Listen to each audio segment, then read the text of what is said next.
Honorable the President.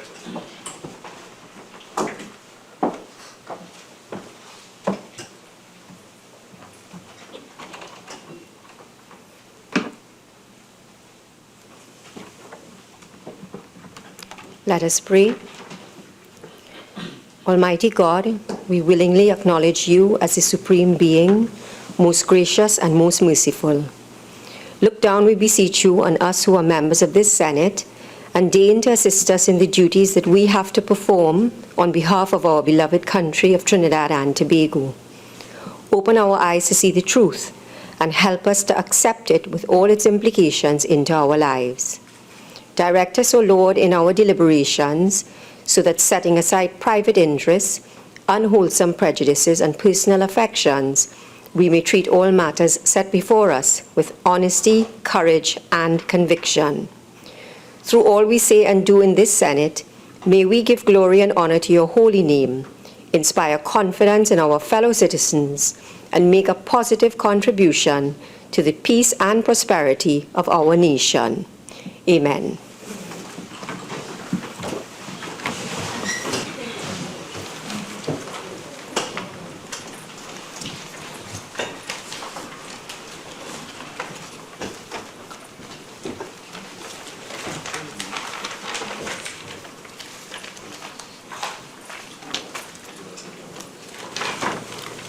Announcements by the President.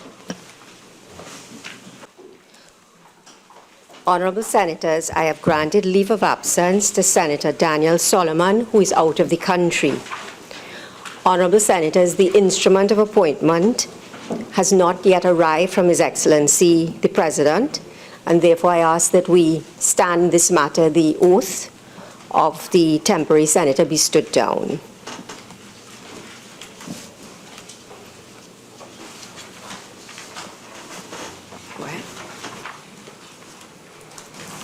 Honorable Senator, I have received the following correspondence from the Speaker of the House of Representatives.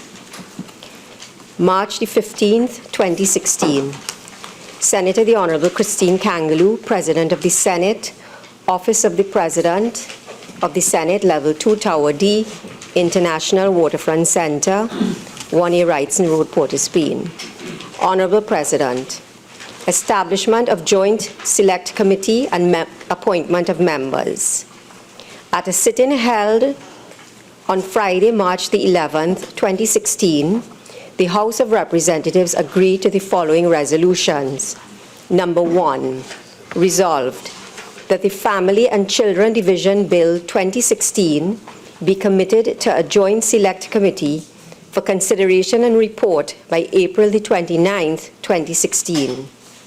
Number 2, resolved that, provided it receives the concurrence of the Senate, the following members be appointed to serve on the Joint Select Committee on the Family and Children Division Bill 2016.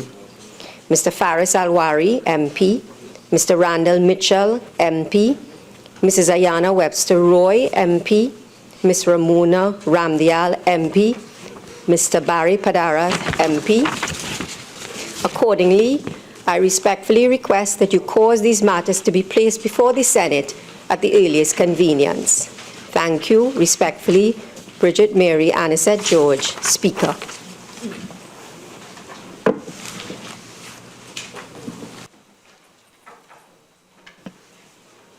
Honorable Senators, as you are aware, former Senator Lincoln Wakefield Myers passed away on March 15, 2016, and I now invite members to offer tributes.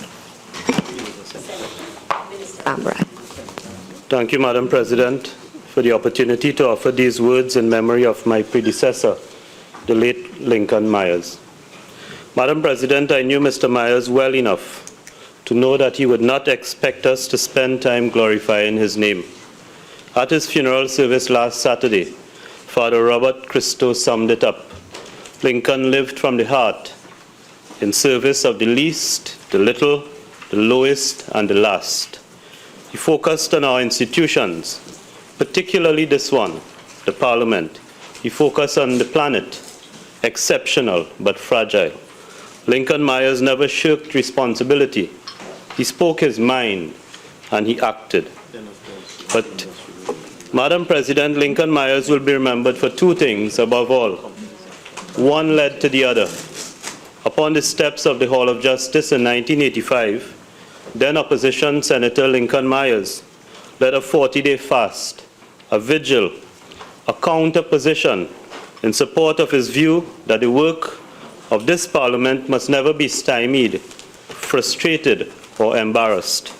It was a groundbreaking exposition locally of the view that Parliament ought in word and in practice be truly supreme.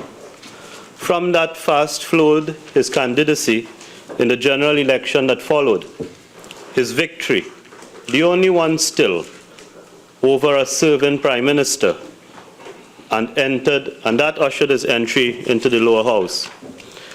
Ultimately, Madam President, it was not his physical or other challenges that frustrated Lincoln Myers.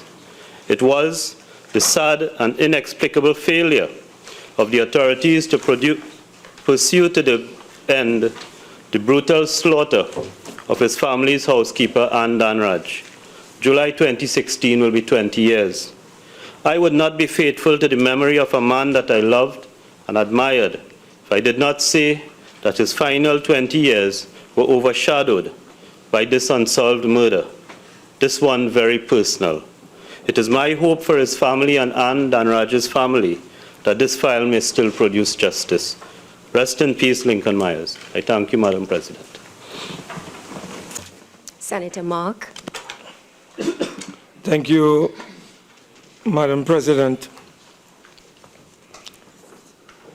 Madam President, I feel compelled to join the Senate in honoring the distinguished life of a dedicated countryman, Mr. Lincoln Myers, who passed on Tuesday, 15th of March, 2016.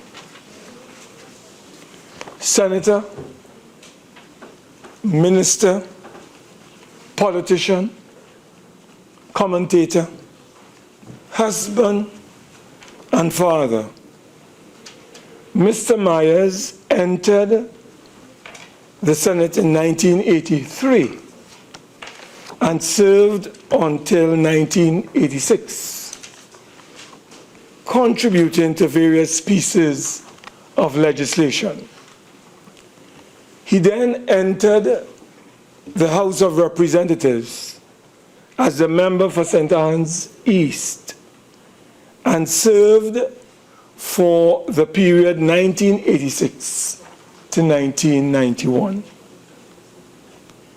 In that time, Mr. Myers held the office of the Minister of Food Production, Marine Exploitation, Forestry, and the Environment, and will always be remembered for his dedicated service as a parliamentarian. In addition to donning the already heavy hat of a parliamentarian, Mr. Myers would remain steadfast in fostering good governance in our Twin Island Republic. I think I speak on behalf of the entire opposition bench, and probably all senators when I say that we will never forget 1985, when a steel-wielded Senator Myers fasted from 6 a.m.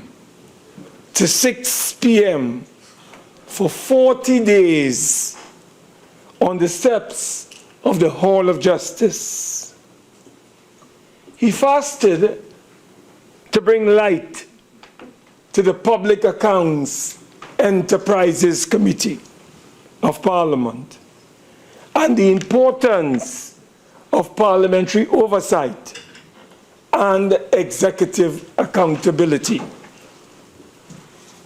Mr. Myers fasted and would be remembered for his 40-day unadulterated pilgrimage to the steps of the Hall of Justice, where he sought to highlight allegations of corruption as an unwavering anti-corruption crusader.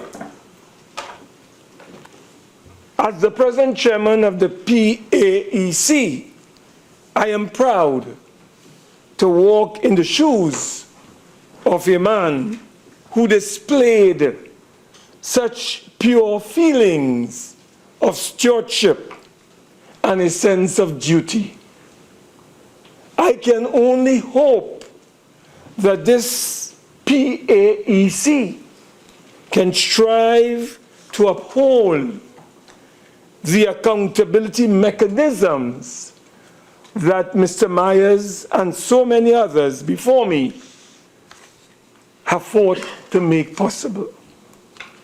Lincoln Myers' legacy of excellence, loyalty, and commitment in service will never be forgotten by the political community.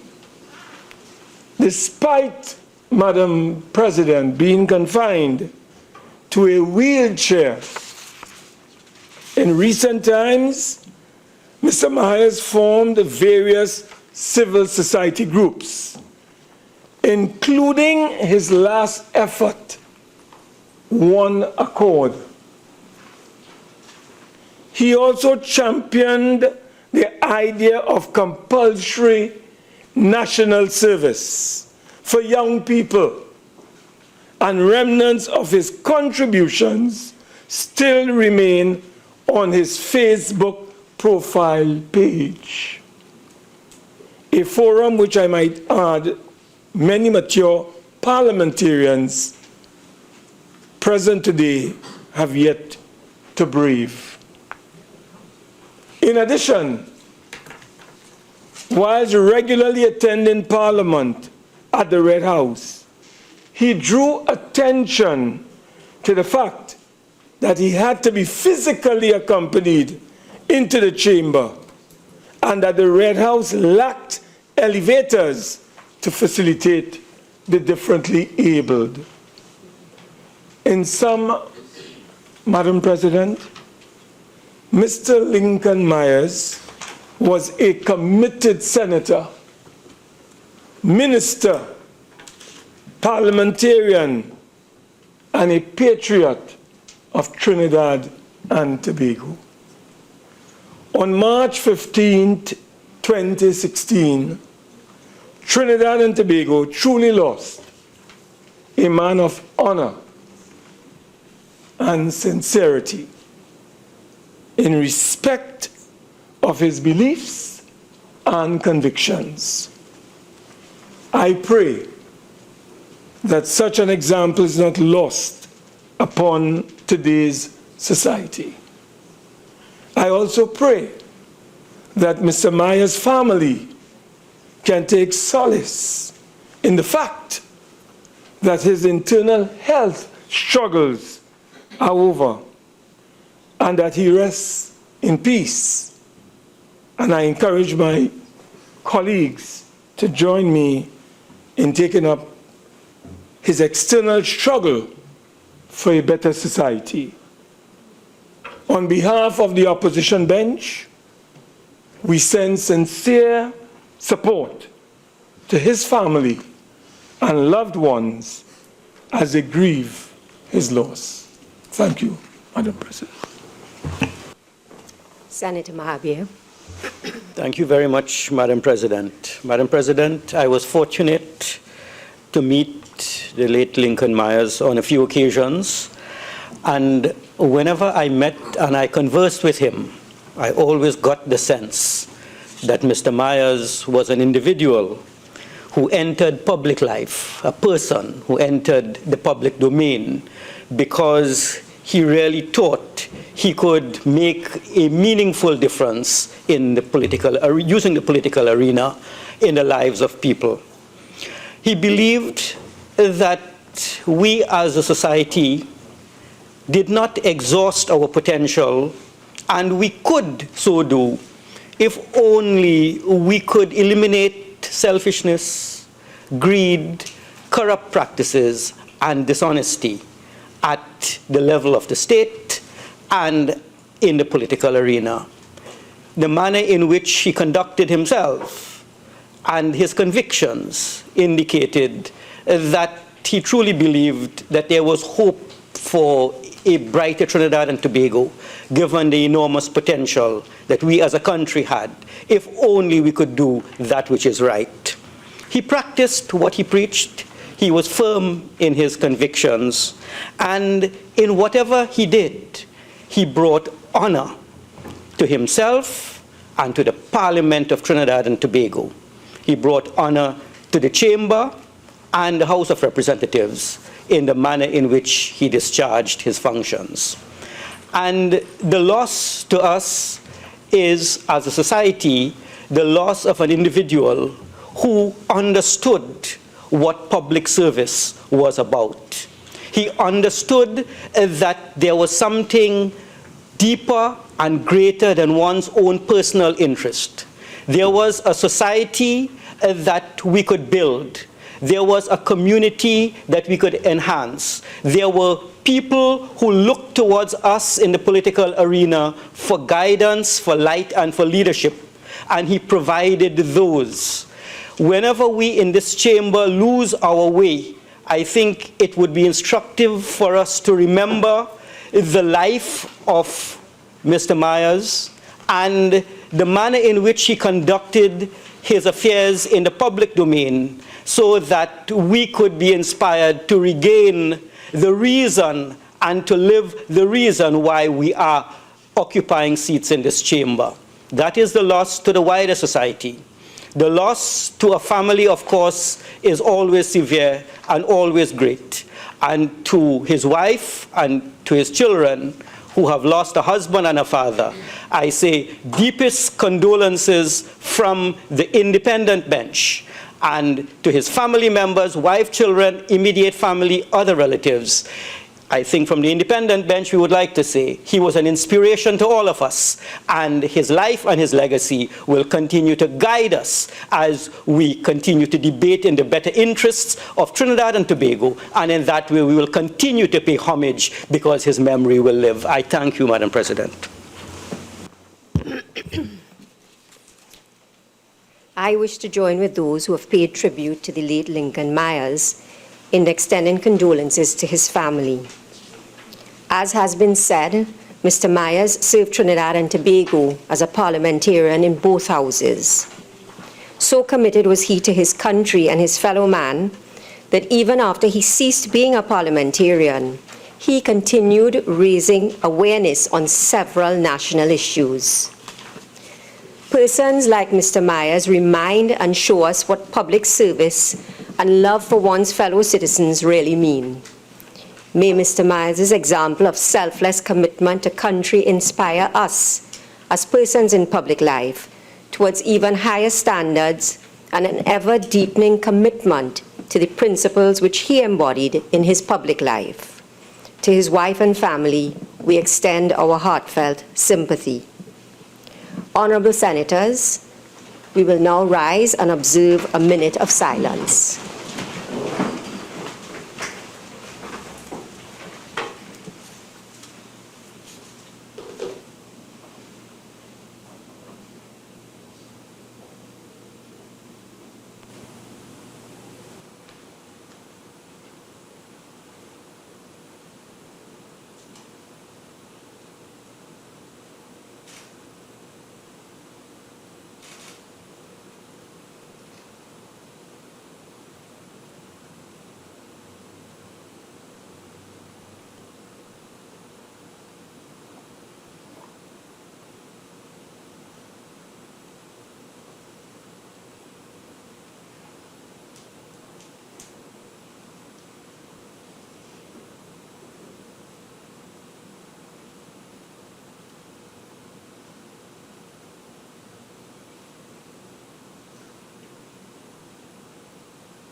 Please take your seats.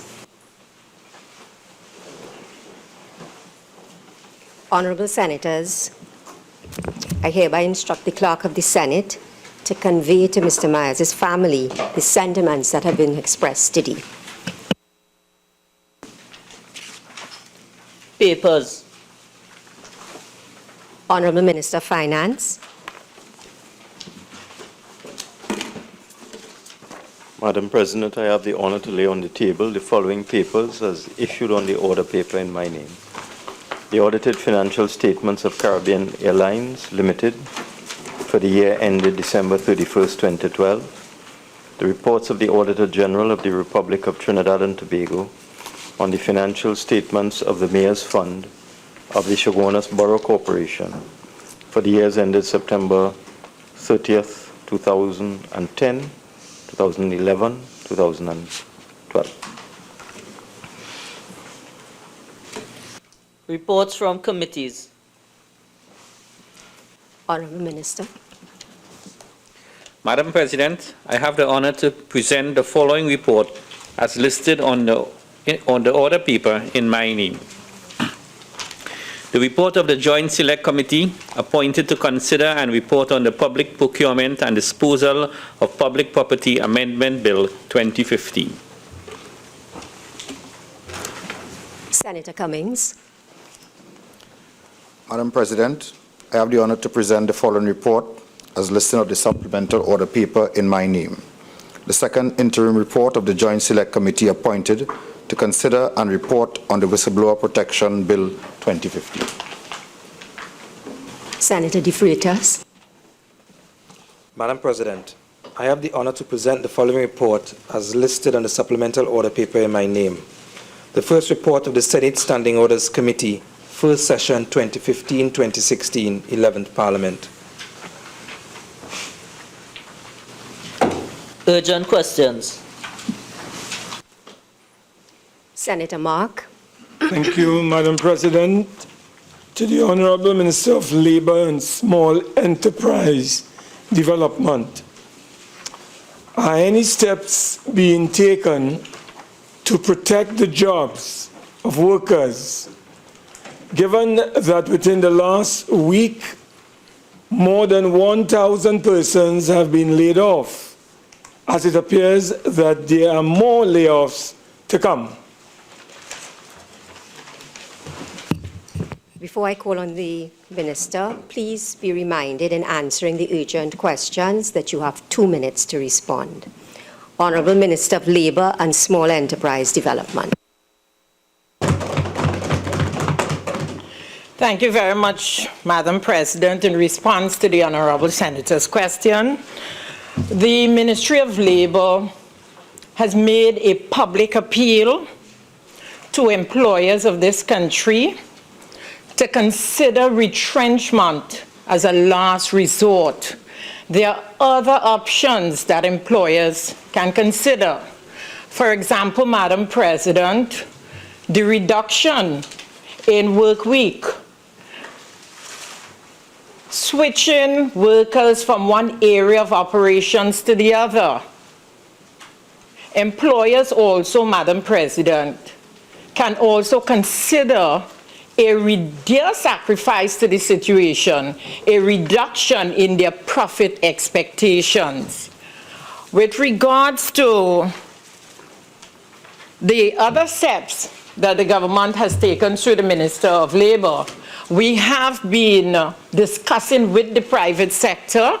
We have been discussing with the Energy Chamber, the American Chamber, Trinidad and Tobago Manufacturers Association, and other employers, other ways and means that could still the tide of retrenchment. Thank you, Madam President. Senator Mark. Madam President, may I ask the Honourable Minister in respect of the first area that mention was made of, whether, for instance, any efforts have been made thus far to engage the employers as it relates to using alternative forms of engagement rather than retrenching workers, as you identified earlier on in your contribution.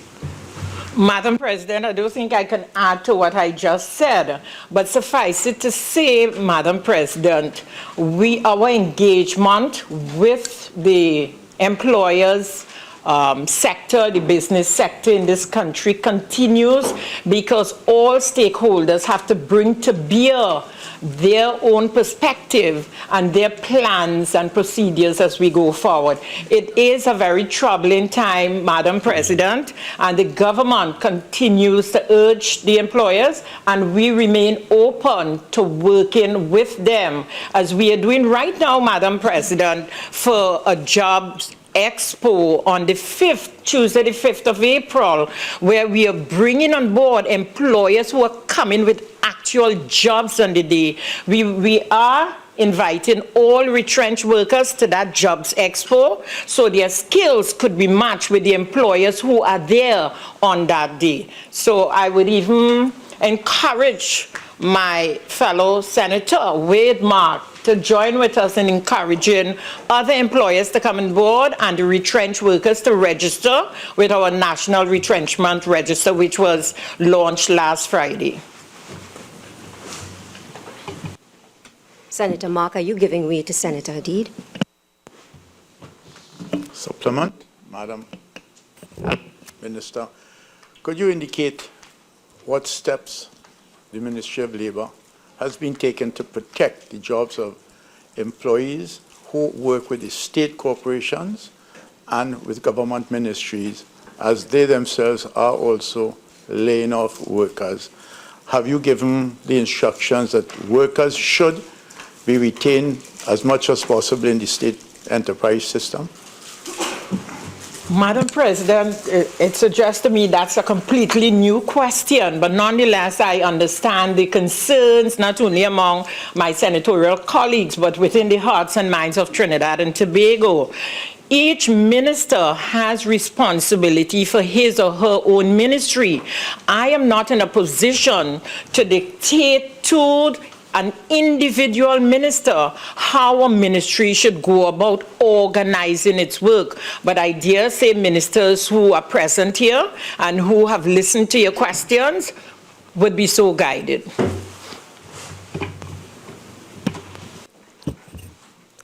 Senator Mark. Thank you, Madam President. To the Honourable Minister of Labour and Small Enterprise Development. Honourable Minister. Thank you, Madam President. In response to this second question, the simple answer is yes. We intend to amend the following pieces of legislation as a matter of priority. As a matter of fact, through you, Madam President, to Senator Wade Mark, the government's policy, one aspect of the government policy is a comprehensive review of the labor legislation as well as other interconnecting pieces of legislation. For example, we intend to amend the Retrenchment and Severance Benefit Act 32 of 1985, the Companies Act number 35 of 1995, Chapter 8101, the Bankruptcy and Insolvency Act number 26 of 2007, and that will be relevant to the situation applicable to ArcelorMittal. And of course, I've said the Industrial Relations Act of 1972 as amended. Madam President, may I ask the Honourable Minister whether these pieces of legislation are going to be subject to the tripartite mechanism, or is the government going to move with supposed haste to come to the Parliament with the appropriate amendment, particularly the one affecting the Bankruptcy and Insolvency Act? Madam President, through you, in response to the follow-up question, this government order of business stems from an understanding and appreciation of the consultative process.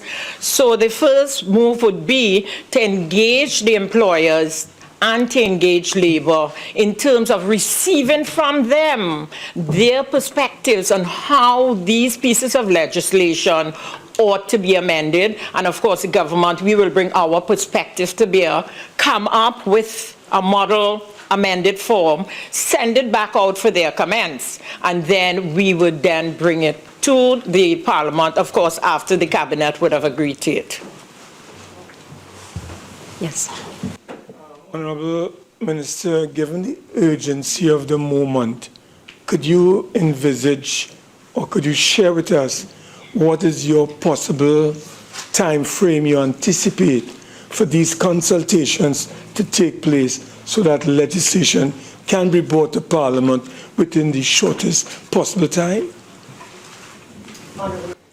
Madam President, through you, whilst I understand the need for urgency, we cannot embrace expediency at the expense of the input of the stakeholders, so that I am quite sure, having discussions with the employers, having discussions with trade unions, both parties as well as the government, we understand the need for the matter to be dealt with expeditiously. But I can't lock in to a time frame in terms of telling you, well, within the next 3 months, amendment will come to the Senate or to Parliament, or the next 6 months. We will work with a sense of urgency to address these amendments. And in that context, when I meet with particularly the employers and labor, I will continue to impress upon them. Senator Amin.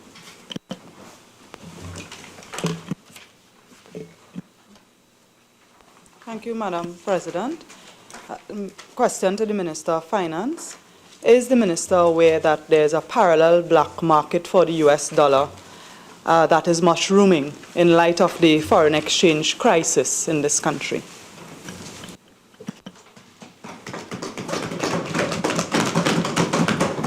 No.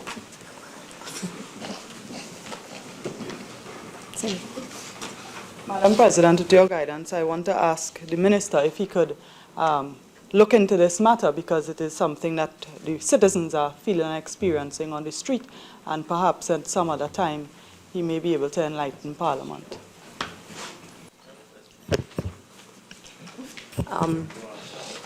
Honourable Senator, the Minister has indicated that he is not aware, so I don't think that I can offer any further guidance to what he has responded. Let me just say that the time for the urgent questions is now expired, and I just want to direct members' attention to the fact that urgent questions will take up 10 minutes of the time, right? The question supplement is 10 minutes. Questions on notice, questions for oral answer. Senator Mark. Thank you, Madam President. Question number 21 to the Honourable Minister of Energy and Energy Industries. Before I call on the Minister, please be reminded, all ministers, that you have 5 minutes to answer these questions. Honourable Minister of Energy and Energy Industries. Thank you, Madam President. Madam President, as honourable senators will be aware, on a global scale and specifically within Trinidad and Tobago, we have all been impacted by sustained low prices of commodities in the energy industry. This is projected to continue into the foreseeable future, resulting in significantly lower revenues and earnings, much lower than have been experienced over the past 5 years. The NGC group of companies has not been spared the effects of reduced revenues and profits. As such, it is imperative that steps be taken to ensure the NGC group remains viable and efficient.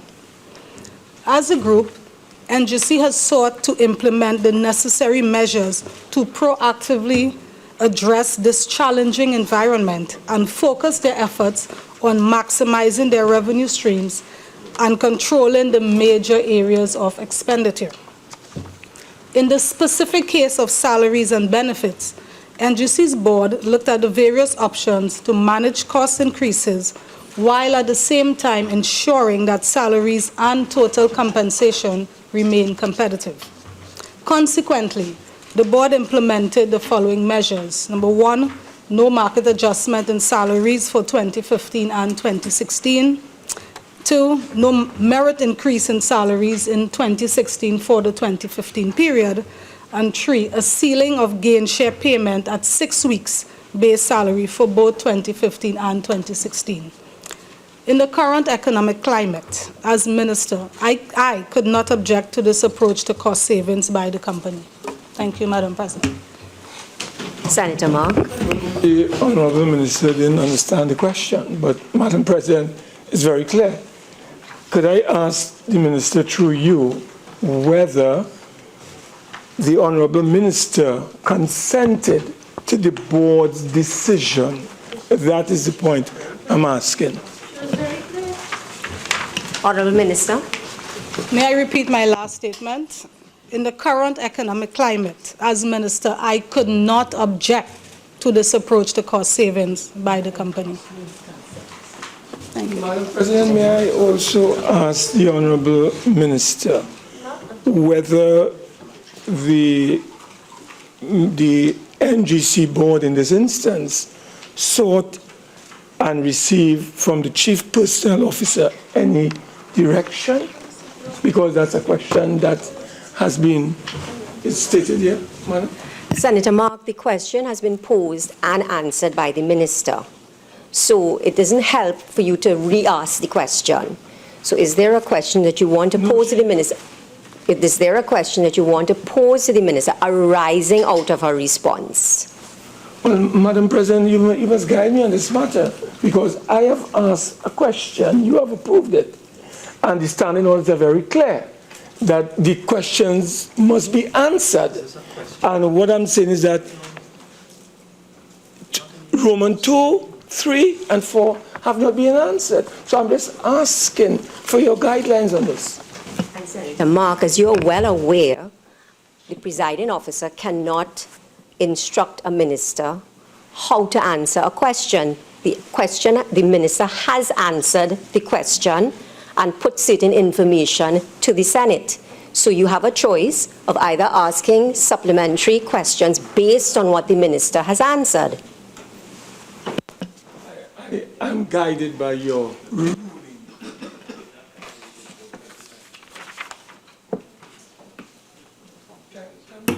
Yeah. Senator Mark? I'm hearing a muttering. Senator Mark? I'm being disturbed. And Senator Mark, could you pose the question to the minister, please? Question number 26 to the Honourable Minister of Finance. Honourable Minister of Finance. Thank you, Madam President. Response to question 26. All persons who have maintained US dollar accounts have full access to their accounts at the various commercial banks by way of bank drafts or wire transfers. However, if persons require cash from their US dollar accounts, their ability to receive US cash will depend on the amount of US currency held by commercial banks at the particular point in time. Accordingly, the answer to Part B is not applicable.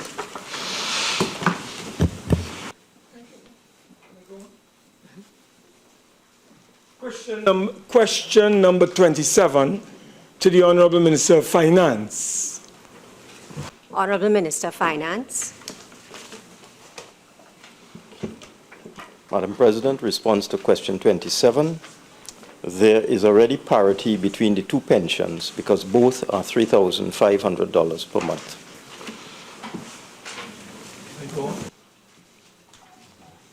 Question number 28 to the Honourable Minister of Finance. Thank you, Madam President.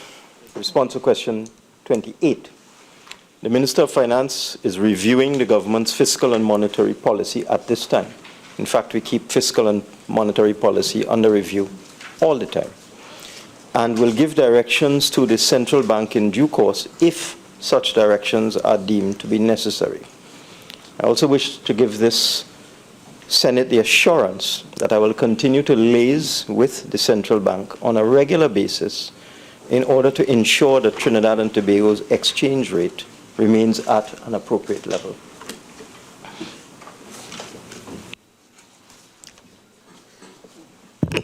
Senator Mark.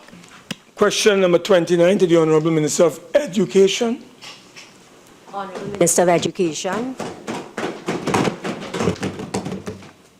Madam President, research done on bullying by the Student Support Services Division in the Ministry of Education found that the most prevalent forms of bullying in schools in order of significance were fighting when angry, ignoring other students on purpose, being cruel to others when in a state of anger, cursing others, name-calling and teasing.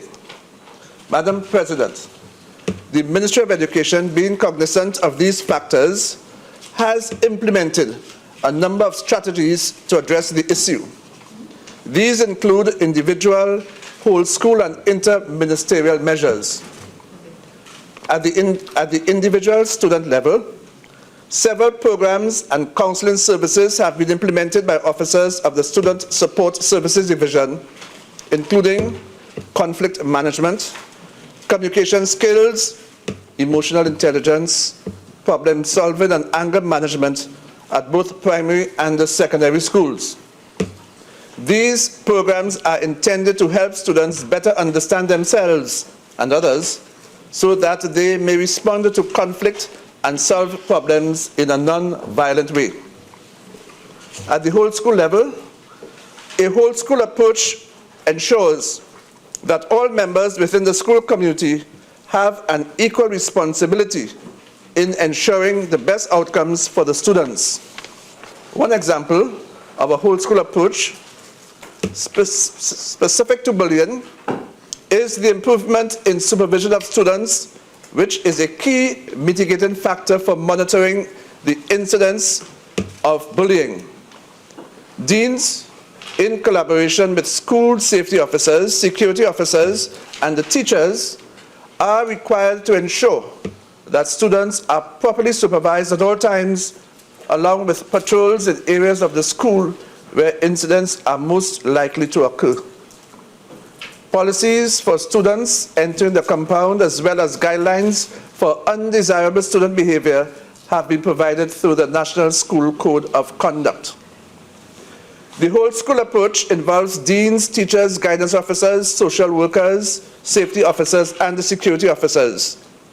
The Ministry of Education's Teacher Training Division provides training to principals, teachers, and heads of departments in classroom management, conflict resolution, problem solving, and improving understanding of regulations as they pertain to treating with aberrant student behavior. Further, through the Parenting and Education Program, the ministry is collaborating with other ministries in addressing areas as bullying, violence, and indiscipline, parental roles and responsibilities, and the effect of alcohol and drugs on learning. A total of 327 workshops involving 26,188 parents have been conducted thus far. At the interministerial level, Madam President, the Ministry of Education has partnered with the Ministry of National Security, Community Police, to closely monitor high-risk students and assist in addressing school violence from students who display high-risk behaviors. Police youth clubs are also supporting through the engagement of high-risk students. Madam President, notwithstanding the various measures undertaken by the Ministry of Education, it is constantly challenged on a daily basis with reports of violence and indiscipline in schools. However, every effort is being made to rise to the challenge. The Ministry will continue to optimize its strategy to treat with bullying within the broader context of violence and indiscipline, inclusive of threats from outside the school. Thank you. Senator Ma. Madam President, through you, could I ask the Honourable Minister, from what he has provided to us here, whether this bullying is a widespread phenomenon at the secondary and primary school levels in the Republic of Trinidad and Tobago. Honorable Minister of Education. Madam President, while I can safely say that bullying is not widespread in all our schools, there are some schools where bullying has taken over, and that is what is causing most of the problems. So to answer Senator Mark quite clearly, no, it is not widespread in all our schools. There are schools where we don't have that level of bullying as has been reported. Through you again, Madam President, would the Honourable Minister indicate to us what additional measures are you contemplating in order to address the possible escalation of bullying in our secondary schools, apart from what you have identified on a limited scale? Madam President, I think I was most explicit. The number of measures that I've outlined are sufficient to deal with the question of bullying in our schools, and I don't think I can answer any more.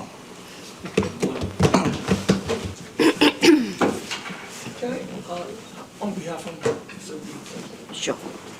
Senator Mark. On behalf of Senator Wayne Sturge, question number 45 to the Honourable Minister of Finance.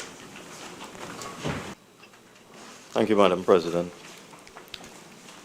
The central bank supervises and monitors the demand and supply of foreign exchange in the financial system in Trinidad and Tobago, and intervenes when it considers it necessary to do so in order to establish the prevailing exchange rate. However, from time to time, the Minister of Finance will consult with the central bank in order to ensure that the Trinidad and Tobago exchange rate remains at an appropriate level.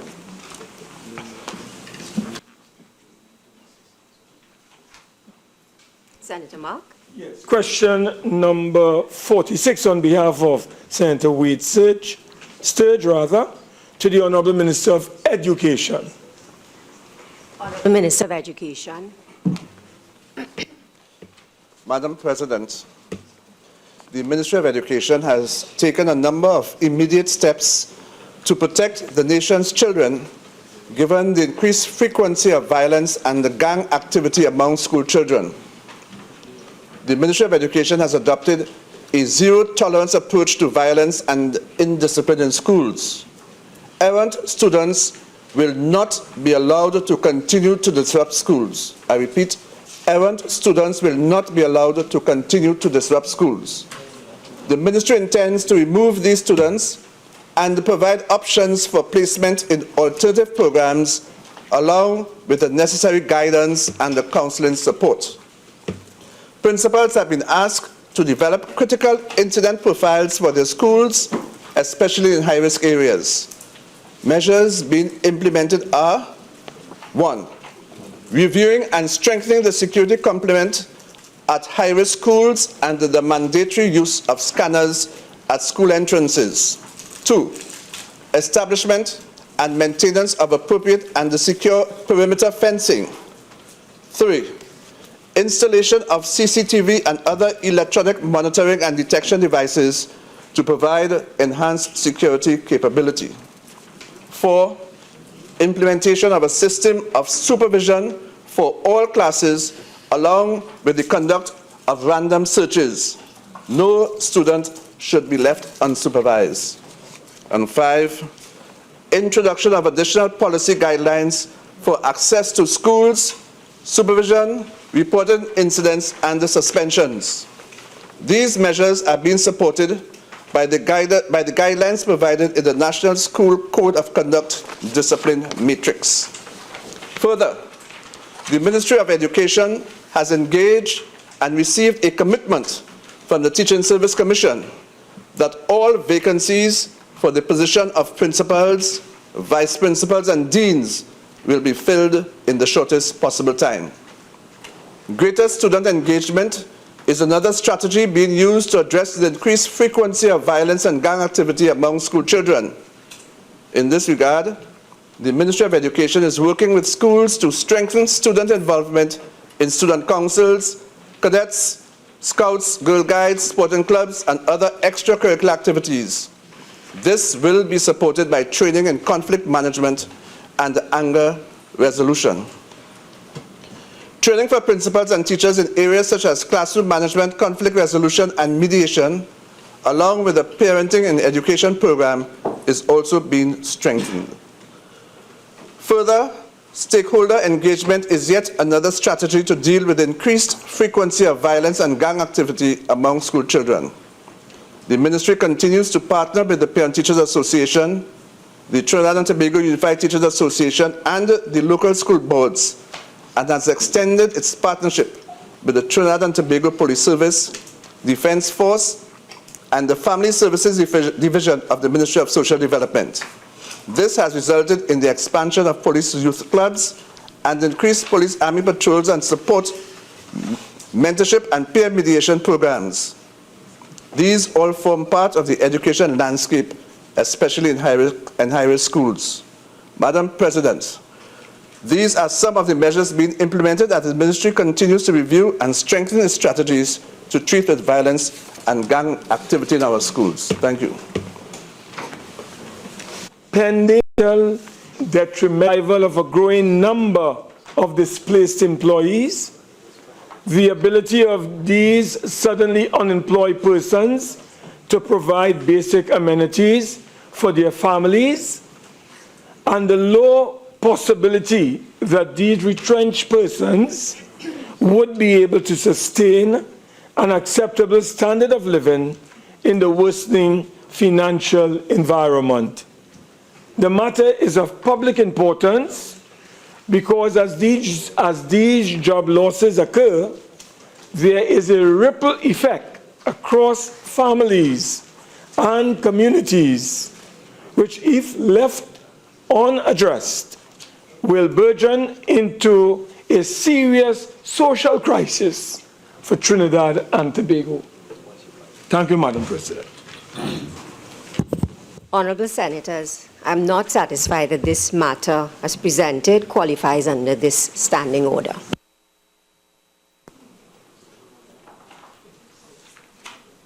Senator Mark. Madam President, in accordance with Standing Order 16, I seek leave to move the adjournment of the Senate for the purpose of discussing a definite matter of urgent public importance. The recent predictions for food security in the country because of the worsening foreign exchange crisis of the population. The matter is urgent because the continued decline in the availability of foreign exchange is seriously hampering the ability of local distributors to meet their financial commitments with regard to imports. The matter is of public importance because an ample supply of food is a basic necessity for human survival, and any scarcity or shortage will impact negatively on every person and household in Trinidad and Tobago. I thank you, Madam President. Honourable Senators, I am not satisfied that this matter qualifies under this standing order. Motions relating to the business or sittings of the Senate are moved by a minister. Leader of Government Business. President, having regard to the correspondence received from the Speaker of the House, I beg to move that the Senate concur with the House of Representatives in the establishment of a joint select committee to consider and report on the Family and Children's Division Bill 2016. Honourable Senators, the question is that the Senate concur with the House of Representatives in the establishment of a joint select committee to consider and report on the Family and Children Division Bill 2016. Those in favor say aye. Aye. Those against say no. The ayes have it. Leader of Government Business. Madam President, I now beg to move that the following 5 senators be appointed to serve on the Joint Select Committee on the Family and Children's Division Bill 2016. They are as follows: Mr. Michael Coppin, Mr. Hafiz Ali, Ms. Nadine Stewart, Ms. Khadija Amin, and Ms. Melissa Ramkisoon. Honorable Senators, the question is that the following 5 members be appointed to serve on the Joint Select Committee on the Family and Children Division Bill 2016. Mr. Michael Coppin, Mr. Hafiz Ali, Ms. Nadine Stewart, Ms. Khadija Amin, Ms. Melissa Ramkisoon. Those in favor say aye. Aye. Those against say no. The ayes have it. Honorable Senators, with your leave, may we revert to an earlier matter on the order paper.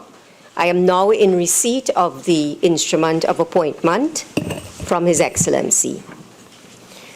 The Constitution of the Republic of Trinidad and Tobago by His Excellency Anthony Thomas Aquinas Carmona, ORTTSC, President and Commander-in-Chief of the Armed Forces of the Republic of Trinidad and Tobago.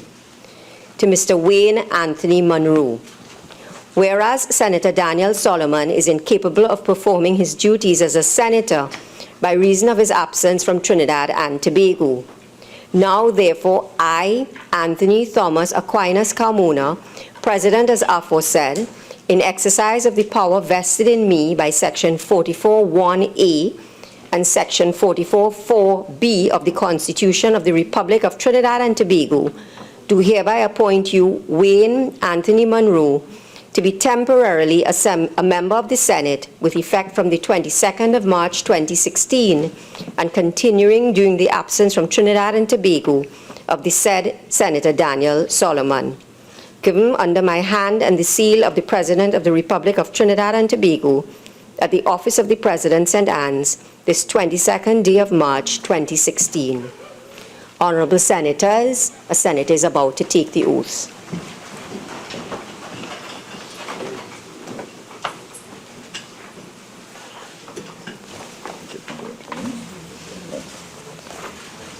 I, Wayne Munro, having been appointed a Member of Parliament, do solemnly affirm that I will bear true faith and allegiance to Trinidad and Tobago, will uphold the Constitution and the law, and will conscientiously and impartially discharge the responsibility to the people of Trinidad and Tobago, upon which I am about to enter.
Public business, private members' business, motions.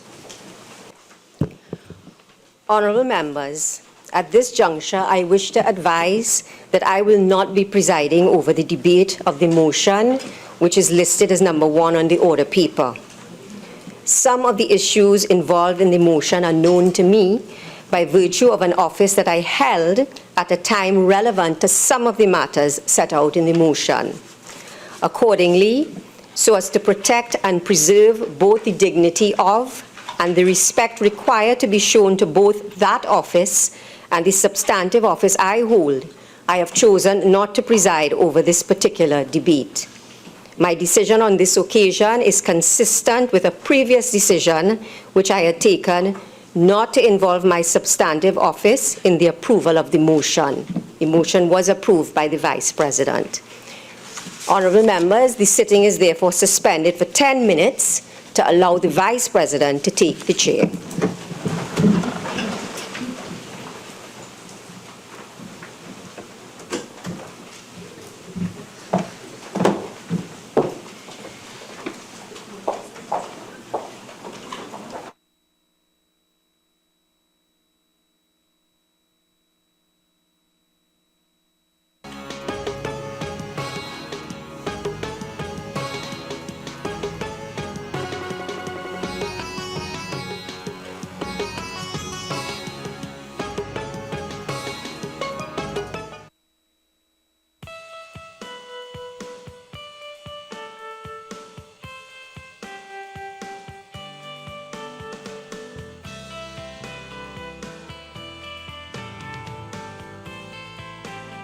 This has been a presentation of the Parliament Channel and Parliament Radio 105.5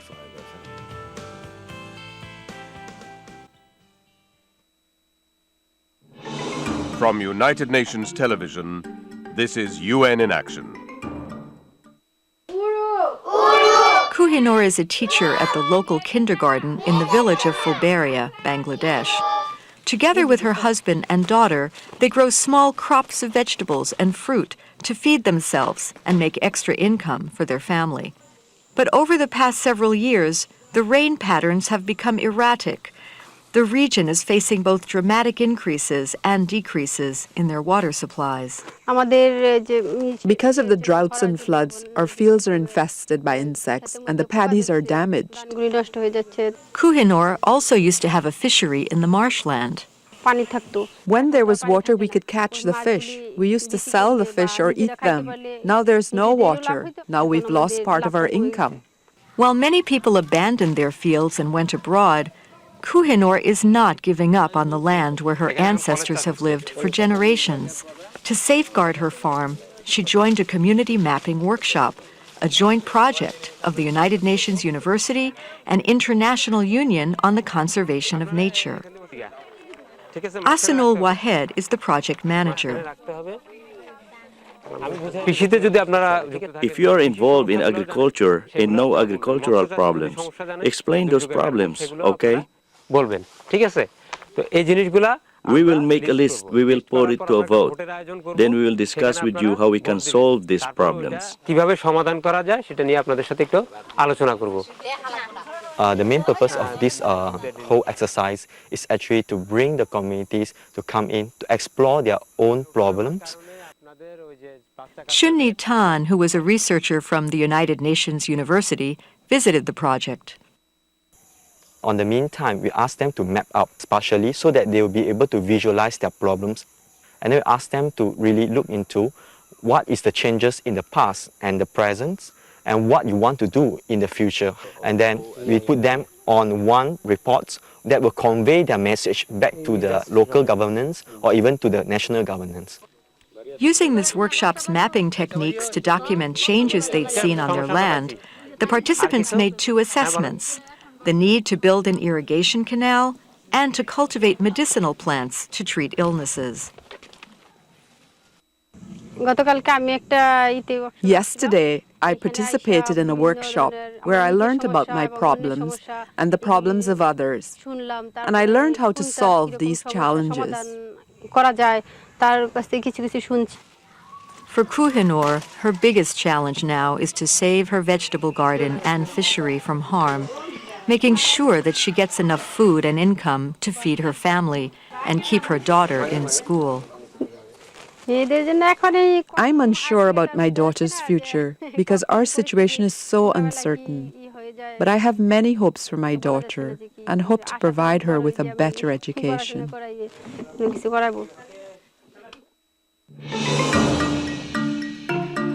This report was prepared by Megumi Nishikura and Luis Patron for the United Nations.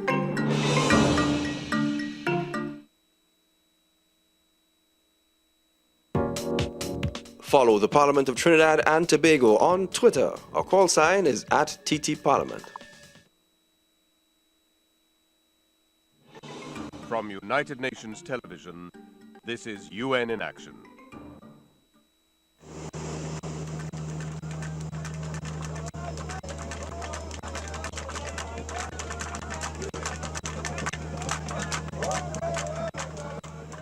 This is a man with a mission.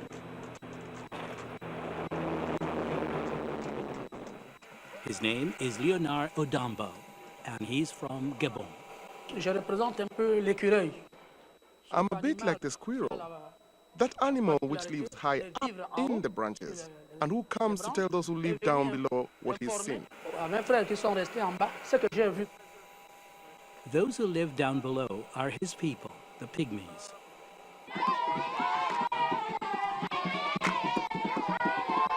Although widely recognized as the first inhabitants of Central Africa, the pygmies have a history of being marginalized and misunderstood.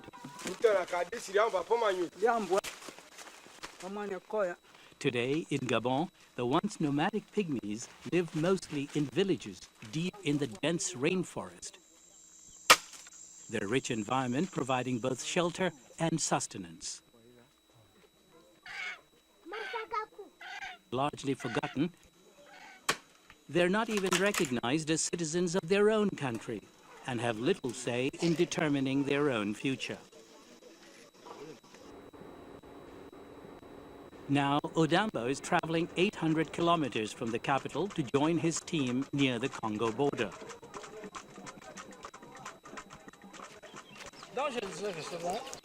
The team is carrying out the first ever census of one group of pygmies, the Bakoya. The most important thing is that everyone is included in the census. And once registered, those pygmies who, until now, haven't even been eligible for identity cards will be granted citizenship and will have a say in shaping their own destinies. Census taker Dhanayshar Miloma is himself a Bakoya pygmy like Odambo. Without an identity card, you're always in trouble.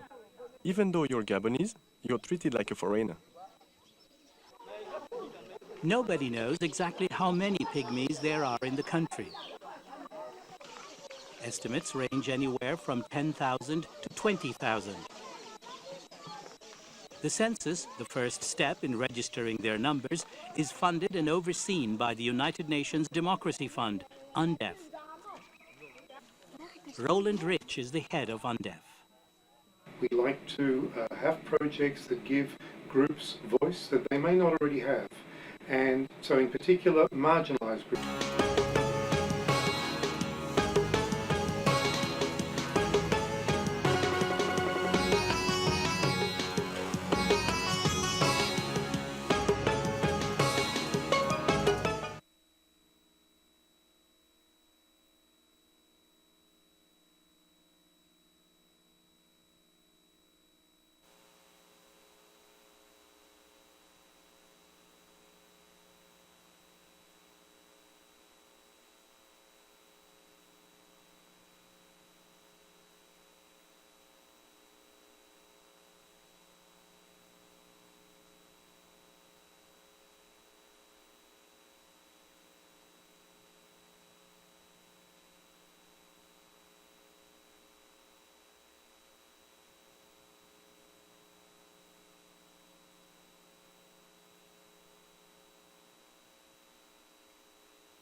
Senator Mark. Thank you very much, Mr. Vice President.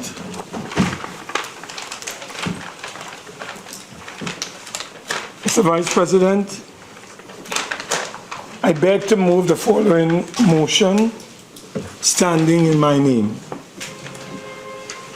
Whereas the Central Bank of Trinidad and Tobago is established under Chapter 7902 of the laws of Trinidad and Tobago as a body corporate, with the purpose to promote monetary credit and exchange conditions that are most favorable to the development of the economy. And whereas as the institution that manages monetary credit, exchange conditions, and interest rates, central banks worldwide are expected to be independent of political interference. And whereas the bank is managed by a board of directors and the day-to-day management of the bank is entrusted to the governor, who shall be appointed by the vice president, who shall be appointed by the president, rather, for a period of 5 years. And whereas Section 10(1) of the Central Bank Act stipulates that the governor shall be answerable to the board for his acts or decisions, and whereas there has been no public disclosure by the board of directors or otherwise with regard to apparent reasons for the dismissal of the governor owing to his actions or decisions, be it resolved that the Senate condemn the actions of the government in its dismissal of the governor of the central bank on December 24th, 2015. Mr. Vice President, I want to thank you for the opportunity to debate this very important issue affecting our country and our democracy. One of the pillars of any democratic system of governance is the strength of the country's independent institutions. Two institutions whose independence are closely monitored and viciously guarded are the judiciary and the central bank. Independence of the central bank does not mean no communication with the executive. Mr. Vice President, this country up to recent time has always respected the independence of the central bank. The executive, bankers, trade unions, and public commentators have all shown respect to the office of the governor and the central bank as a whole. The current government, whilst in opposition, have falsely accused the then PP government of undermining the independence of institutions. We all thought that they were serious about protecting those institutions that they accused us of undermining. However, it turned out that they had another devious and destructive agenda. From the moment the last governor's appointment was announced, the PNM or the government, then opposition, and its agents, many of them, I won't call names, began an unrelenting attack on that particular individual, the office, and the central bank. The attack continued with the agents of the PNM using all avenues to pressure the governor to leave and create public opinions against the then governor. This has been unprecedented in this country. And our CARICOM, and in fact the Commonwealth of Nations, the opposition now in government and their agents went so far as to blame the US dollar shortage on the last governor. Mr. Vice President, the US dollar shortage is worst under the current governor. As a new one that has been appointed, Dr. Alvin Hillier. Another word from these agents who hounded the last governor out of office. The attack went so far that a senior director of a large bank here in Trinidad and Tobago published over 18 articles criticizing the governor. To our surprise, the board of that bank never saw it fit to rein in the director for criticizing the regulator.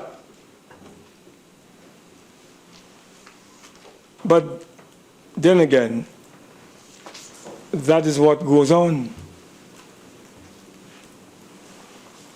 Just recently we heard about no confidence in a major indigenous local bank. It seems that there is no respect for anything by this new administration. I wanted to say, Mr. Vice President, the last governor never compromised the issue of monetary policy. He went about doing his work to the best of his ability. Communication with the public was quite frequent and welcomed. He opened up the central bank to the people. Monetary forum was held throughout the country, Debe, in your own homeland, Tobago, Chagonas, and even in Port of Spain. The then governor, this new governor rather, has huge shoes to fill. And we await his approach. We have seen some disturbing signs, but we await his approach. Let's hope it is different from those of his masters, because they would have a plan for him too if he doesn't conform to their policies. Mr. Vice President, one of the low points in all of this is the trade unionists that began criticizing the last governor on the issue of monetary policy. Left, right, and center. Mr. Vice President, the agents of the government are now very quiet. They are very silent. It's as if they have adopted the Christmas song, Silent Night.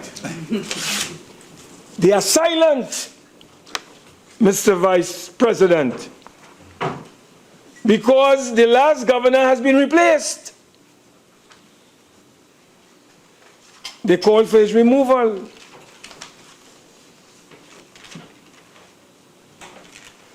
Mr. Vice President,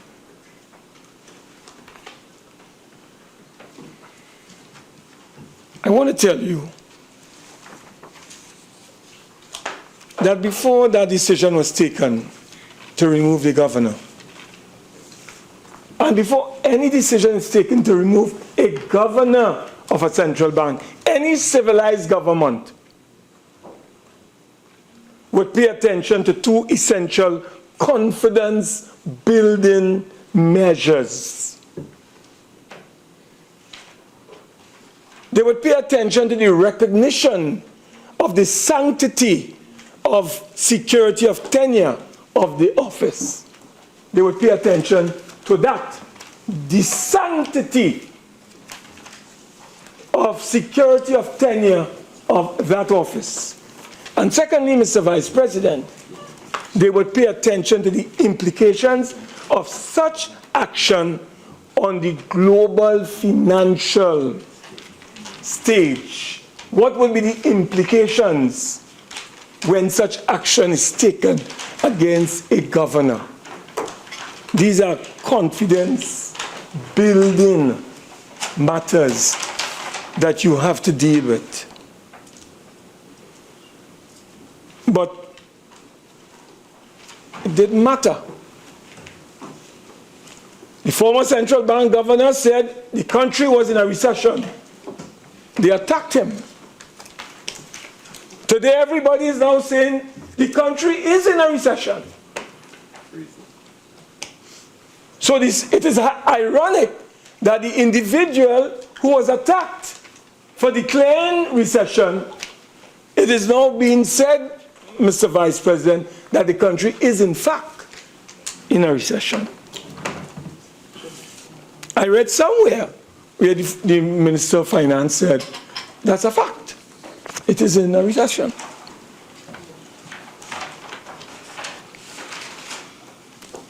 So Mr.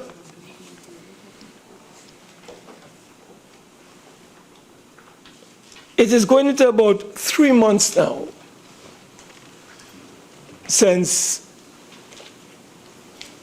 the governor was arbitrarily and summarily dismissed from his job. Not by the board of directors according to the law. Mr. President, I quoted section 10(1) of the Central Bank Act.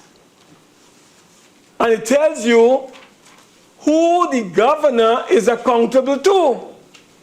He's answerable to a board of directors for all his actions and decisions. He's not accountable to the cabinet or to the Minister of Finance. He's accountable to a board of directors.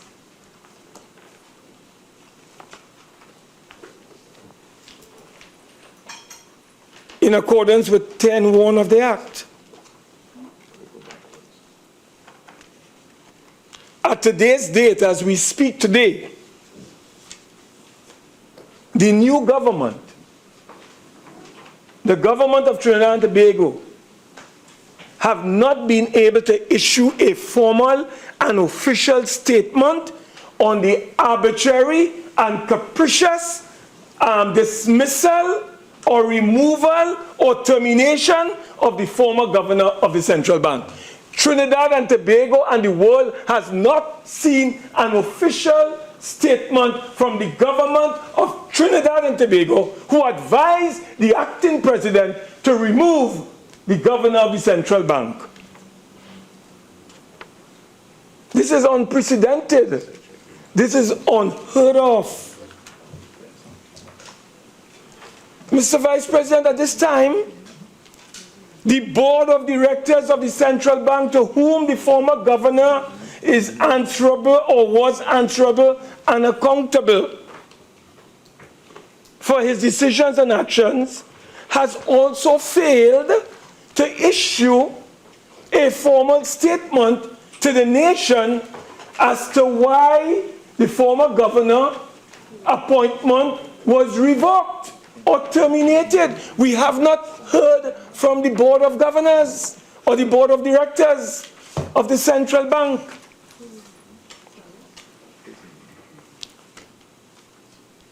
This kind of behavior is reminiscent of what we have witnessed in Zimbabwe under Mugabe, and what we recently witnessed in Nigeria under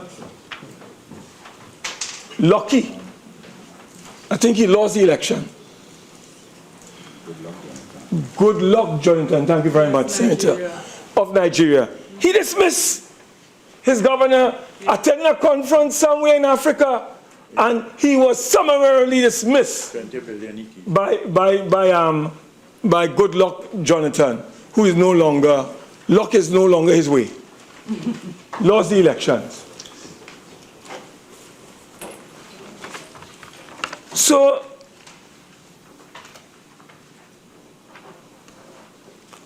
the former governor, Mr. Vice President, was properly appointed. He possessed all the relevant qualifications. He was announced recently as one of the top 50 top graduates of the University of the West Indies when it celebrated its 50th anniversary by the UE, not by who? UWI, the University of the West Indies, where you were a lecturer at one time and you gave up your post to be a politician. You don't have to worry about that? Don't be worried. You have to be worried about other things I'm coming to just now. When I come to you, then you become worried. Not now. You just stay quiet right now. Mr. Vice President, let me go on with all this muttering that I'm getting on that side. Mere hours, as I said, Mr. Vice President, when the gentleman came into being as a governor, they began to attack him left, right, and center in this country. But you know what, Mr. Vice President? No problem. They accused the governor literally of changing the old system of allocation.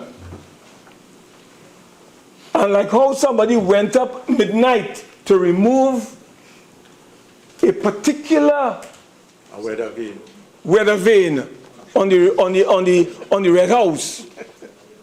It's the same way, Mr. Vice President, they went and dismissed this gentleman almost on the eve of Christmas.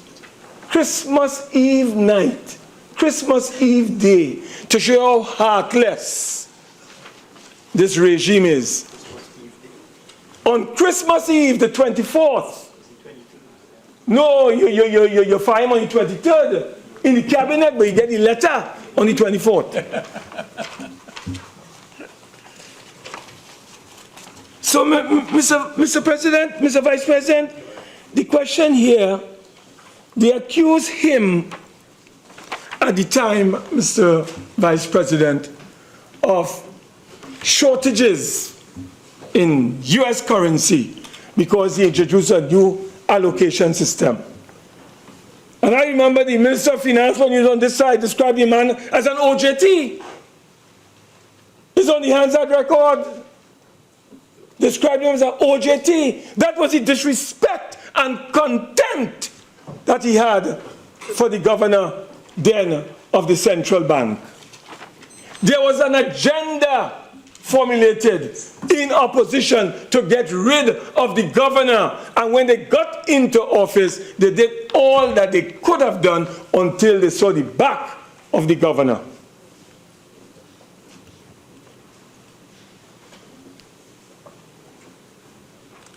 You remember, Mr. Vice President, when he issued, the central bank issued $500 million into the system, and everybody said, where the money gone?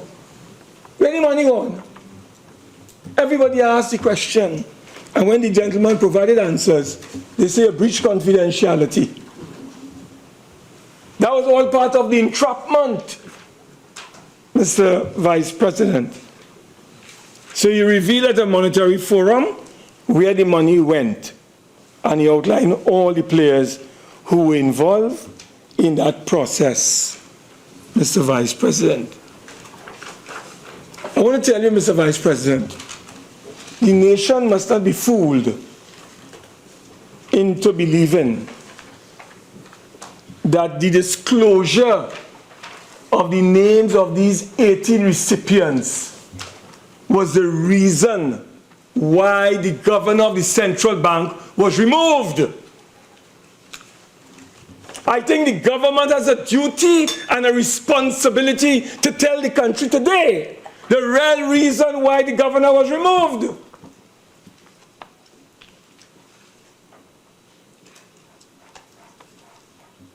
Mr. Vice President, they embarked on a campaign to destabilize the governor whilst they were in office to get rid of him. And I'll give you some instances of the machinations of the government when they sought to undermine the governor of the central bank. You know what they did, Mr. Vice President? When the time came for the term of chairmanship of the Deposit Insurance Corporation expired in August, elections was in full swing. So the last government did not appoint him. I will admit that. But when they came in on the 7th, or on the 23rd, or before that, they had September, October, November, and the dismissal on the 24th of December. So they have days and weeks in December. You know what they did? They left that post of chairman vacant for almost 3.5 months.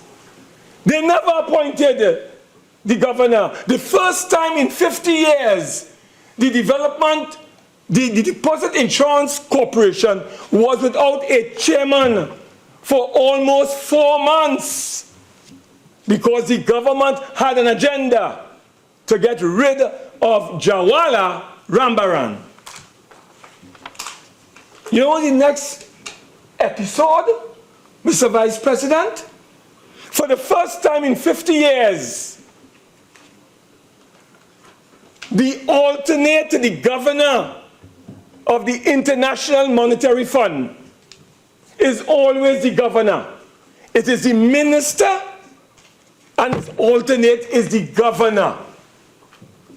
They refused to appoint Jawala Rambaran as the alternate. You know who they appointed instead? The Minister of Planning and Development. My information, and I stand corrected, and the minister, when he's speaking, must tell the country who is the alternate to him on the International Monetary Fund. Is it the Minister of Planning and Development? And why it is, for months, you refuse to appoint the governor of the central bank on that board as your alternate. Why? Why did you refuse to do that? First time in 50 years, because the bank was formed in 1964. First time in 50 years, Mr. Vice President, you had a minister as alternate you had a minister who was the alternate instead of a governor. Never happened in the history of Trinidad and Tobago since the central bank was formed in 1964. Why was that done? Because you were involved in machinations to undermine and to get rid of the central bank governor.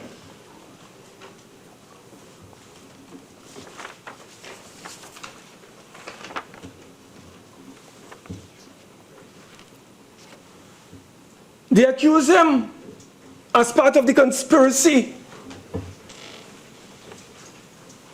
of establishing, as I said, a foreign exchange allocation system where there were 12 players, and there are always 12 players, and there are still 12 players, but 10 of them getting money.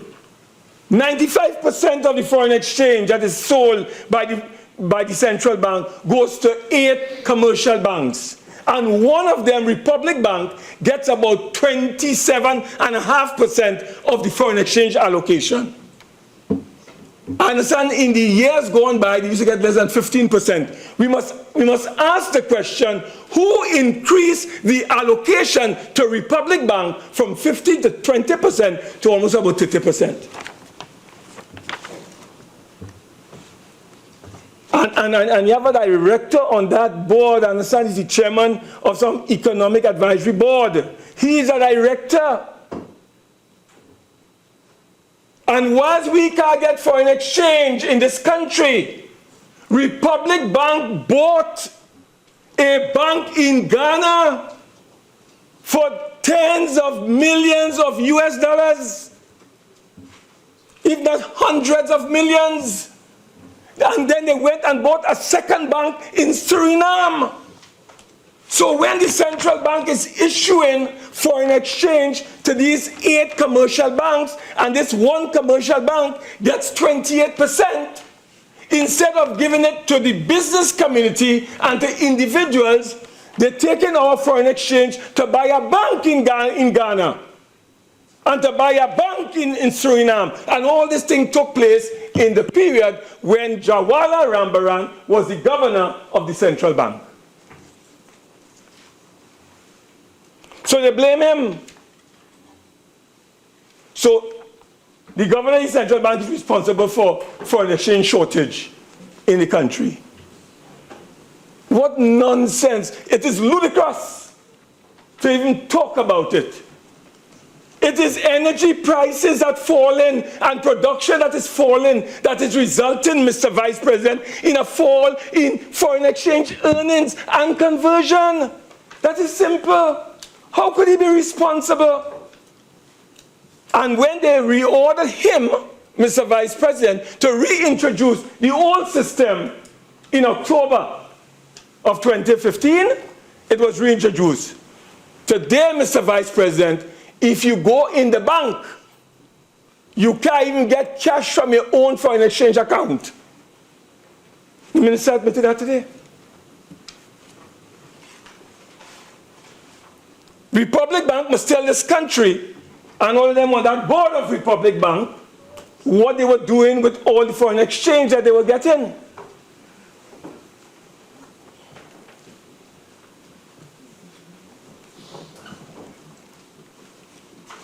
So they blame him for the foreign exchange. Today the minister again in his normal way told us what? The governor, the central bank, or the central bank deals with demand and supply in terms of foreign exchange. The IMF comes and tells us be flexible with foreign exchange. What it means, sir? Let it, and what is worse, I saw where Terence Farrell, the Dr. Terence Farrell, says in the newspapers, in the Business Guardian, let the dollar slide. Don't stop it, so let it go to $10. Doesn't matter. It must slide. And when we talk about the black market, minister says, he's not know about that. Well, I want to tell him today if he doesn't know about that. I am telling him and Trinidad and Tobago, there is a parallel black market in the Republic of Trinidad and Tobago. And businessmen are being called upon to pay $7 and $8 for $1 US in order to import things in this country. So there's a lot of speculation, as the IMF said, and precautionary approaches taking place to foreign exchange shortages in this country.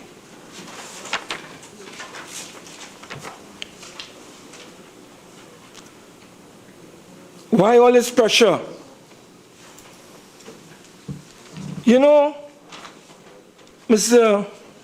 Vice President, I am wondering, the Malcolm Jones saga, I wonder if that is coming to haunt us. I wonder if the reason why they got rid of Jawala Rambaran as governor of the central bank is because of this statement I'm about to read.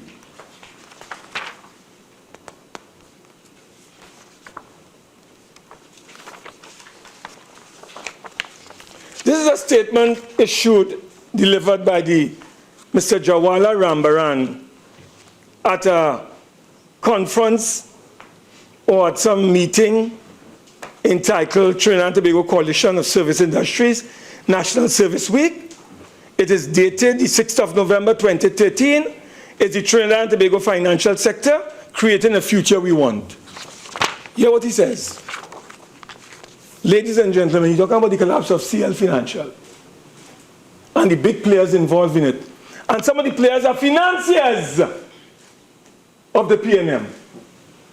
Some of the big players are financiers of the PNM. Hear what he said. I wish to indicate that the CL Financial failure is the subject of 3 investigations. 3 investigations.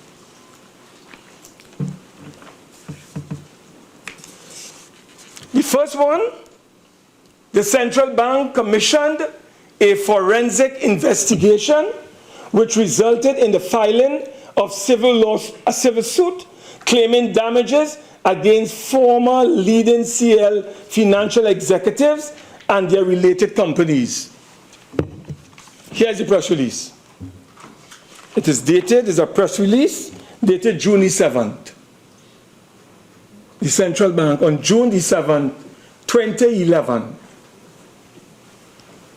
Ewart Williams would have been the then governor. I won't detail you with all the details here. Second, the Director of Public Prosecutions is investigating the prospect of laying criminal charges against these former leading executives. I want to repeat that. The Director of Public Prosecutions is investigating the prospect of laying criminal charges against these former leading executives. And the third one, referred to the Commission of Inquiry, has completed its deliberation and is expected to produce a report into the circumstances surrounding the field. And while that is going on, I refer to an article by Anthony Wilson, May 26, 2013.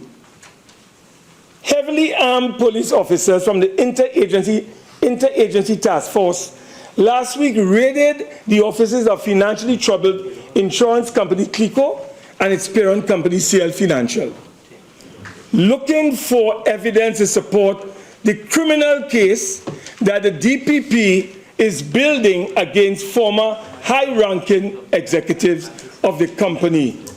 That was confirmed by the police. Senator, what newspaper was that? This is the Trinidad Guardian by Anthony Wilson, and it is dated the Sunday, May the 26, 2013. And they have the names of them here. The people who their civil lawsuit has been filed against. And they have the names of the people who criminal investigations have been launched against. So I'm wondering, Mr. Vice President, whether we are going to have some kind of approach taking place very shortly, where some lawyer is going to write to somebody and said to them, you know what happened? The evidence is insufficient. We should discontinue this matter. I wonder if that is the reason why they got rid of Jawala Rambaran. To get possibly some of their friends off the criminal hook. I'm just asking. I don't know. I'm asking. But what is even more interesting is an article written in Newsgram, an Indian-based paper. And the headline is, Trinidad and Tobago Central Bank sacks Indian origin Governor Rambaran. No, I go in there. I'm quoting for you. I go in there. I go in there.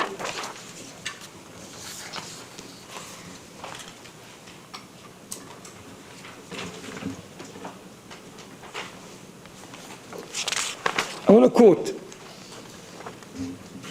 this article. You go on the website, you can get it. Of the website number, name, www.newsgram.com. I want to hear what they say. The cabinet took the decision after careful deliberations, Imbert said. Rambaran, and I quote, had named 3 companies for violation of foreign exchange laws.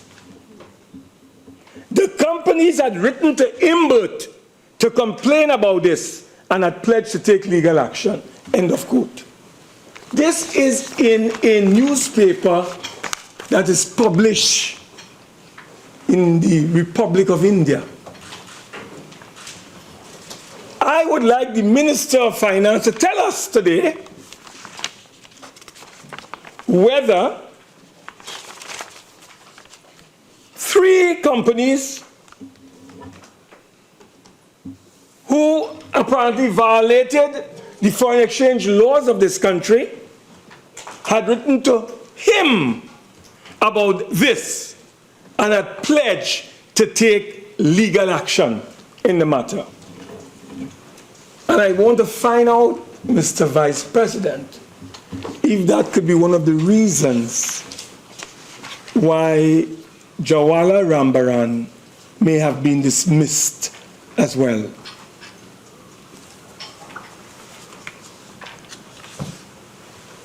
Mr. Vice President, this is very serious matters, you know. You do not play around with a central bank.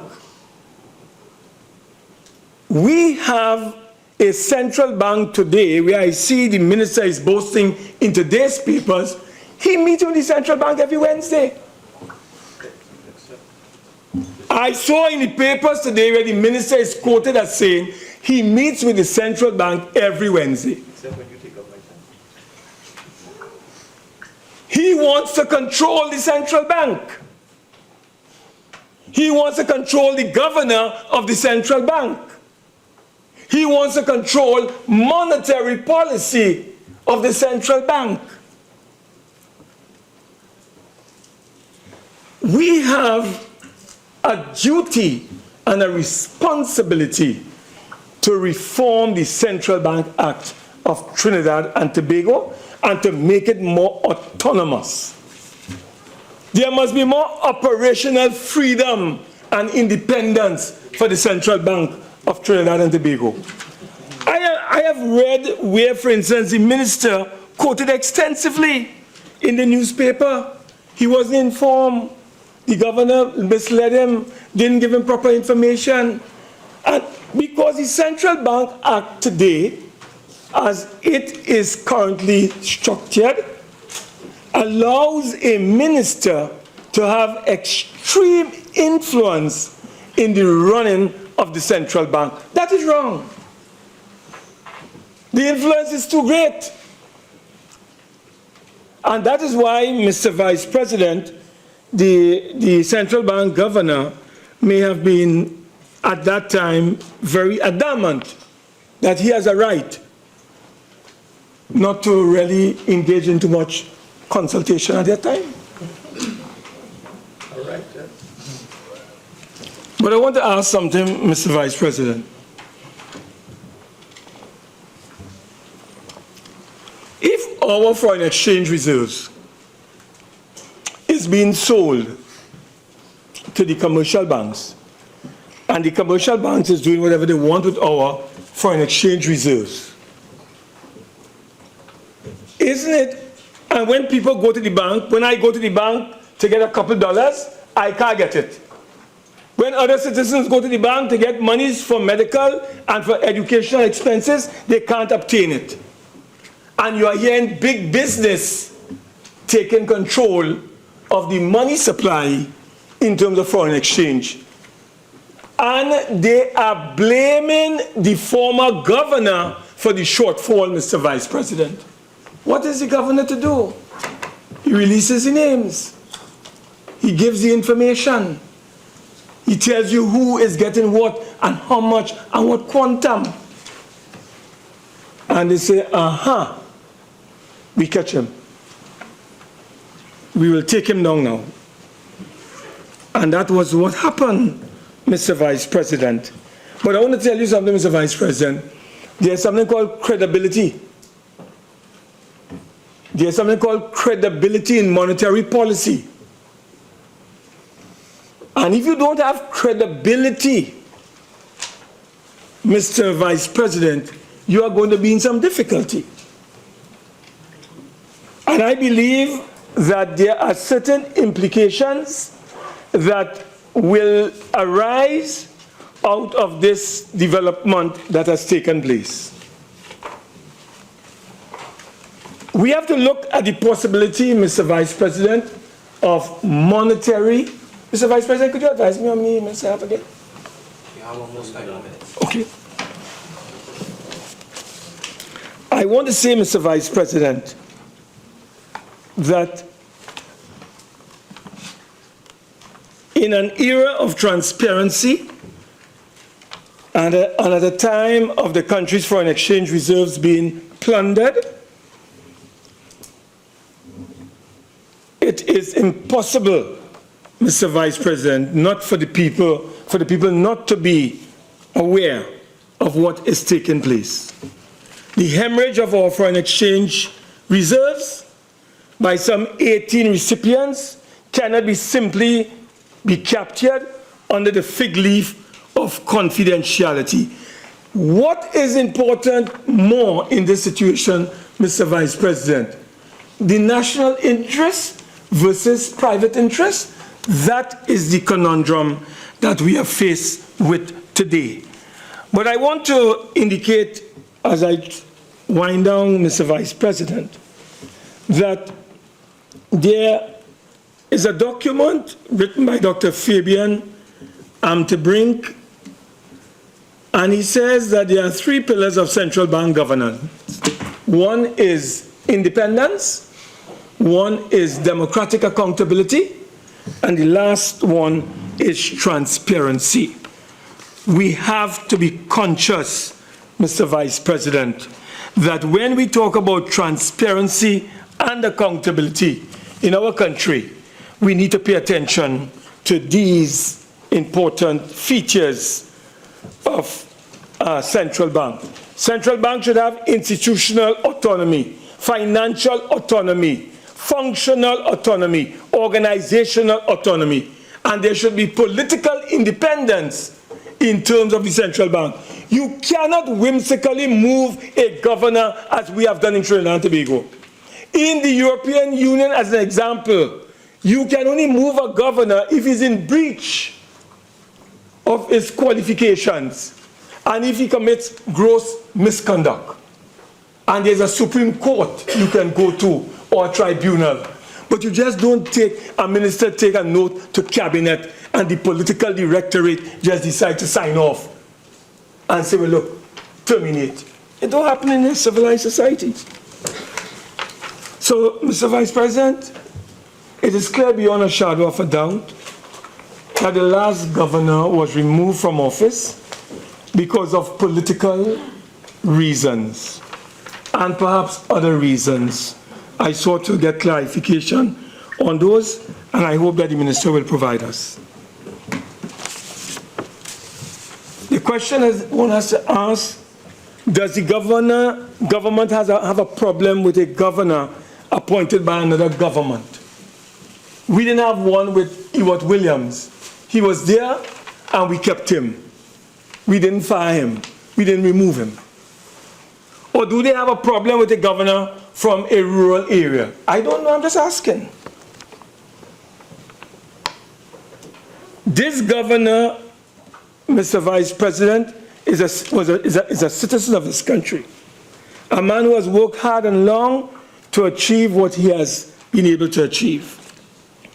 And we find it most regrettable and very tragic that this government could have whimsically, capriciously, arbitrarily removed the governor on what I call some grounds that if you check in law, any lawyer could come up with a position in the way that they wanted.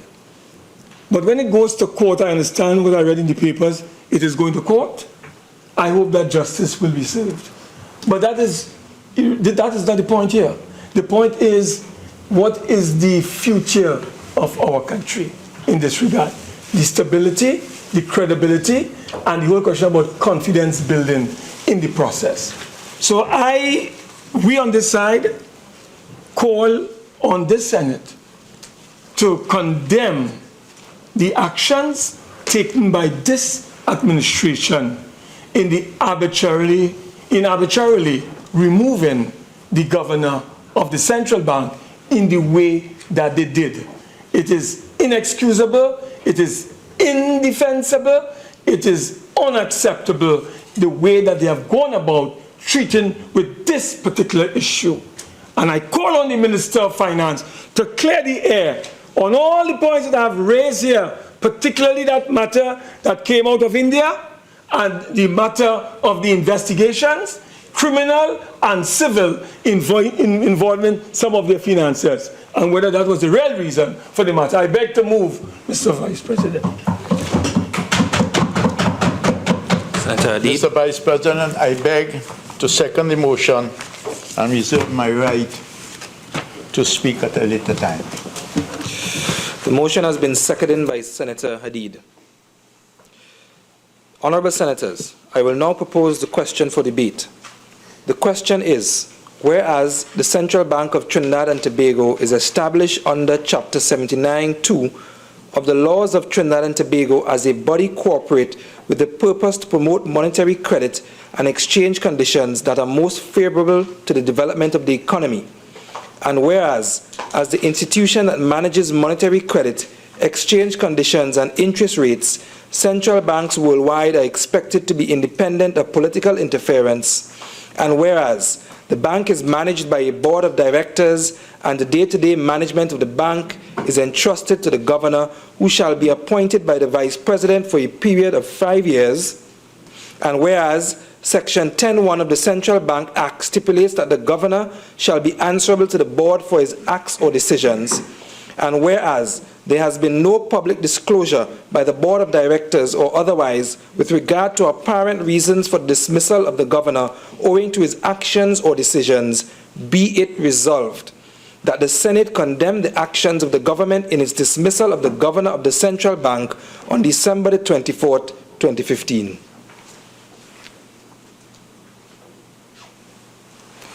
Honorable Minister of Finance.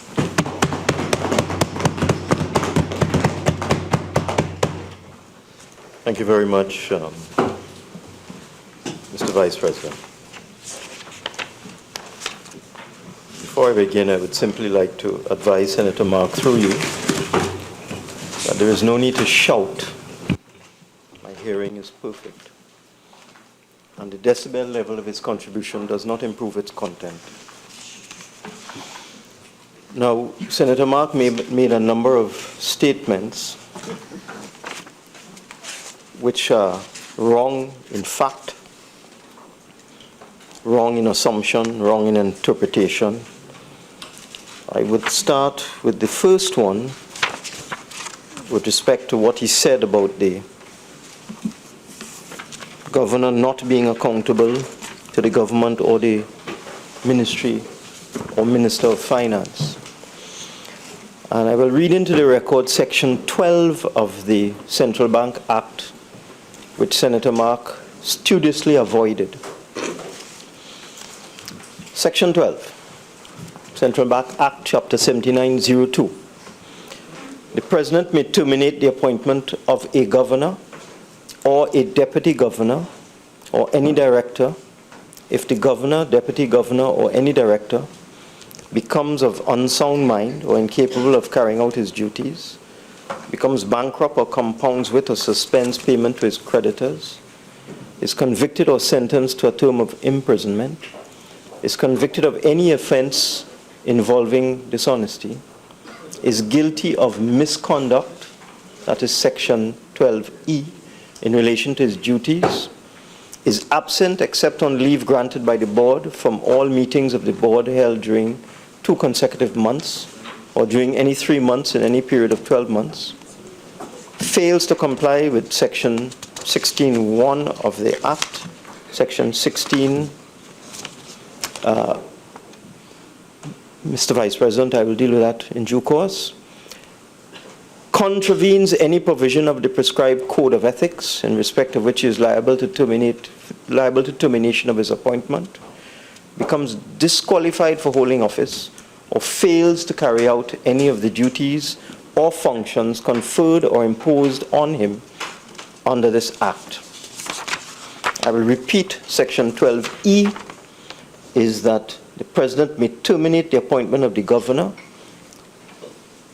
if he is guilty of misconduct in relation to his duties, or G, fails to carry out any of the duties or functions conferred or imposed on him under this Act. Now, Mr. Vice President, at the end of the contribution of the Senator Mark, he made some reference to this matter going to court, said he had read it in the newspapers. Well, Mr. Vice President, I do not intend to fall into error as former Speaker of the House, Mark, fell into error when he reported to the other place that he had received a notice from the High Court of proceedings in a particular matter, when in fact that was not so. I am aware of a pre-action letter written by lawyers on behalf of the former governor of the central bank to the central bank. And in that particular letter, the lawyer says we are pursuing the procedural failings of the revocation of his instrument of appointment with His Excellency the President Anthony Thomas Aquinas Carmona, SC. So that there is a pre-action letter in existence written to the central bank, and contained therein is a statement that lawyers for the governor are pursuing the revocation of his appointment with the President of the Republic. That is as far as I know it to be at this point in time. I'm not aware whether any letter has been written to the President. I have not received any correspondence, nor has the Attorney General, as far as I know. But a process has commenced. And when I look at the sub judice rule, it speaks to active proceedings in any court of record. So I am going to be careful in what I have to say, Mr. Vice President, because I have no intention of falling into error. Now, let's go back to Section 12 of the Act. And I must say that some of the things that Senator Mark has said bear striking resemblance to the contents of this pre-action letter written to the central bank. You confirm it? No, he joined me. I was wondering if you confirm. Mr. Vice President, this is the season of Easter. And if one is familiar with the trial of Jesus Christ, when Pontius Pilate asked him, "Are you the king of the Jews?" Jesus answered, "It is you who say it." I did not accuse Senator Mark of anything. I would take that passage from the Bible and say, "It is you who say it, not I. It is you who say it." So as I said, some of the things said by Senator Mark bear an uncanny resemblance to some of the statements made in that pre-action letter written to the central bank. I have not accused Senator Mark of anything. It is he who says it, not I. But I have in my possession the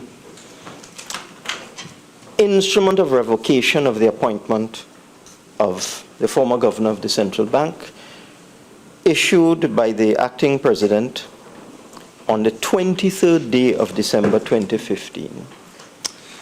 And it speaks to the power vested in the president by Section 7.1 of the Central Bank Act, but it also refers to Section 12E and Section 12G of the Central Bank Act. What the president said, acting president said in this instrument, is in exercise of the power vested in me by Section 7.1 and Section 12E and G of the Central Bank Act, I do hereby terminate and revoke your appointment as governor of the central bank. Let me go back to 12E.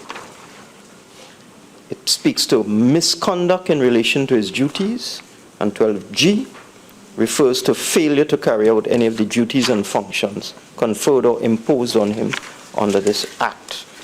It is not true to say, therefore, as it is alleged by Senator Mark and others, that this matter was whimsical.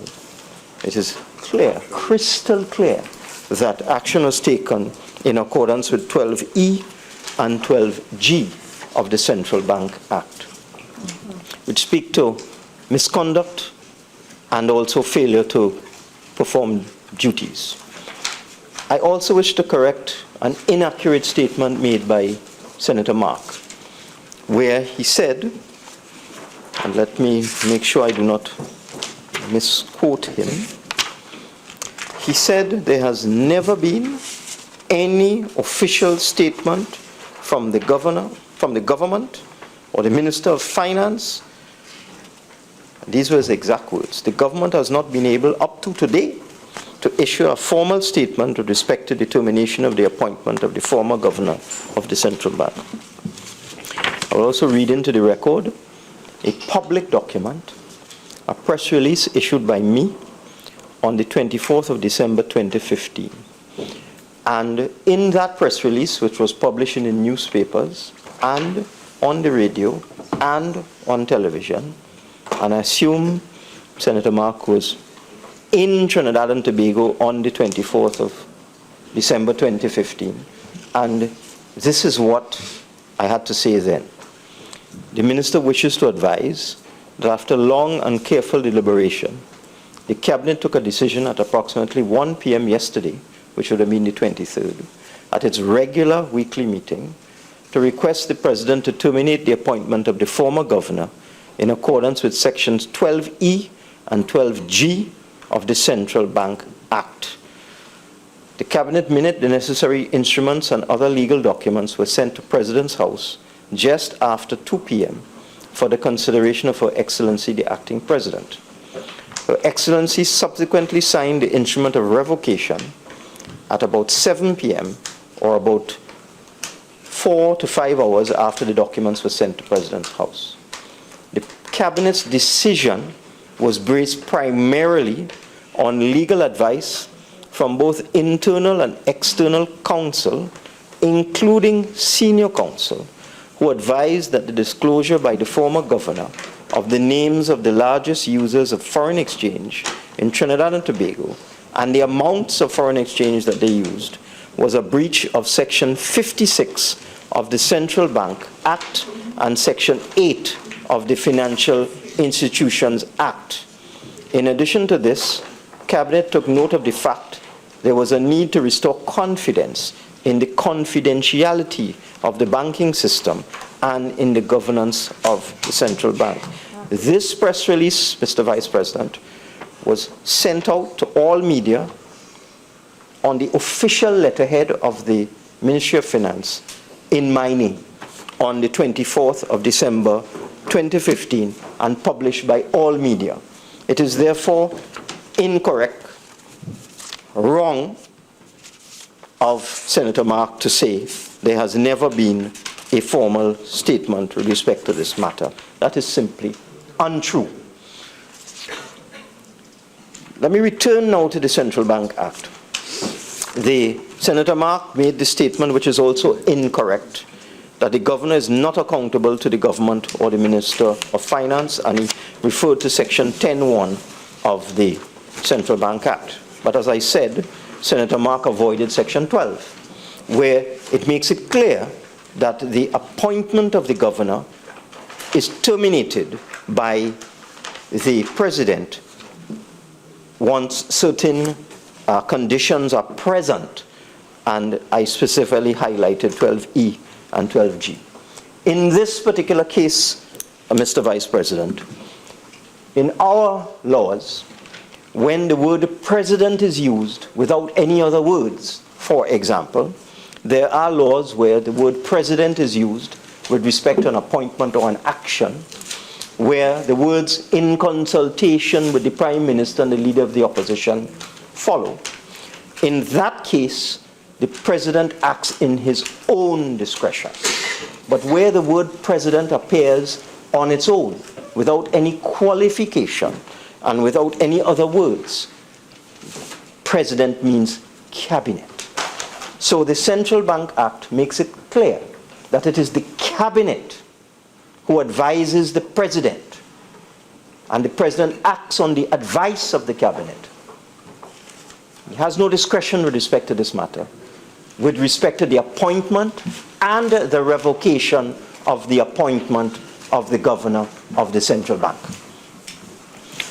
And therefore, it is simply incorrect, as Senator Mark has told us, that the governor is not accountable to the government or to the Minister of Finance. That is just wrong. Because if it is the government that causes the appointment to be made, and if it is the government that causes the revocation to be made, then certainly the governor is accountable to the government in the performance of his duties.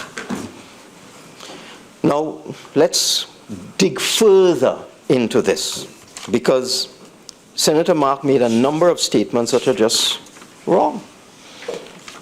And before I get into other statements that he made are just incorrect, I wish to say he spoke about some publication. He did not really identify the source. He said some publication from India, of which I have no understanding or knowledge. I'm not aware of that particular publication that you're referring to, Senator Mark. But he posed a question. Did the three companies involved in foreign exchange violations?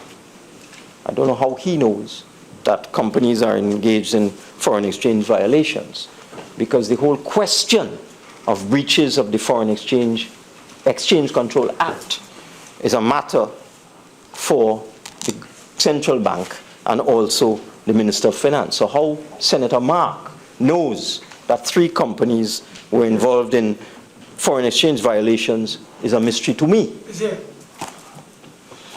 But he quoted some publication which caused him to ask a question.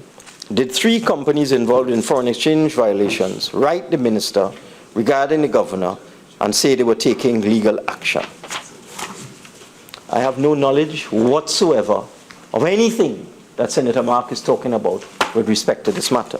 However, in this place, Mr. Vice President, I have come in this place during the budget debate and on other occasions, most recently with the Finance Act #1, and I have read into the record, not hidden anything, read into the record in this place on live television for all to hear, including Senator Mark, that a number of companies in Trinidad and Tobago had expressed concern about the actions of the former governor.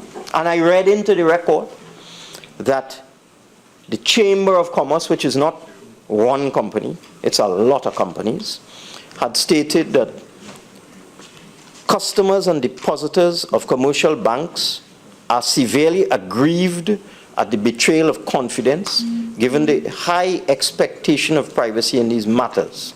The Chamber is also concerned that this is a dangerous precedent that could lead to further disclosure of any confidential information if the action goes unchecked. That is in December of 2015. A press release from the Chamber of Commerce. The Bankers Association also issued a press release suggesting a loss of confidence in the former governor of the central bank. And when the banking sector and the commercial sector loses confidence in the governor of the central bank, then the government must pay attention. I also, in this place, and Senator Mark was present, reported that Republic Bank had written a letter dated December 7th to me, stating, among other things, that trust and confidentiality is so highly regarded in the banking industry that transgressors are swiftly and severely dealt with. The letter went on to say, the administration of foreign exchange is the responsibility of the Ministry of Finance, and we draw these concerns to your attention and trust you will provide some assurance that customers' legitimate concerns that their confidential bank information will not be disclosed. I also, in this place, and Senator Mark was present, referred to a letter written by Smith Robertson, who said, among other things, we question the necessity for such a disclosure, as well as the governor's motives, if it was his intention to advise the country as to who purchased foreign exchange. Surely it would have been more appropriate to refer to the industries or sectors operating in our economy, rather than calling the names of firms. We see this as a clear breach of the Code of Client Confidentiality and are totally dismayed and appalled that the governor resorted to this type of action. Client confidentiality is a fundamental principle in the business of banking, and we have to believe the governor should have known better. I also, in this place, and Senator Mark was present, referred to a letter from the Massey Group, who said, among other things, we feel certain that the governor's actions are in breach of Section 8.1, 8.7, and 55.2 of the Financial Institutions Act and Section 56 of the Central Bank Act. We expect that the government will not allow these breaches to escape consequences. We take note of the specific consequences for breaches that are contained within each of the acts and expect the government will pursue the enforcement of the law, as this sets a dangerous precedent for the disclosure of confidential information from corporations and individuals in the future. So the point is, Mr. Vice President, not as Senator Mark would have us believe that all of this was secret. This was all out in the open. These letters were published in the newspapers. They were published by me in this parliament, in the presence of Senator Mark. So we all knew that Republic Bank had complained, that Smith Robertson had complained, that the Bankers Association had complained, that the Chamber of Commerce had complained, that the Massey Group had complained. And it was these facts, in addition to other things, Mr. Vice President, that caused the government to determine whether, in fact, because we are not just going to take this on the say-so of the private sector, they have a right to complain. They have a right to say they have lost confidence in the governor of the central bank. That is their constitutional right to say so. But we are not just going to take what they say just like that. So, as indicated in the press release, which, as I have said, Senator Mark seems to be unaware of, we sought legal advice. I have made this crystal clear in this place and outside this place. And we sought legal advice from internal counsel, external counsel. We sought legal advice from the Law Commission. We sought legal advice from the Attorney General's office. We sought legal advice from senior counsel.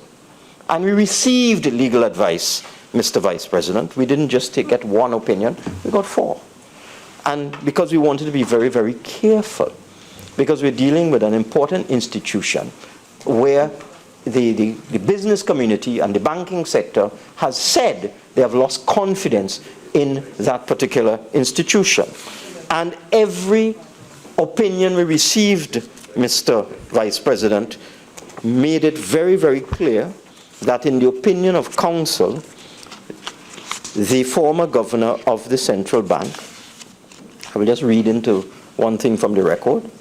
The governor breached the duty of secrecy imposed on him by Section 56.1 of the Central Bank Act. because the disclosure of the names of the companies and the exact amount of US dollars sold to each company by the banks amounted to a disclosure of information regarding matters relating to the affairs of the bank, the commercial banks and their customers that had come to his knowledge in the course of his duties. And that is the important thing. The information that was published had come to the attention of the former governor in the course of his duties, because the companies have a duty to disclose to the central bank through the commercial banks the purchases and sales of foreign exchange. So that one of the legal opinions told us this. Another opinion told us when the governor identified the users of foreign exchange, the governor breached the confidentiality provisions of Section 8.1. What's your name, sir? Give us your name, sir. Mr. Vice President, can I speak without interruption? Thank you very much. When the governor identified the users of foreign exchange, he breached the confidentiality provisions of Section 8.1 of the Financial Institutions Act regarding a customer or other person dealing with a licensee. Another opinion again referred to Section 8 of the Central Bank Act, of the Financial Institutions Act, and Section 56 of the Central Bank Act, Mr. Vice President. So that the government did not act whimsically in this matter at all. We took our time. We were very, very, very, very careful. We sought advice. We sought opinions, not one, not two, not three, but 4 opinions from senior counsel. So when we received the advice, we concluded that, as I indicated in my press release, that the governor had breached Section 56 of the Central Bank Act and Section 8 of the Financial Institutions Act. And, Mr. Vice President, confidentiality is at the core of the banking system. Not just in Trinidad and Tobago, but in the entire world. Once confidentiality is breached, then there will be a loss of confidence and there could be a systemic collapse of the financial sector. And this is not just a particular bank we're talking about, a commercial bank. We're talking about the central bank, which is supposed to be the exemplar, which is supposed to be the leader, which is supposed to set the standard in terms of confidentiality of client-customer relationships, Mr. Vice President. Well, let me move on to other errors of fact, other erroneous statements made by the Honorable Senator. The governor has a right not to engage in too much consultation with the Minister of Finance. I wish we were in the old days and we could use language or standing orders have severely circumscribed my ability to speak about certain things. But I can say, Mr.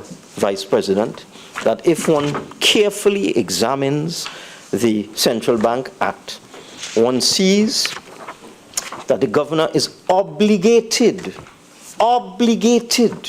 and I will quote the particular sections.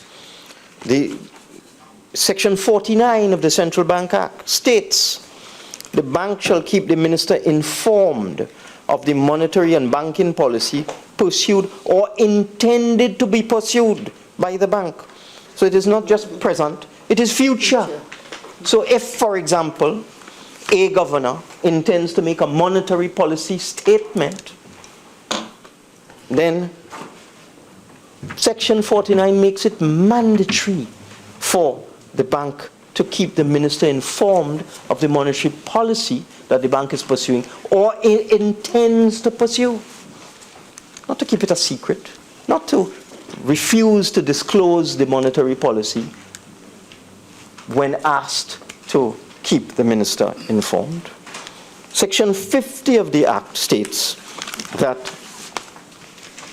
in relation to monetary and fiscal policy, the minister may, after consultation with the governor, issue to the bank, and Senator Mark, this is for your edification in particular, Section 50 of the Central Bank Act states, the minister may issue to the bank such written directives as may be necessary to give effect to the monetary and fiscal policies of the government.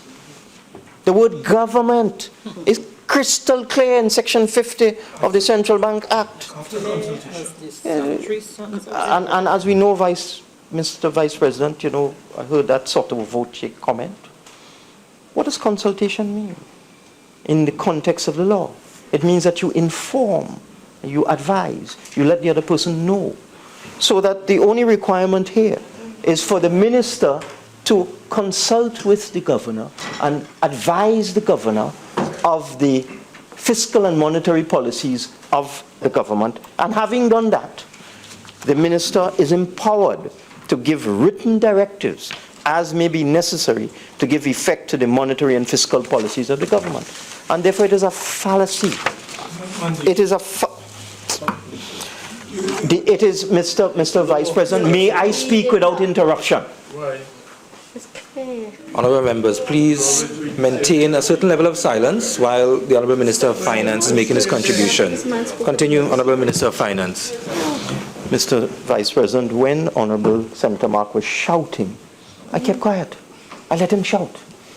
I am asking for your protection that I can continue my presentation without interruption from Senator Mark, because I know he does not like what I am saying.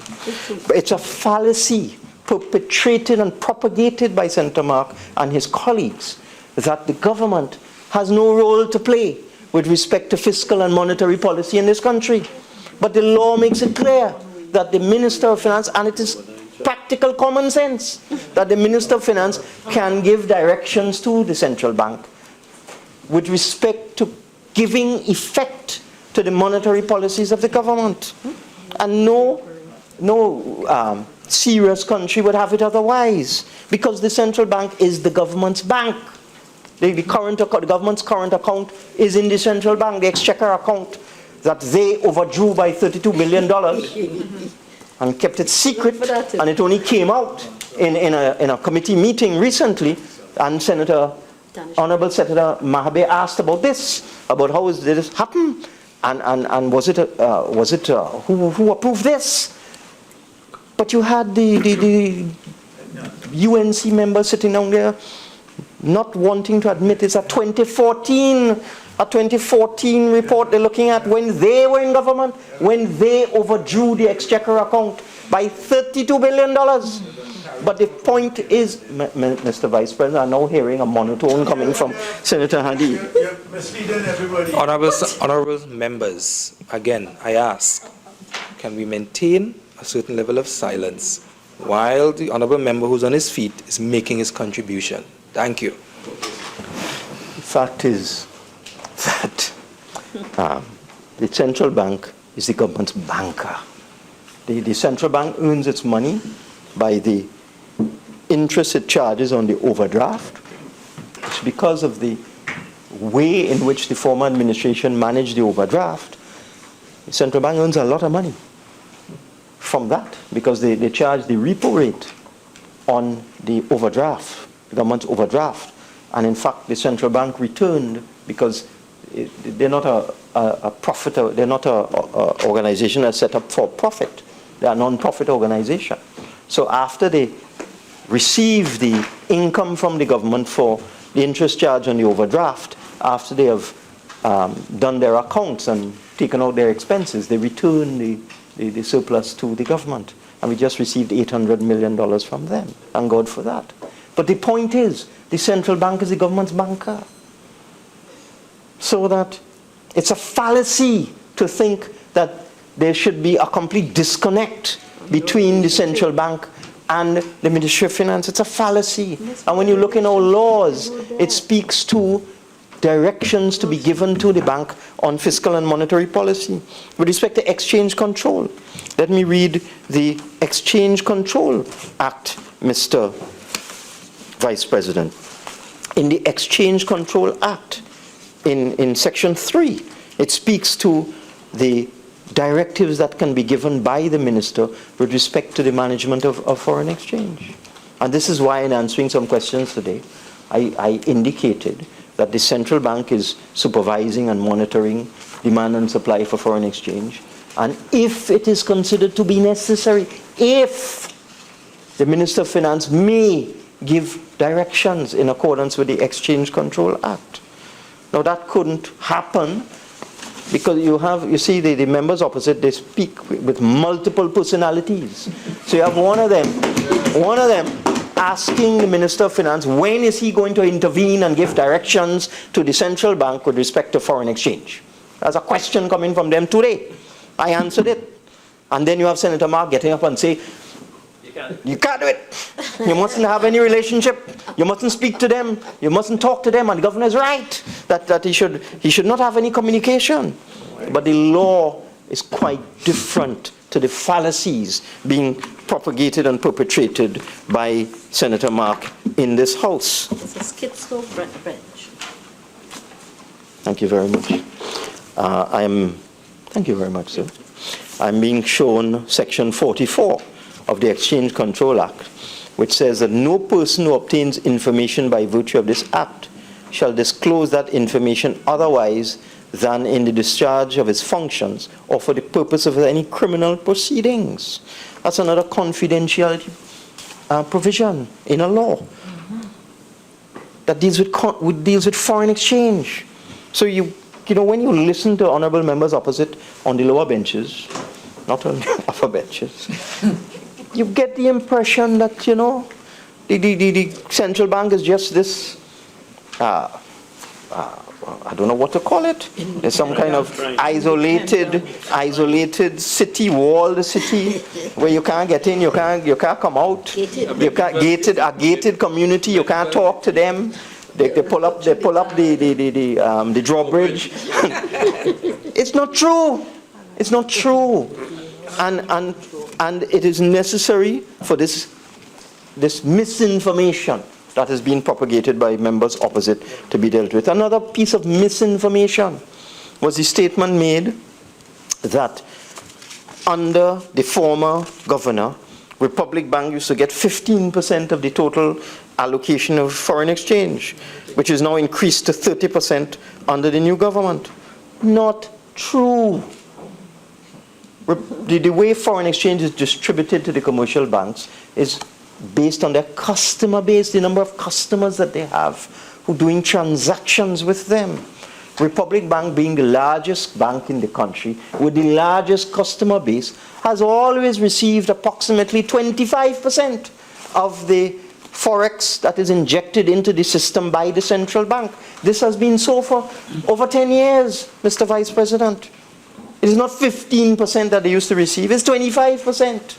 And that is consistent with the amount of business they have, the amount of customers they have, the amount of foreign exchange transactions that they do. Honorable Minister, you have 5 more minutes. Thank you. This is original time or total time? Thank you very much. Yeah, it's all right.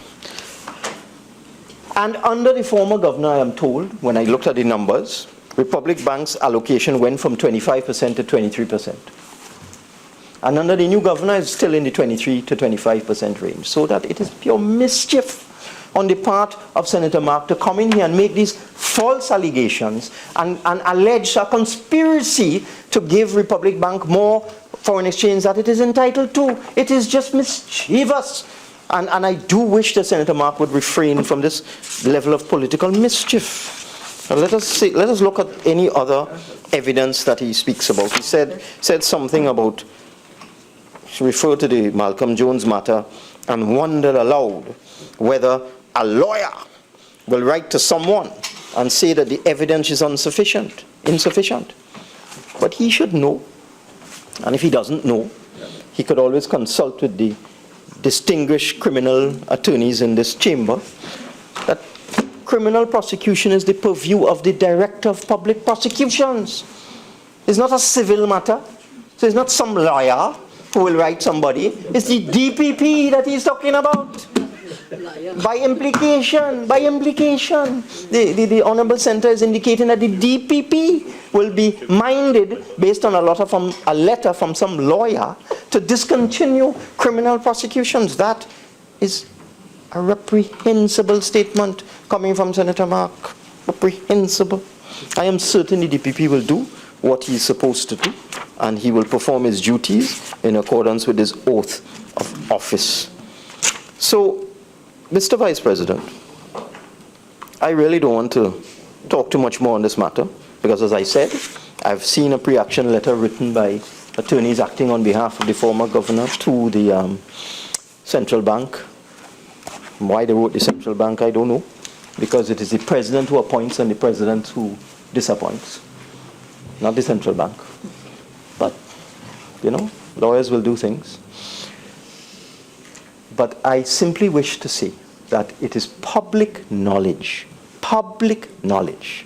based on an official press release coming out from the Ministry of Finance, that the cabinet took the decision to recommend to the president that the appointment of the former governor of the central bank be terminated based on breaches of the Financial Institutions Act and the Central Bank Act, which led to considerations with respect to sections 12E and section 12G of the Central Bank Act, which refer to termination of the appointment of the governor in a case of misconduct and in a case of failure to perform his duties. I thank you, Mr. Vice President.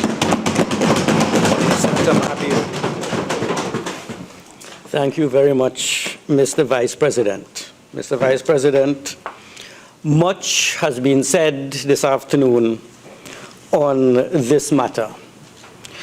Let me be as non-contentious as possible. We understand that this matter will reach the courts, or may reach the courts at some time, and I do not wish in any way to prejudice what will happen there. But, Mr. Vice President, it is important for us to understand, as we take a position one way or the other on this motion, on what is the subject matter that we are dealing with.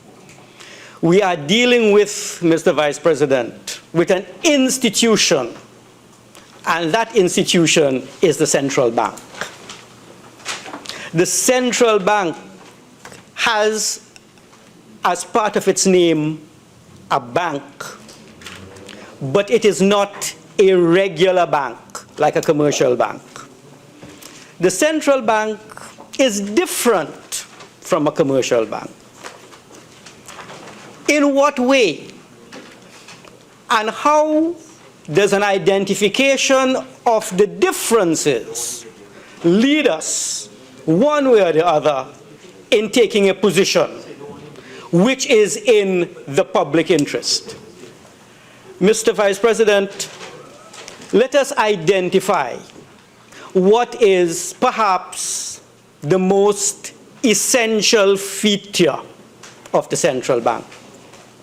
It issues our currency.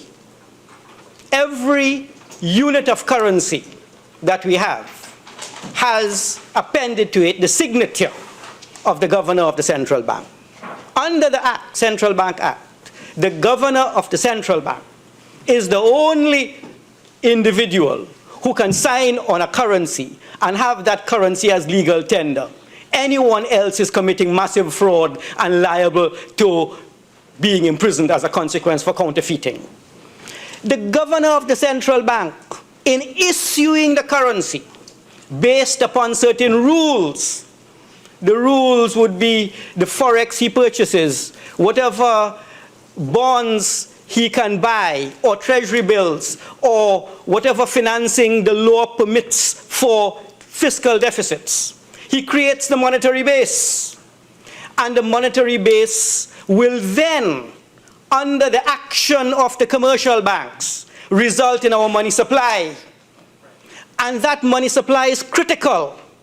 In what way? For the health, well-being, and welfare of citizens of Trinidad and Tobago. It must not be so much as it causes inflation, that is, a loss in the value of the currency. It must not be so little that it will prevent the kinds of transactions we need for economic growth. It has to be just the right amount that will ensure that inflation is under control and that the exchange rate is stable. And through this money supply process, the central bank is able to use a lever called the interest rate. It uses the interest rate as its lever to determine the direction of what we call monetary policy. When the interest rate is high, we say monetary policy is tight. When the interest rate is lower, we say monetary policy is loose. And what is the feature of monetary policy? The feature of monetary policy is this: the position on the interest rate, the position on inflation, the position on the exchange rate. It is based upon data. There is always in every central bank in the world a research arm where the research officers in the bank are duty-bound in the Federal Reserve System, European Central Bank, Trinidad Central Bank, Eastern Caribbean Central Bank. The data they collect, the theory they use, the statistics that they have compiled are used to ensure that there is stability in inflation rates, exchange rates, interest rates. They at the same time have a keen interest on how that is going to affect unemployment and growth in the economy. Mr. Vice President, the analysis of the central bank, which drives the decision on monetary policy, is not open to public scrutiny as something else we will look at. It is ongoing. It is quietly done. The discussions between the research staff and the governor is an ongoing process that we do not televise. The discussions between the governor and the board of directors are not made open for a public hearing. It is done quietly. And it is always said, Mr. Vice President, that the best central bank is a central bank where the public does not even know of its existence, because it is controlling these monetary issues in a manner that is causing no concern and panic in the overall economy. And the governor, in discharging the monetary policy of his institution, not only here across the world, Federal Reserve System, Indian Central Bank, the Central Bank of Mexico, the governor is free to change the monetary policy as conditions in the economy changes. He changes it. He can raise the interest rate, that is, increase the repo rate. He can lower the repo rate. He can undertake measures which are quick and which are reversible as he sees the economy, driven by the data he has, moving and where he wishes to go. This is in contrast to fiscal policy. Fiscal policy is undertaken usually once a year. Soon there will be a mid-year review of our budget. Fiscal policy and budgets are one and the same. Soon there will be a mid-year review, so we might have a second go at the fiscal policy of Trinidad and Tobago. The process is open. The process, once it is done, takes a year to reverse. Fiscal policy does not have the flexibility, but we give the governor of the central bank the flexibility, the freedom, the autonomy to discharge his functions without having to come to Parliament every time he wishes to raise the repo rate. It's the nature of central banking. If we were to confine the governor of a central bank by the process that is inherent in the Parliament, then he may be changing a variable long after the fact warrants a change, because it will take time to give him that kind of permission. It's in that respect, Mr. Vice President, that in central banking we give the governor an autonomous function, and driven by the data and in consultation with his governors, he will issue his monetary policy report. I've heard the interactions and so on that must go on between fiscal and monetary. We will come to that. But the essential point here with monetary policy is that there is a level of autonomy and there is a level of confidence that we have is that the governor and his staff and the board of governors will do right by the people of Trinidad and Tobago. They are charged by the Central Bank Act to ensure that the public welfare, the public good, the public interest is promoted and it is protected so that the stability of our monetary economy maintains and is intact. But in addition, Mr. Vice President, to the autonomous nature of a central bank with respect to the discharge of monetary policy, which is quick and which is reversible, and which is continuous and data-driven and behind closed doors. We see it when the report comes out, and we discuss it and so on, and they are free to change. We know the central bank has another function. It is not a regular bank. It is the banker to the government. I can't open an account at the central bank. You can't do it. No senator in this chamber can open an account at the central bank. The Minister of Finance, of course, has access to all the accounts because the central bank is the banker of government. Historically, there is no rule which says that the government should only bank with the central bank, you know. In the ECCB countries, many of those countries like St. Kitts and so on do have accounts with the commercial banks because they share a common central bank. In our domain, however, the central bank, for convenience and for practicality and for efficiency, is the repository of our tax receipts, the amounts we receive from the oil companies, and they act as banker to the government. But apart from that, no one here can open an account with the central bank. The central bank is rather a regulator, and the governor of the central bank performs a regulatory function. What is regulation? Economic regulation. The imposition of rules backed by penalties aimed at modifying economic behavior. Why do we need the central bank as a regulator of our regular banks, aka commercial banks?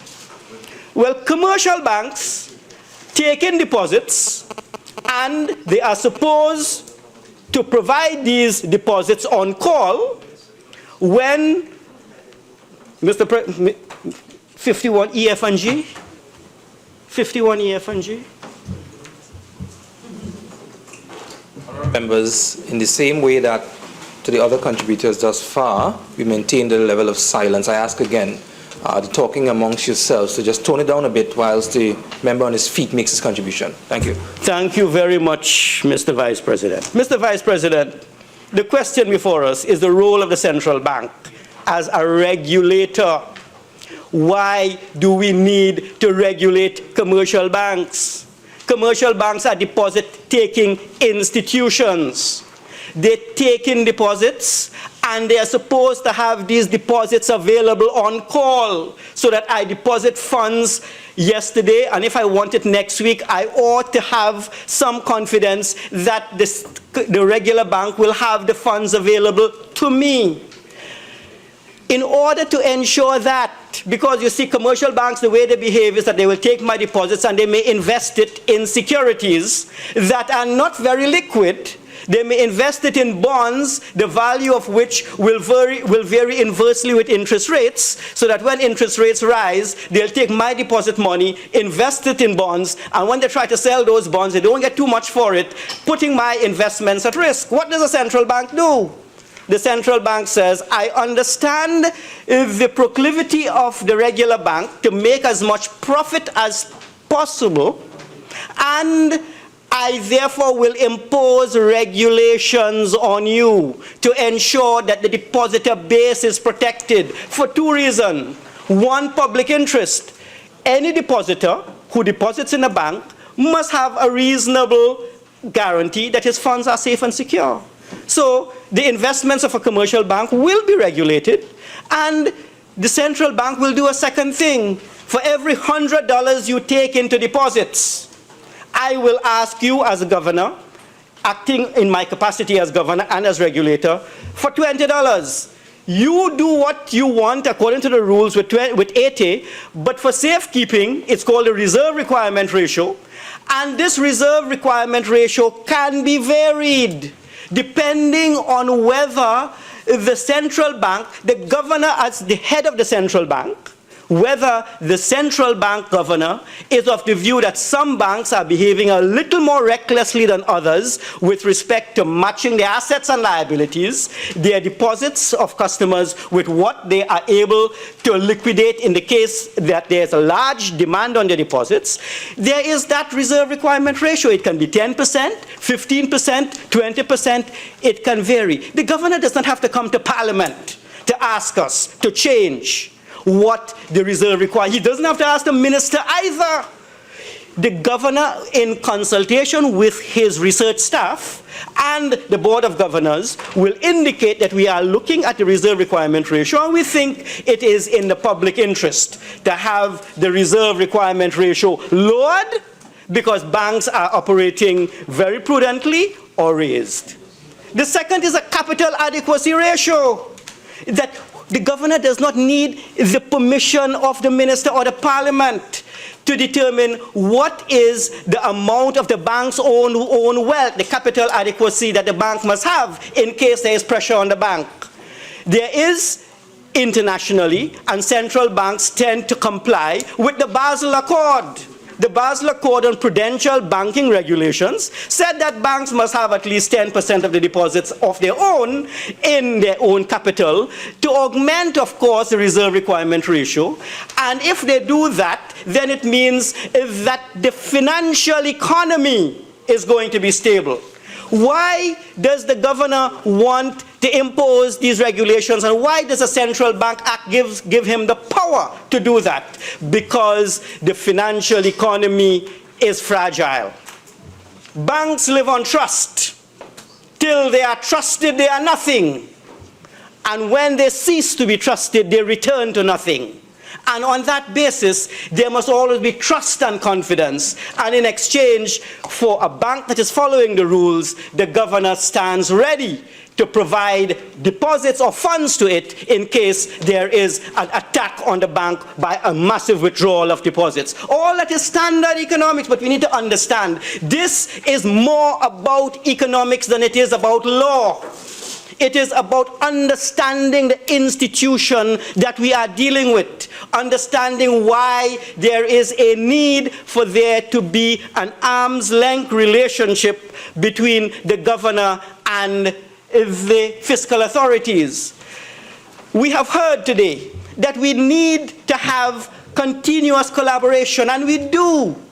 Take, for example, the wishes of a minister of finance who is of the view that we cannot have a currency that is depreciating rapidly. And the Minister of Finance, looking at the public interest from his perspective, may very well direct a central bank to indicate that we will need to stabilize the exchange rate. And what will the central bank then tell the Minister of Finance? Minister, we understand, we share, we are one on the same page, but in order for us to comply with that directive of yours, to stabilize the exchange rate, you need to balance your budget. Because monetary and fiscal will always go together. And that dialogue will take place. It cannot be that a minister of finance will tell a governor that you need to stabilize the exchange rate, and at the same time he's running a huge fiscal deficit which will undermine and thwart the ability of the central bank to defend the currency. It is for this reason the dialogue has to occur. There has to be an equilibrium between the monetary and the fiscal. We cannot depend on fiscal alone to take us out of our situation, nor can we depend on monetary alone. So there is a need for dialogue. But once a dialogue has been in order and there is an accord on what is the business of the minister, what is the business of the governor, it is to defend the public interest. The minister has the public interest to defend. The taxation policy, the spending policy, at the heart of fiscal policy is how do we so tax and spend so that there is adequate redistribution of income to the poor, underprivileged in the society, and at the same time we grow this economy. There are a number of functions of budgeting. I won't go there. That is for academic discourse. But we allocate resources, we stabilize the economy, we ensure that there is adequate redistribution, but there must be growth as well. There are functions for the minister. There are functions for the governor, and the functions are always one and the same. However, sometimes when the minister wants to achieve something, or when the governor wants to achieve something, they will come into conflict with the public interest, and it is in that situation behind closed doors that we are able to come to an accord and a discussion as to what we shall do and what could we settle on, given that we both are on the same page with respect to economic policy. Mr. Vice President, the governor of a central bank is free to regulate. He regulates commercial banks.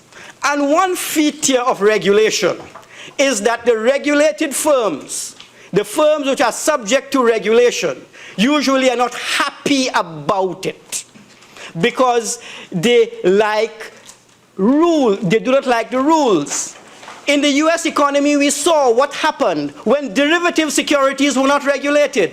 When banks purchased these, when huge banks like Citicorp and so on purchased these derivatives, there was an absence of rules. They love it when there are no rules. And when they face collapse, they love it then when the government will use taxpayers' money to come and bail them out. They need to operate with rules, because rules are confining, they are anchors.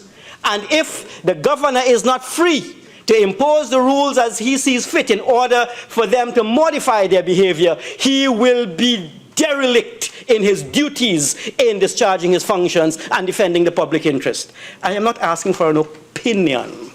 I know of that which I speak on this matter. Mr. Vice President, let us look at a third function of a governor. 2 more minutes, but I'll come back after the break. Third function of a minister, of a governor. You know, a governor of a central bank is someone who does not speak too much. Does not. He hardly makes public utterances. But Mr. Vice President, when he speaks, we're supposed to listen. Janet Yellen, Governor of the Central Bank of the United States. Incidentally, she, of course, reports to Parliament occasionally. She's brought before Parliament. But Ms. Janet Yellen, Governor of the Federal Reserve System, is a governor who, whenever she speaks on the policy with respect to the interest rate, and the Secretary of the Treasury can't tell her anything about that, you know. That's a different system. That's an advanced economy. She, Mr. Vice President, is going to make certain statements that will send ripples and jitters in the financial economy. Bond prices and asset prices can rise or fall simply because of some statement she has made. She has a power that is not a direct regulatory power. The power she has is a power that central bankers have had since the days of the Bank of England, the first central bank. It's the power of moral suasion. The power of moral suasion is a simple power. It is a situation where I would like you to change your ways, and I will simply surrender some active regulation for some subtle regulations. And in making an organization change its ways, Honorable members, the time is now 4:30 and it's time for the tea break. This House will now stand suspended for 30 minutes. We will return at 5 p.m.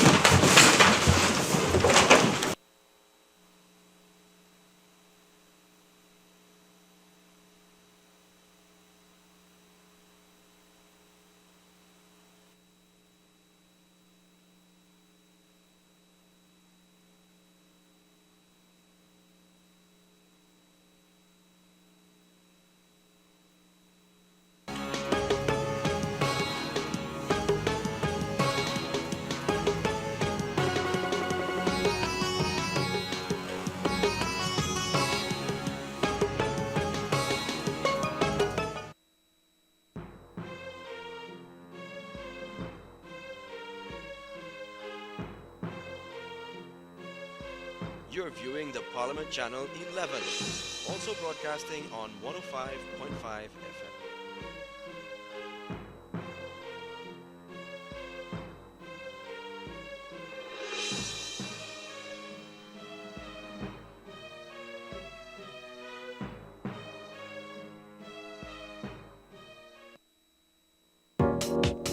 Follow the Parliament of Trinidad and Tobago on Twitter. Our call sign is @TTParliament.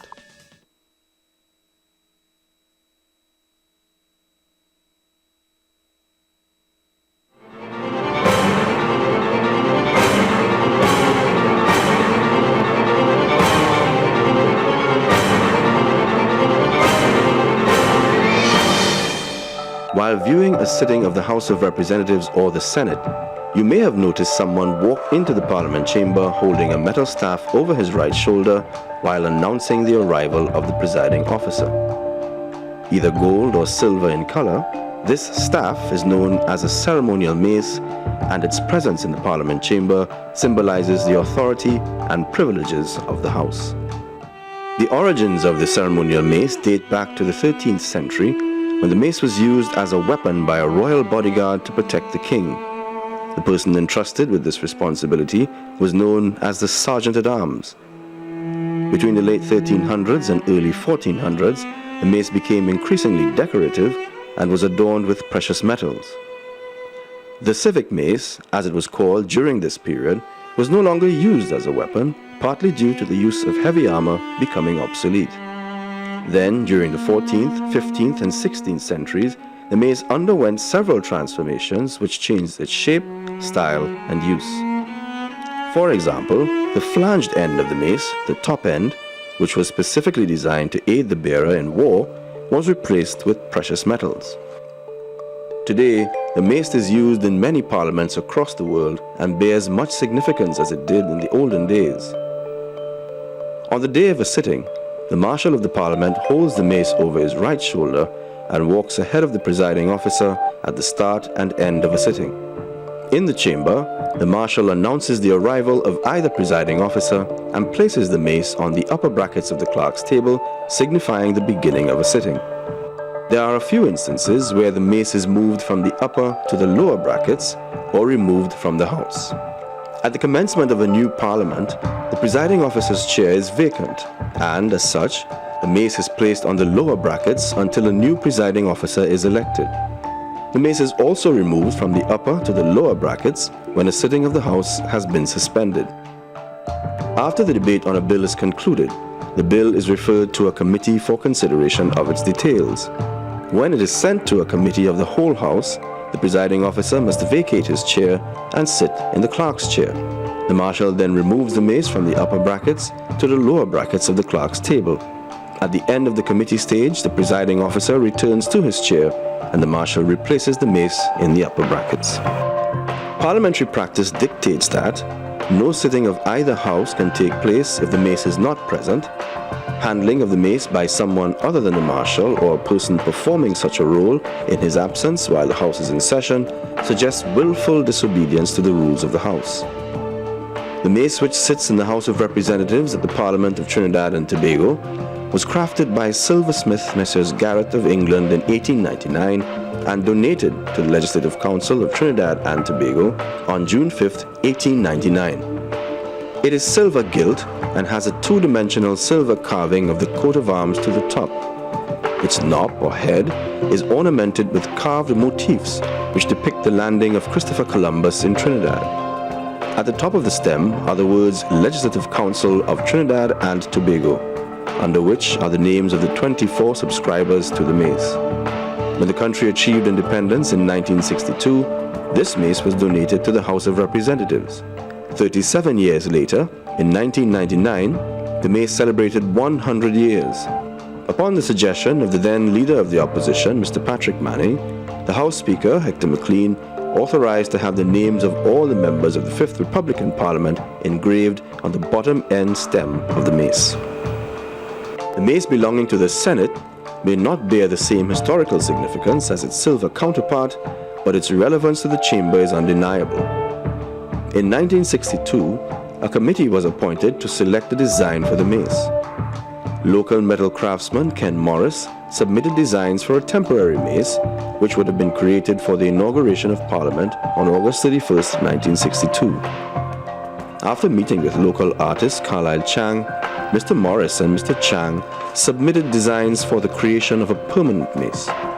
The decision was taken by the committee appointed to consider designs to hire highly skilled local artisans to produce the mace, as it would be considered an incentive for other craftsmen. Unfortunately, discussions on the mace reached a standstill. In 1963, it was agreed to immediately purchase a mace for the Senate because of the dissolution of the Senate of the federal government, whose mace was being used in the interim. Finally, in 1966, Mr. Chang's designs were sent to Messrs. Thomas Fattorini Limited in the United Kingdom to sculpt a mace for the Senate. This mace is still being used in the Senate today. The design of the mace of the Senate was loosely based on the mace of the Parliament of Tanzania and adapted to local purposes. Its features include 2 copies of the coat of arms, a 3-dimensional figurine at the top, and an engraving of the national emblem on its knob. The words Senate of the Republic of Trinidad and Tobago are also engraved in the mace's knob. 4 round panels along the stem of the mace depict the oil industry, the sugar industry, the cocoa industry, and the symbol of the local manufacturers association. At the top of the base of the stem is an engraving of the national flower, the Chiconia, and the Anthurium lily. The floron or end of the mace is in the shape of a cocoa pod. This mace is gold in color. Used as a weapon in ancient times to protect the king, today the presence of the mace in the chamber symbolizes the authority vested in the houses on behalf of the people of Trinidad and Tobago.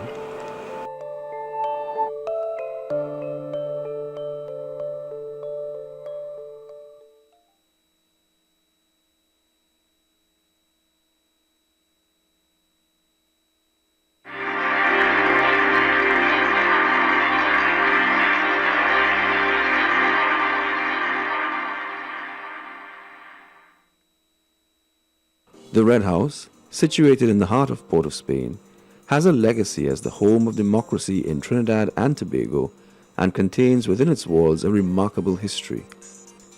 The historical significance of the building was further enhanced when, during recent restorative works, there was a discovery of archaeological relics and even evidence of indigenous burials. In order to preserve this history, careful consideration was given to the renovation of the building, which led to the Restoration Committee employing the services of an American architectural company to carry out specific restoration and preservative functions on the building. Evergreen is a specialty contractor based in New York City in the United States, and we specialize in the restoration and conservation of decorative arts in buildings. So we work on ornamental plaster, decorative painting, works of art such as murals on canvas and on walls. We've worked in Port of Spain at Queen's Royal College, and recently in the United States we've worked at the U.S. Capitol and the United Nations building. What's interesting to me is that the red plaster that's at Queen's Royal College is here at Red House, and it gave this building its distinctive red color before it was painted over. Our objective is to determine historic colors used in the interior of the building, and that would include paint on plaster and possibly wood, or we found that a lot of the wood surfaces were originally stained or clear-coated, so you're meant to see the grain of the wood. And we're also tasked with understanding the exterior color scheme, basically anything having to do with the original color of the building as it was articulated after 1903. So for the finishes analysis and determining the historic colors, we use 2 main techniques. One is collecting paint samples from the walls and ceiling and other features, and we'll examine those to determine the different color schemes over time. And we also conduct what we call exposure windows in place. And an exposure window is when we remove layers of paint a bit at a time so we can see on the wall what different colors and finishes were placed. Another goal of this project is to preserve the plaster molds that were created previously by Evergreen. In the south chamber, the ceiling was dismantled and the ornamental plaster pieces were cast, meaning we made replica molds, I should say, for those pieces so that in the future we can cast replicas of pieces that have been damaged and then place them back in the south chamber exactly as they were originally.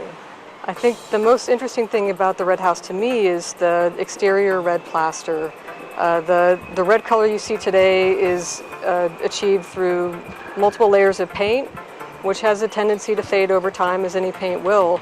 But the red color that this building has was originally imparted by a very deep red plaster. It's very beautiful material.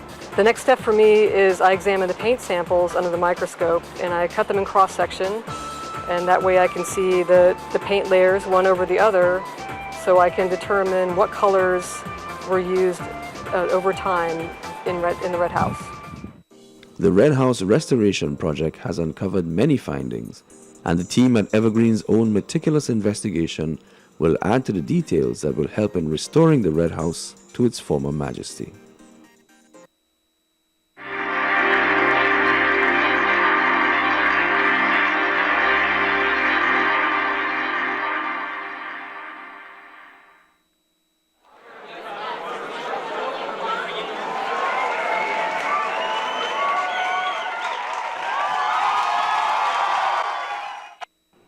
A women's issues advocate. This is how Ms. Shirley Osborne, Speaker of the House of the Montserrat Legislative Assembly, described herself while being interviewed by the Parliament Channel 11. Madam Speaker was interviewed during her working visit to the Parliament of Trinidad and Tobago, which took place from Monday, April 13th to Friday, April 17th, 2015. During her tenure, she met with the directors of the various departments in the Office of the Parliament, where she learned about the administrative side of our country's legislature. On the first day of her visit, Madam Speaker was welcomed to the Parliament by Mrs. Jackie Sampson Miguel, Clerk of the House, and House Speaker, the Honourable Wade Mark. She then learned about the structure and role of committees from Mrs. Nataki Atiba Dilchan, Clerk of the Senate, and Mr. Julian Ogilvie, Procedural Clerk in the Committees Unit. Later that evening, she toured the Parliament Chamber and visited the Parliament Channel 11's control room. Madam Speaker then met with representatives from the Information and Communication Technology Department, where they discussed information technology in the parliamentary system. She concluded the day's activities by meeting with the Director of the Human Resources Department to learn about the services provided by the Parliament to constituency offices. Her activities throughout the week continued in a similar manner, as Madam Speaker learned more about our Parliament's administrative function. Some of the topics discussed include public education, information and overview of parliamentary broadcasting, the role and importance of financial scrutiny, services provided to parliamentarians by the Library Department, comparisons of the current and proposed management structure of the Parliament, financial management services, effective human resource within a parliamentary framework, security of the parliamentary precincts, and functions of the Speaker of the House. The Honourable Shirley Osborne also viewed sittings of the House of Representatives and the Senate and had a brief meeting with Senator the Honourable Razia Ahmed, President of the Senate. Madam Speaker's visit also included several entertaining activities. She participated in a fitness walk hosted by the Office of the Parliament to commemorate its annual Health and Fitness Month and attended a dinner hosted by her counterpart, House Speaker Wade Mark. Following is the interview with the Honourable Shirley Osborne. What is the purpose of your visit? I asked to come to Trinidad because they tell me Trinidad has a really good parliamentary system. It's not my first visit to Trinidad. I've known about Trinidad for a long time. In those, Trinidad has supported Montserrat in all kinds of other ways throughout my lifetime. So I came to Trinidad because I know there's so much good work being done here in terms of Parliament, your Parliament, and I've found out so much more since I've been here about how your Parliament has grown and the steps, the systems, the support systems, the strategic plan that you have. it's a brand new thing for so many people. People don't expect a strategic plan for a parliament. It's something you do for business. But that is one of the reasons why I'm here, because I want us to organize our parliamentary systems so that it works, so it does what it's supposed to do, so that it strengthens our politics, our governance, and our community in general. Just learning what there is to learn. Because like I said, we are starting from scratch pretty much. We are rebuilding. And that is the major reason why I'm here. The other one is that, like I said, I've been away for a while, so I have to reconnect with my West Indian, my Caribbean people. And that, for me, is really important, because especially since our relationship within the Caribbean is tenuous at the moment. We are back in granting aid with Great Britain. We no longer have all the autonomy that we used to have. So although Montserrat still is a full-fledged member of CARICOM, for example, and the OECS, the Organization of Eastern Caribbean States, we are limited and stymied in several ways about how we can interact and how we can cooperate and collaborate with our Caribbean neighbors, sisters, brothers, our Caribbean sister countries. So one of the things for me, precisely, is that on a personal level, I need to find my friends again that I lost in the years, and I think Montserrat needs to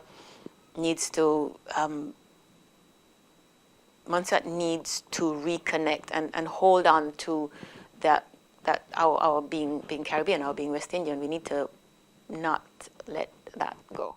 What mechanisms will you implement in the Montserrat Legislative Assembly to strengthen its parliamentary system? Well, I think one of the first things I'm going to do is engage with the public.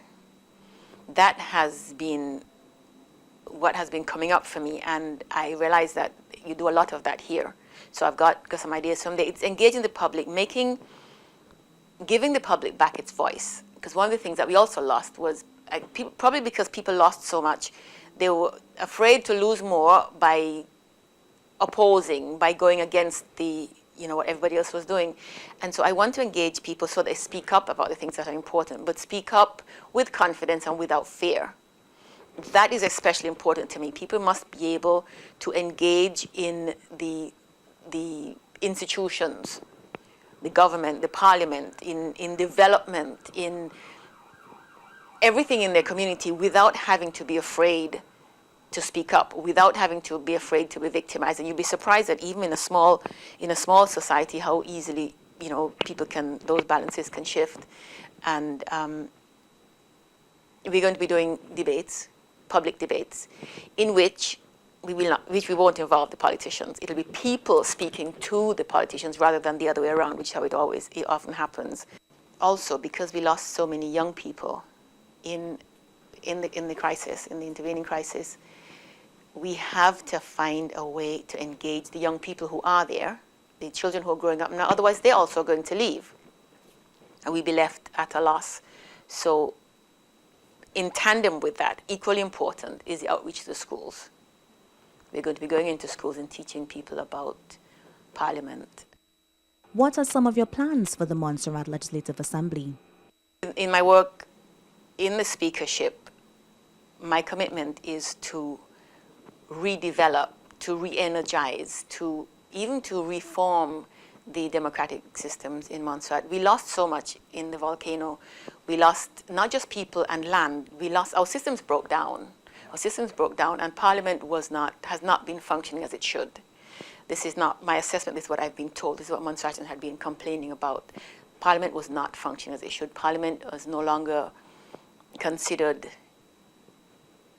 important, no longer granted the significance that it really should have, since in my opinion, and since really it is the foundation of our political system and our governance.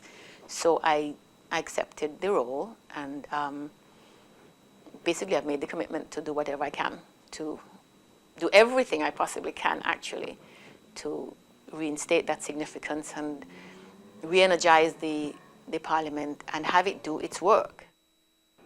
What is the current structure of the Montserrat Legislative Assembly? We have only the Assembly. We don't have We don't have two houses. We have the Assembly, we have Cabinet, like everybody else has, and the Legislative Assembly, which has 11 members, 9 elected and 2 ex officio, well, not ex officio, 2 who are members or public officials, the Attorney General and the Financial Secretary.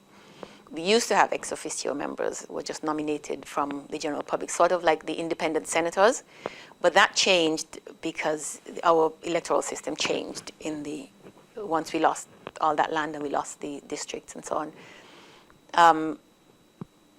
Parliament convenes 2 days a month, and generally 2 days together. Bills pass through the House the same way they pass here. You have the first, second, third reading. We do have committees. We have the Public Accounts Committee, and we have the Standing Orders Committee. And in fact, our standing orders are being revised right now.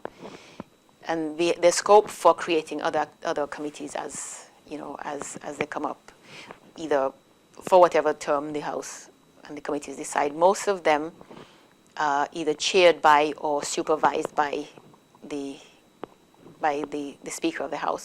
The Public Accounts Committee is chaired by the opposition, actually. It's a small committee. There are 3 people, and 2 of them are opposition members.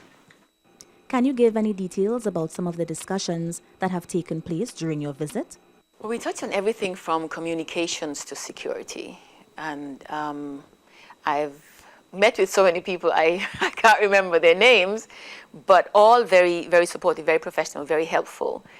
The communications department has walked me through how they operate. They've talked to me about the television, the radio station,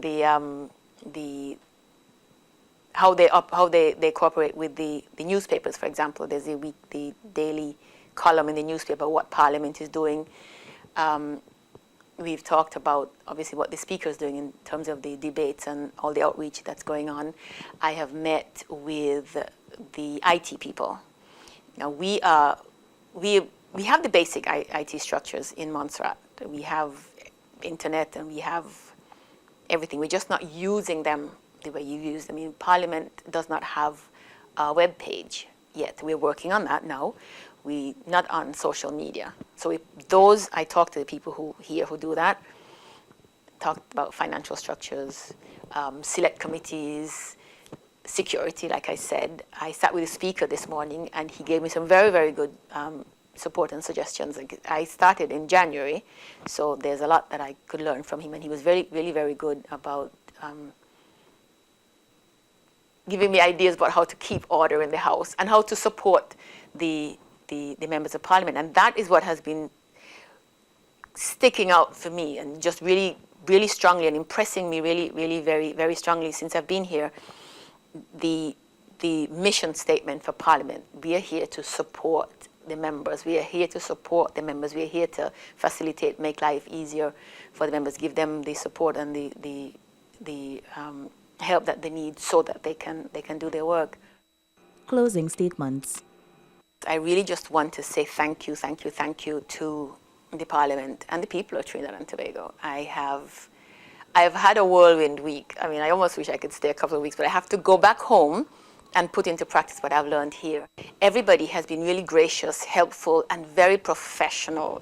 That is what is, you can't miss it. One of the things that we lost in Montserrat, like I said, was order.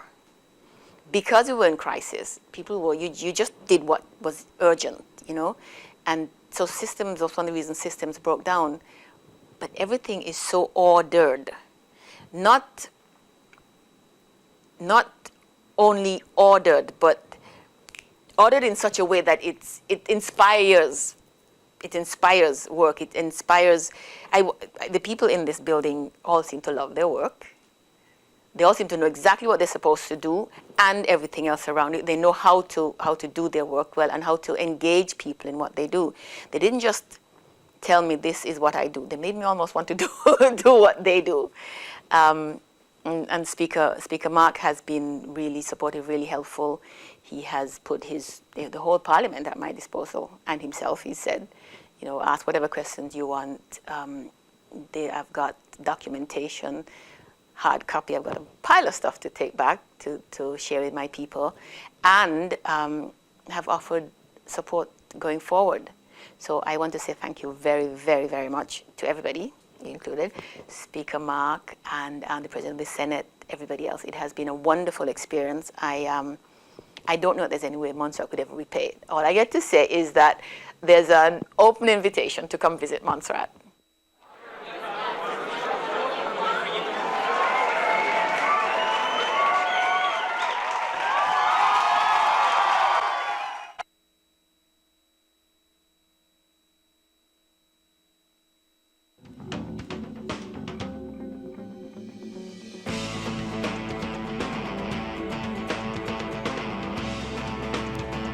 Parliament Outreach.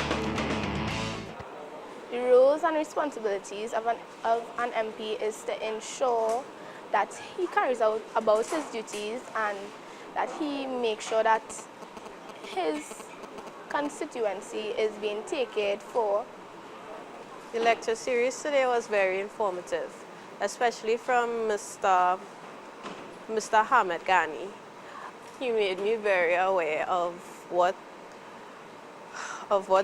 is mostly the main role of an MP, what happens, what ministers are supposed to do, and what processes the Parliament goes through in deciding a bill. I think the role of an MP is to seek the interests of the people in the area, deal with the matters that are pending, and give everybody a fair chance to state their problems and things that they think the MP should do to uplift the area. Parliament Outreach. Check our website for showtimes, ttparliament.org.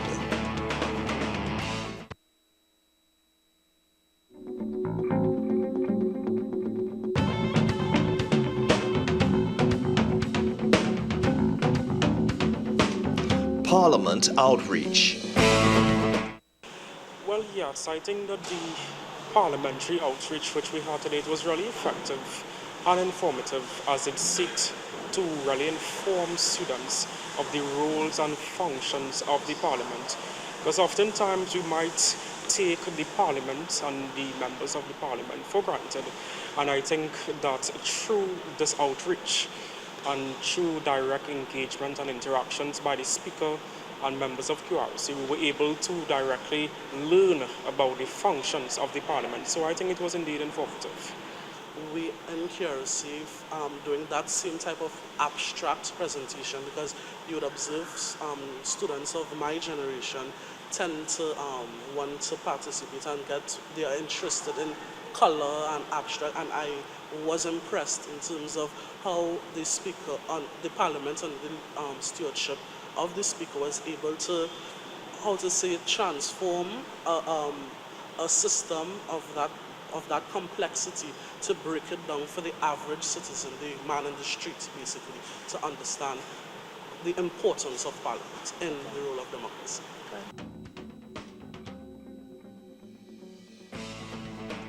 Parliament Outreach. Check our website for showtimes, ttparliament.org.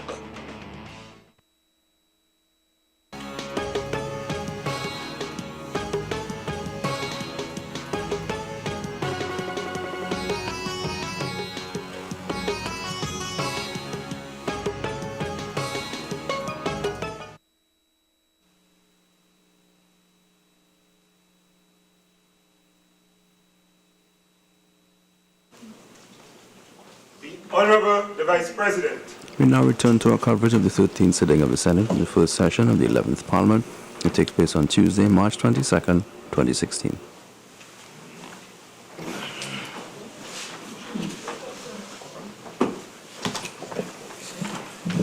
Senator Mahabir. Yes. Thank you very much, Mr. Vice President. Continuing after the tea break, the issue before us, as indicated earlier, is one that we need to understand. Many people in our society do not really understand what a central bank governor does. What is his role? And how important is he for the stability of the economy?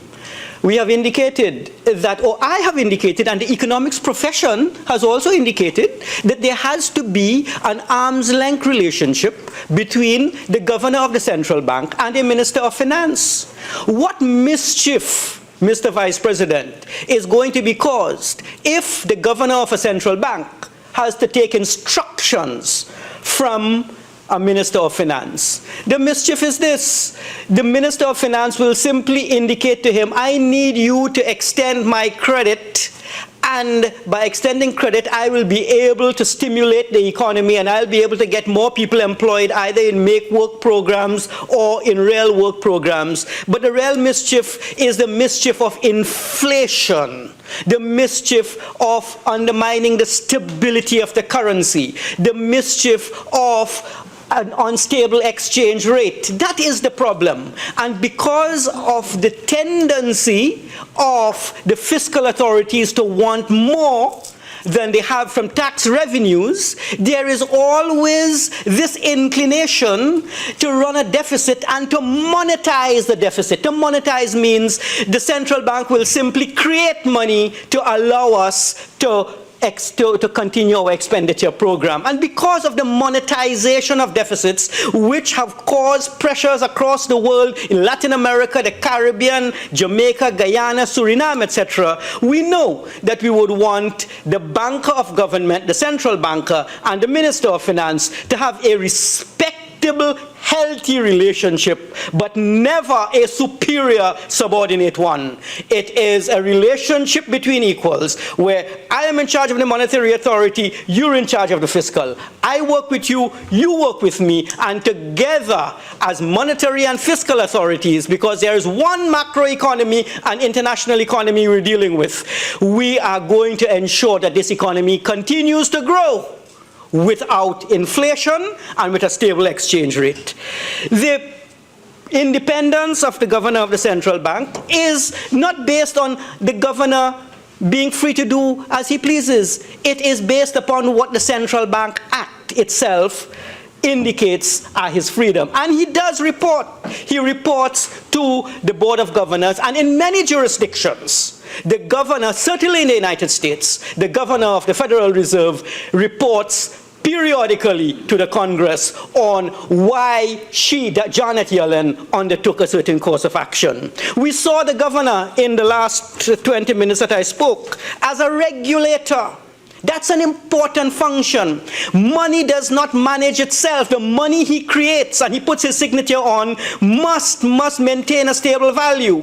And the banks which are in charge of expanding this money supply via the loans they create must do so prudently. They must follow international best practice. They must be well capitalized. If they don't, there is fragility in the financial economy. It's for this reason Governor Ewart Williams advised the then Minister of Finance that there should be some kind of lifeline for CLICO, because in his view as governor, if CLICO collapsed, the entire financial economy was going to also go down.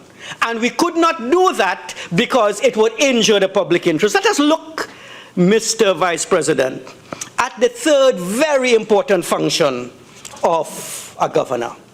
And this is perhaps his most important function. This is the moral suasion argument. This is when he speaks. Take, for example, the public complaints on excessive bank fees that we are charged. I understand it's in the hundreds of millions of dollars contributing to profits of the banks. The banks are a tight oligopoly. If they determine the fees on a checking account to be $20 per month, you have to pay that. If all of them have similar fees, there is some kind of coordination of the fee structure. And a governor, knowing that the Central Bank Act does not give him the power, Mr. Vice President, to force them to lower their fees, simply in a speech to a group, an economic group, a social group, anywhere he's speaking, covered by the press, he simply has to indicate that in his view, the fees charged by banks under his regulation should be more in line with cost of service and not on the basis of their ability to charge. And if he says that, the banks will then take it on cue that, you know something, we must look at our fee structure. We must try to lower it because we are causing the central bank some discomfort. And we do not wish to do that as banks, regular banks, because if we ever find ourselves in trouble, the regulator, the central bank, the governor of the central bank will indicate you were badly behaved, you were not listening to me. And moral suasion is very important. Let us look at this critical issue of foreign exchange. The foreign exchange in Trinidad and Tobago, Mr. Vice President, 90% of it is earned by the export of natural resources, oil and gas and associated products. The natural resources are really owned by the people of Trinidad and Tobago. We get royalties. The government acts on our behalf. And once the government acts on our behalf, it collects these royalties, it converts them at the central bank for TT currency, it pays its bills, that's the Minister of Finance will pay his bills, he will deposit in his exchequer 1, 2 accounts and so on, and the central bank then takes stock of the foreign exchange submitted to it for conversion into TT currency. These form our reserves. Of course, we earn some from the rest of the private sector, but 90% of the reserves come from oil and gas, and the central bank manages. How does the central bank get the reserves? It simply gets the checks and so on from the oil company, and instead of giving the Minister of Finance the forex, it gives him TT currency in exchange at the prevailing exchange rate. And it keeps the US currency or whatever forex we have invested abroad in accounts which are readily available. These constitute our reserves. Incidentally, I would like to know how our reserves have behaved over the last month or so, and exactly how many more imports cover we have, because we can't live without it. And because we can't live without it, all of us have a right, because of globalization, to participate in international trade. In the past, Mr. Vice President, whenever a citizen wanted foreign exchange for foreign education, I know of one citizen, he's currently speaking, 1982, I wanted forex for grad education, and I wanted 15,000 Canadian dollars to finance me for a year abroad. I applied to the central bank, and the central bank stamped my form, and I went to the commercial bank, and I got my 15,000 to pay fees and to live. 3 months ago, I applied, and one of the banks told me I could only get for education $1,000 at a time. The fees were 15,000 for my dependent, now doing the same thing that I did 35 years ago. Clearly, the policy of the central bank in 1982 is different from the policy of the regular banks today. The central bank in 1982 was looking after public policy, public welfare, and they held the view that at that time we should give priority to education, health, and so on to build up our human capital stock. Now that the central bank is no longer the manager of the disposition of the foreign exchange, is now a function left to the commercial banks. Commercial banks, Mr. Vice President, are motivated by profit, and the profit motivation of the commercial banks may not always be consistent with the public interest. So that when it is revealed to me that the foreign exchange that was sold by the central bank did not come to be allocated to me to buy forex for education, or to my mechanic who wants 5,000 US to import a used hydraulic lift and a few other pieces of equipment to upgrade his little garage.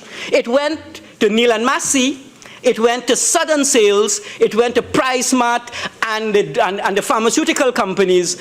I knew as a citizen what the priority of the commercial bank was. The priority of the commercial bank was not looking after my interest. The priority was not looking after the little guy's interest. It was to look after the new car importer and not after the mechanic who wants to repair cars here.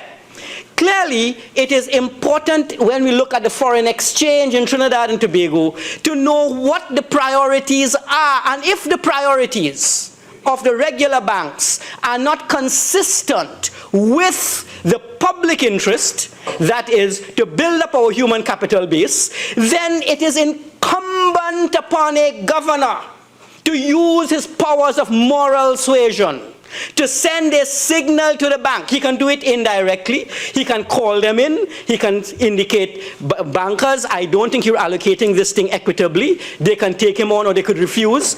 Or he could do it publicly. In doing it publicly, he is acting within his right according to standard convention of 500 years in moral suasion, in getting the commercial banks to change and modify their behavior. I think in the debate this moral suasion aspect was lost. But we need to understand what he has to do. Why does he exercise moral suasion? He exercises it, Mr. Vice President, because he wishes them to change in the public interest. I have heard the Minister of Finance indicate 12E, misconduct. Well, I too read the Central Bank Act and I too read 12E, and I asked myself, where was the misconduct? If in discharging his function, as he has a right to do via the Convention of Central Banking, he found it necessary, it's his shoes, it's his decision to make, that he is going to name names. He was this, yes. Honorable Senator, you have 5 more minutes. Thank you very much. This 5 minutes will have to move very quickly. And I was just offered an extra 30. But you see, if in discharging his functions, the governor of the central bank, in defending the public interest, he used his moral suasion argument, and he found in his judgment, you see, everything is the judgment, you know. Did he act in a manner to injure the public interest, or did he act in a manner to promote the public interest? In discharging his function in defending the public interest, was it, in his judgment, important for there to be a knowledge transferred to the population that they must know who is getting what, and therefore for them to know why you are not getting your 5,000 or your 10 and 15. So it's okay, maybe Southern Sales and Smith Robinson and so on. I have no problem with the names. You see, let me tell you, the issue is this, Mr. Vice President. We are dealing with the central bank as a regulator, not as a bank. We must never equate the central bank as a bank. A bank has to protect the secrecy of information. A regulator has a right to look at all information, use that information, and make sure that the information, once it gets into the public, serves to defend the public interest. When I asked Mr. President, where was the dereliction of duty, I asked myself, what was the harm? I see when the governor made his statement, for which he was roundly condemned, and in which I stood on record on the day in the Senate and I said, no, I don't agree with you. The governor has to be given maximum leeway, and he must be given an opportunity to use the information. If he ruffles feathers, fine, but the public interest, that's the ultimate test. Was the public interest defended? Mr. Vice President, we need at all times to understand the role of the governor. We cannot fetter him. We cannot clip his wings. He has an important duty and a task. And if in discharging that task, he ruffles some feathers, especially the big, powerful, moneyed interests in Trinidad and Tobago, I say, I feel sorry for all you, as long as the public interest was protected. And this has to be the ultimate judge. Mr. Vice President, I'll close.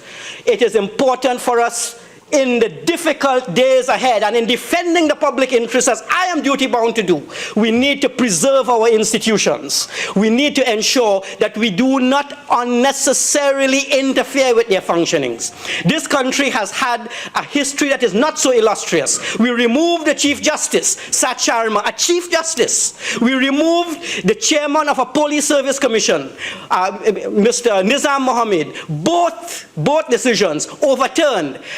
we have removed a governor. Let us understand that we need to build and not destroy. If we build institutions, we will be able to navigate the days ahead. But when dealing with the difficult economies, let us make sure, Mr. Vice President, that the institutions that deal with money and finance are kept intact. And let us make sure we remove a fella for the dereliction of duty, and not because, for one reason or the other, we simply appear to be not in favor with him. Thank you very much. Senator Munro.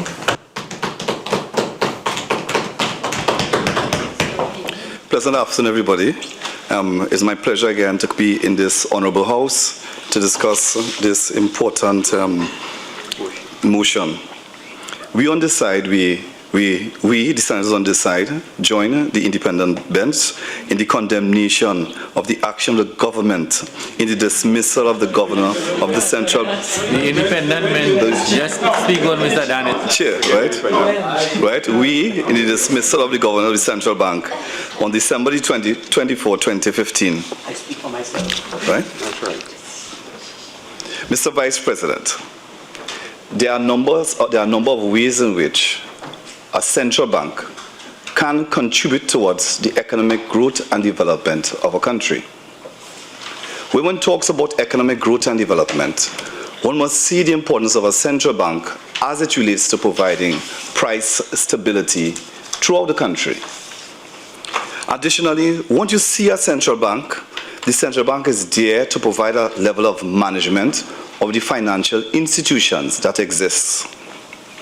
The central bank is also there to provide a level of confidence as it relates to the overall management of the financial system and the financial sectors.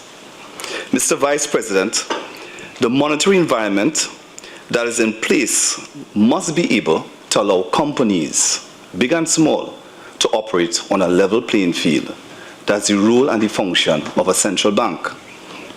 Mr. Vice President, the overall regulatory framework that is put in place via central bank must be sound in order to continue to promote economic growth and development within our economy. Mr. Vice President. Mr. Vice President, Trinidad and Tobago is going through what you call a recession. It is important for us in this house to understand what a recession is. A recession could be classified as low economic activity. A recession could be classified as GDP is falling over time.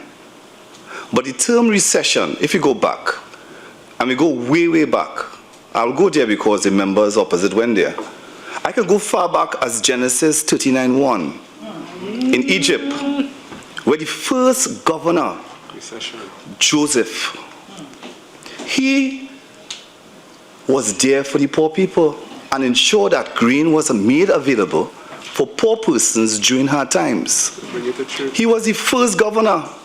That governor of Egypt, there was no concern about claims about financial irregularities. I'm sure if something was done to accuse that governor, there would have been a tribunal in Egypt, and I'm sure it would have been an independent one. All right. Such an important post in Genesis 39:1. I'm sure the process of natural justice would have taken place, Mr. Vice President. Mr. Vice President, one questions whether there was actually any misconduct in Egypt, because it was the policy of the governor at that time, Governor Joseph, that caused Egypt to survive during the country's, the world, Egypt, first overall recession. Mr. Vice President, it is important for government policy to work alongside fiscal policy, especially during periods of recession. When government policy is working alongside the monetary policy, there are a number of advantages one can obtain. Under the People's Partnership Government, Mr. Vice President, there was an increase in foreign direct investments as a result of the central bank having an accommodating policy with the government of the day. So there are positive results. Once the central bank and the government is moving, they are moving in the same direction, Mr. Vice President. It leaves room for overall growth and overall prosperity in the country. During our term in government, Mr. Vice President, as monetary and fiscal policy was on that expansionary path during falling oil prices, guess what? It was accommodating for local businesses. It was accommodating for foreign businesses. So we see the important role of monetary policy while it moves along with fiscal policy in the generation of confidence in the economy of Trinidad and Tobago during our period of stable prices. But how do we know if there is some disconnect? How do we know if there is something wrong in the economy, Mr. Vice President? We know that something is wrong in our economy when the fiscal policy is saying one thing, contract, increase prices, removing subsidies, unnecessary items, and monetary policy, on the other hand, want to create an enabling environment. One of the indicators that the economy is in trouble under the PNM government is that we have reduced business activity. A large number of business closure is taking place because of the fight that existed between the then central bank governor, monetary policy, and this government here, the People's National Movement government. Whenever there's a fight between the fiscal policy and the monetary policy, Mr. Vice President, you'll also see a reduced business confidence in an economy. Check the journals, you'll see that. Check other economies, similar. Whenever there's a fight between fiscal policy and monetary policy, the first thing you will see in the economy is employment falling. In other words, the economy will experience massive unemployment.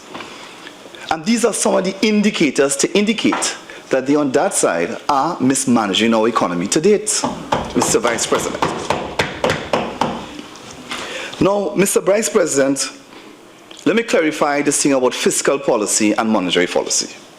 The fiscal policy is the government policy on the one hand, and the monetary policy is the policies that are at the disposal of the central bank as they control the money supply. Once you control the money supply in the economy, you control a key variable that could lead to increased investment opportunities that stimulate an environment for growth, an enabling environment in the economy. But on the other hand, once you restrict the economy, it means that the economy is not going on a particular growth path as one intends to come out of a recession. Mr. Vice President, let us go back to September. Let's be real. Let's be honest with ourselves, Mr. Vice President. Can you identify, Mr. Vice President, any injection the PNM government has made since they came into office? I asked him to name one. Soon as they entered the economy, what they decided to do? Increase the price of gasoline. Contracting the economy. Any economist will tell you, who is worth a grain of salt, will tell you once the economy is collapsing, there's always a need for a degree of government intervention to work alongside monetary policy to get the economy going again. Mr. Vice President, there seems to be something wrong with the PNM policy. Under the PNM policy, we have unemployment.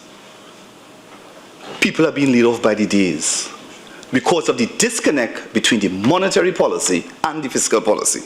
It's like a marriage. There must be communication and they must move in the same direction. Mr. Vice President, what we have seen high prices, and in this honorable house we have known a number of cases where poor persons cannot even buy basic food stuff.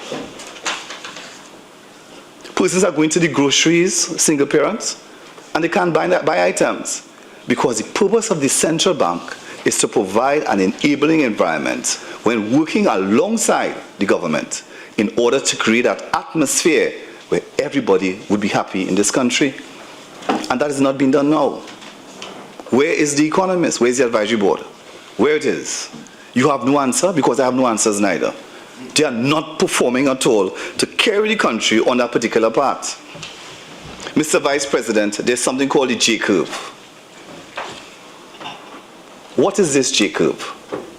The J-curve effect, it says that the longer you take to get an economy started up, it will be longer to restart the economy. Let me say that again, so the members on that side don't understand. The longer you take to pump prime the economy, to get the economy started up, it will be harder or longer it will take. It's something called a lag effect. Let me explain. My father-in-law has an old 120Y. Good car. The old 120Y. The engine of that old one, it can't start. I know that.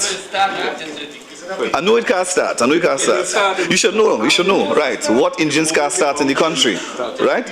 Mr. Vice President, this car has been down for a while.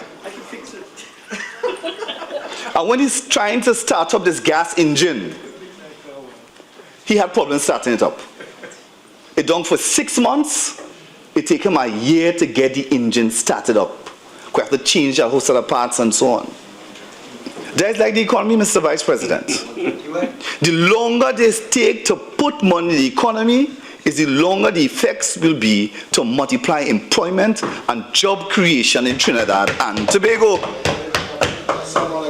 What we're seeing is a contraction. Since they came into office, cut back this, take back that, hardship, massive contractions. We have what? We have persons who have low income levels, cannot buy basic foodstuff because the government is not working with the central bank as it relates to policy forward to bring us out of this recession. To date, we could talk about low business activity. Businesses are afraid to start up because of the high levels of uncertainty, the high levels of unemployment that is going through right now. Mr. Vice President, in a number of developing countries, you see the central bank works along with the government, and the government works along with the central bank during periods of recession to drive the economy forward. It's a technical term, something called a stabilization or a knife-edge growth path, where whenever the economy is dipping, they work together to provide employment. They work together to ensure that there's an adequate level of income in the system so that no one will be unemployed. There are targets to be set in terms of GDP targets. The minister never told us the GDP targets. The minister never come to this honorable house and discuss anything about the targeted interest rates for growth and development. He never told us or give us any direction in which the PNM government will be using to restart the economy. There's nothing in place to say how the economy will be restarted. Mr. Vice President, in terms of monetary and fiscal policy, there must be a working in terms of directions to get us out of this recession. If monetary policy is towards increasing growth and development, and the government policy is directed towards causing increased unemployment in the country, it means that the two policies are not working in tandem. And when the policies are not working in tandem, it will lead to more hardship in Trinidad and Tobago. Mr. Vice President, there are signs. There are signs that we are in a recession. Many signs, from the fiscal point as well as the monetary side, particularly the fiscal side. Because when we were in government and fiscal policy and monetary policy were going in the same direction, there was enough construction activity because the financial sector provided the financial resources such that there will be growth and development, there will be increased employment, the growth will take place within the economy. Mr. Vice President, whenever you're on that growth path and through economic management, you will have the sustained growth of a number of variables in the economy. I ask myself this question: why the PNM government is taking so long to restart the economy? Why? Is it that the J-curve effects is lagged away because of the ignoring the fiscal part of the policy? Or is it the J-curve effect is impacting negatively on their policy prescriptions? Mr. Vice President, when I looked at this whole picture, I realized that the central bank, when we were in government, we work along with the central bank. And the central bank provided an enabling environment where there exists price stability. To date, could we say there exists price stability in Trinidad and Tobago economy? We can't. The central bank worked with the government in order to go forward to an enabling environment where there will increase economic activity, construction increase, employment increase. But can we say the same thing with this PNM government, Mr. Vice President, in terms of the monetary aspects in which monetary policy, the aim of the monetary policy is to look at the rate of growth of the money supply and the multiplier effect the money supply has in terms of promoting economic growth and development so that persons will not be unemployed, business will not close down.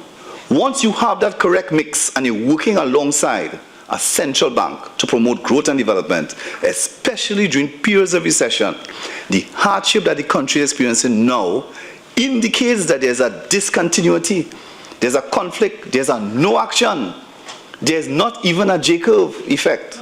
Because those on that side have never heard the term J-curve in economics to be able to understand what the J-curve is about. Mr. Vice President. Mr. Vice President, monetary policy is important. Because once you have the monetary policy in place, you have growth taking place. Under the People's Partnership Government, when we work with the monetary policy, the central bank, we work along them to ensure high levels of employment, because that's the objective. We work alongside the monetary policy via the central bank to ensure price stability on the monetary sense. We work along with the central bank to ensure that there was adequate level of growth and development occurring in this country, Mr. Vice President. Mr. Vice President, one must understand that whenever monetary policy and fiscal policy working in the same direction to achieve an overall objective in the economy, the country will grow. There will be progress. There will be growth. You will be satisfied. I will be satisfied. They will be satisfied because everybody in Trinidad and Tobago will be happy as a result of the positive effects once you work alongside the central bank to achieve positive growth in the economy. We, the People's Partnership Government, work with the central bank. And when we work with the central bank, we ensure that a number of key economic variables are in place. There's something called a transmission mechanism. I wonder they on that side know what a transmission mechanism is. There's two transmission mechanisms. There's a short transmission mechanism and there's a long transmission mechanism. There's one school of thought that says that in order to get us out of this recession, the government must humble itself and work alongside a central bank who has the knowledge in order to grow the economy during the periods of recession. We know how to grow the economy. The People Partnership ensured that the monetary policy maintained employment in Trinidad and Tobago, created an enabling environment that promoted growth and development in this country. Under the People's Partnership Government, there was tremendous capital formulation and capital accumulation as a result of the working with the central bank. Can we say the same thing here? We can't. Because when you're looking at monetary policy, you must not be in a position to try to fight down the governor of the central bank. Therefore, down the governor of the central bank. January, we know what? We in March. What are the targets? What are the monetary targets? I expected the minister to come into this house and say the monetary targets for the new perspective as it relates to going forward, right? We expect a couple of ratchet effects to occur in the economy because of the rational expectations, or even break it down in simple language. All of that word means that what? We have a plan and we know what we are doing as it relates to monetary policy and fiscal policy. When we work with the monetary policy, in order to have complementarity in the economy, guess what? We had more money. You had more money, I had more money. The country had more money because monetary policy deals with what? Growth in the money supply. And once you have growth in the money supply in the economy, money is like a blood for the economy. And the more the money circulates, it means that what? Automatically you have growth, employment, developing the country.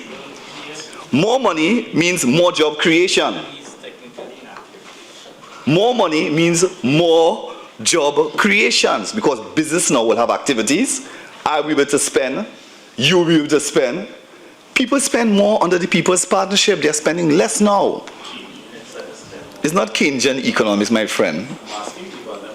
You never heard about increased spending. Senator, please direct your contribution to it. Definitely. I'm a bit distracted. Somebody's saying... Continue contribution. Madam President, Mr. Vice President, right? There's a classical view and there's a monetary view. And there's a post-Keynesian view, right? Which I'll not get into on that side, right? And once you have the money supply increasing, you have more economic growth, you have more persons being able to purchase plant and equipment to start off business activity. The governor is not there. That governor is not there. January to March. Can the government identify how many plant and equipment were improved to create sustainable employment in Trinidad and Tobago? Or they just can't?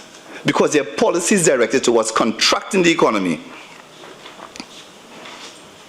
During our term, the monetary policy facilitated infrastructural developments like roads,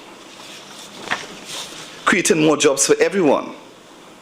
What is happening now, we see that from January to March, we see something called anticipated inflation and inflationary expectations.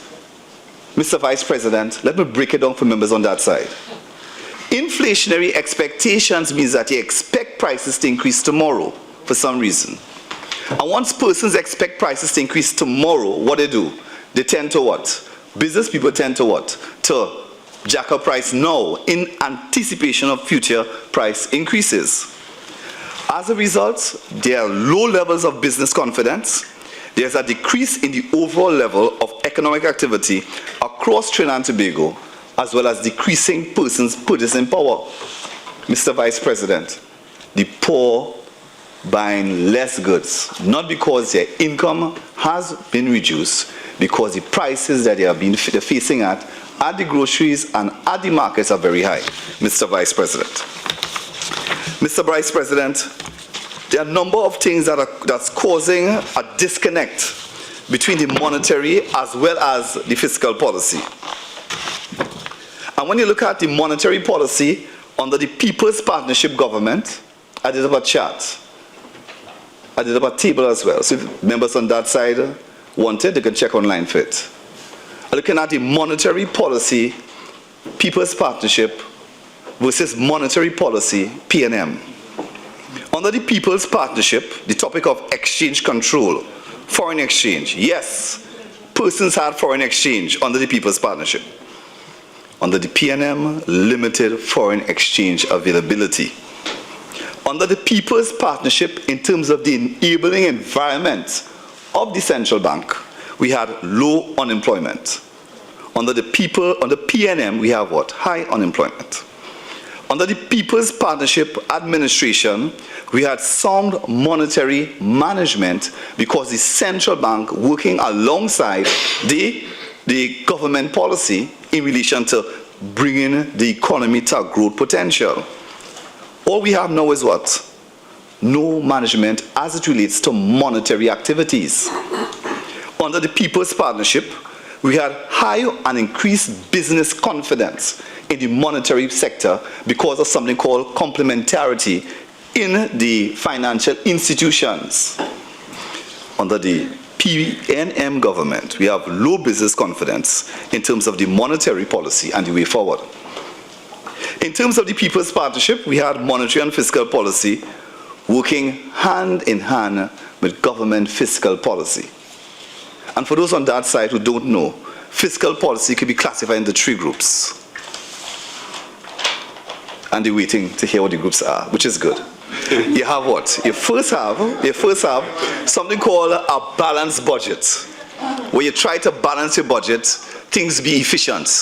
Yes, I'm teaching you. I know I'm teaching you. And the second one, you have something called, Mr. Vice President, you have a contractionary budget in terms of a budget deficit, on the other hand, the disequilibrium ones, and the budget surplus. In terms of the People's Partnership, right, we had no foreign exchange speculation. Under the PNM, speculation are at an all-time high. Mr. Vice President, it is without a doubt that the evidence has shown that the People's Partnership government had an enabling policy to work alongside the governor of the central bank, the former governor of the central bank, to ensure that the economy was in a better place then. What the PNM has done now, they have brought us through a period of hardship and suffering. With that, thank you.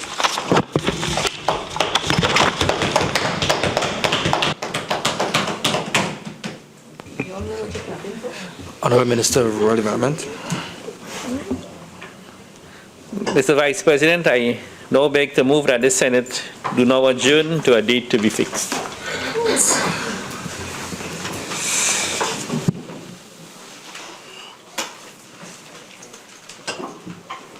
Honourable Senator, before putting the question on the adjournment, I invite senators to bring greetings for the holidays of Easter and Spiritual Shouter Baptist Liberation Day. Easter first? Yeah, Easter first. Mr. Vice President, as I rise to share some thoughts and to extend greetings to my fellow parliamentarians and indeed the national community on the occasion of Eastertide 2016, I could not help but be persuaded by a quotation from Philip K. Dick from his work entitled The Last Interview and Other Conversations. He said this, and I quote, "We must content ourselves with the mystery, the absurdity, the contradictions, the hostility, but also the generosity that our environment offers us. It's not much, but it's always better than the deadly, defeatist, certainly of the paranoid." Close quotation. Of course, Mr. Vice President, Mr. Dick was not at all referring to Trinidad and Tobago at the time he made this profound pronouncement. However, the compelling phrase in the statement forces us to recognize that notwithstanding the various formidable challenges which confront us on a daily basis and with which we must grapple, we must pause and recognize that after all, the environment in which we live does offer a generosity which may not be much, but which can infinitely and abundantly exceed what may be offered elsewhere. Mr. Vice President, this is the underlying theme I wish to dwell on this afternoon as we meet during the Christian celebration of Holy Week, which leads up to the glorious day of the resurrection of our Lord Jesus Christ on Easter Sunday. We are all familiar with the religious drama which depicts the suffering, death, and resurrection of our Lord Jesus Christ. This depiction is normally referred to as the Passion, and the last 2 weeks of the Lenten period as the Passion Tide. Mr. Vice President, the fact that we today, centuries later, join the rest of the world to celebrate perhaps the most important event in the Christian calendar is testimony to the power and significance of this enduring tradition called Easter. In Trinidad and Tobago, however, This season has a character of its own in that its commencement and preparation started on Ash Wednesday, the day after the nation would have participated in an explosion of color and revelry during the annual carnival celebrations. I am aware that many persons like myself make personal commitments at the start of the Lenten season because it is their strong belief that there is no better time in the year to undertake a mental, spiritual, social, and behavioral change geared to enhancing the quality of life pursued in the homes, the families, the communities, and even at the national level. In short, Mr. Vice President, this Easter season offers us a glorious opportunity to reflect, assess, and restructure our lifestyles, thereby re-establishing our priorities in short. Mr. Vice President, undertaking a personal transformation and re-engineering would do all of us a world of good. Mr. Vice President, one of the redeeming attributes which is most evident during this holy season is the attribute of humility. This is most vividly displayed by the several experiences encountered by Jesus Christ during the period immediately preceding his crucifixion. The scriptures portray many instances of Jesus Christ's humility during this season. From the use of an ass on his entry into Jerusalem, to his betrayal by Judas, through to the crowd shouting, "Crucify him, crucify him," and showing a preference for the release of Barabbas. Perhaps, Mr. Vice President, we should take a page from the life of Jesus Christ at this time and show greater signs of humility in our encounters with others than we are currently displaying, if only for the season itself. Mr. Vice President, we as parliamentarians are consumed by the daily and weekly cut and thrust of our adversarial system of parliamentary politics, such that we can be carried away sometimes by our compelling desire to inflict political blows and score political points on our opponents. Let me urge my colleagues that at least at this time of the year, as I shared with my colleague earlier on, Mr. Vice President, Senator Wade Mark, when I told him it's Easter. Let me urge my colleagues that at least at this time of the year, and consistent with the life and teachings of Jesus Christ, let us lay down our arms and agree to a ceasefire. Let us not be like that biblical figure who drew his sword and cut off the ears of the servant.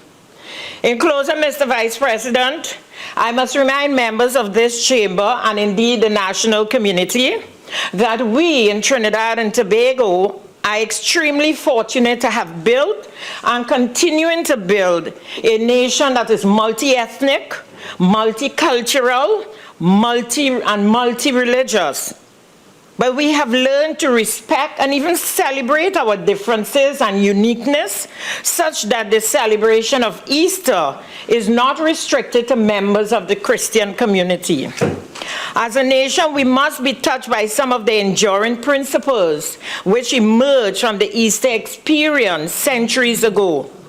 It is in this context, Mr. Vice President, that it gives me greatest pleasure to extend heartiest Easter greetings and wishes to you and your family, and to all members on the opposite bench, my independent senatorial colleagues, my own colleagues on this side of the House, your respective families, on behalf of this chamber on our side, and to the national community also, and also on behalf of the government of Trinidad and Tobago. I thank you.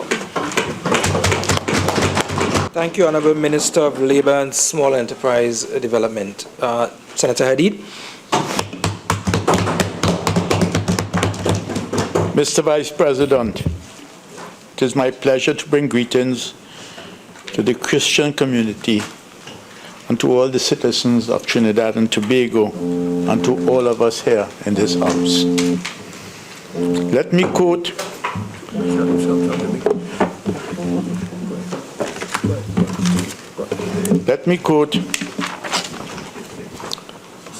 from the Gospel of John, chapter 1, verse 29. The next day, John seeth Jesus coming unto him, and saith, Behold the Lamb of God, which takes away the sins of the world. We are grateful for the fact that over 2,000 years ago, Jesus Christ made a sacrifice for the whole world. He took our place on the cross on Calvary. He died so that we can live. May the blessings that this season bring abide with you and your families. Not only that, but may the knowledge of what he has done for us remain with you throughout the year. As we reflect on the sacrifice of Christ, let us be mindful that we too will be called upon to make sacrifices that others will benefit. And on behalf of the opposition, I wish again to extend a happy and safe Easter to all of our citizens and to all of us here in this august chamber. I thank you. Thank you, Senator Hadid. Senator Richards. Mr. Vice President, Honorable House, it gives me great pleasure. I'm humbled and honored to be able to bring greetings on behalf of the independent benches as we celebrate Easter in Trinidad, Tobago, and around the world. And in reflecting on these greetings, I'm looking upon the last almost 40 days where we have embarked, many Christians around the world would have embarked upon a period of fasting, a period of self-reflection, excuse me, personal responsibility, sacrifice, and delayed gratification, which the lessons are extremely applicable to our lives in Trinidad and Tobago today, with the challenging times that we are facing. We're also moving toward what is the most significant weekend in the Christian calendar, where on Thursday, Jesus Christ would have broken bread with his apostles, his disciples, and shared a meal with them and shared his body and blood. We're also moving toward Good Friday, when he would have sacrificed his life so that all those who believe will be saved. And on Easter Sunday, where he rose from the dead, conquering death.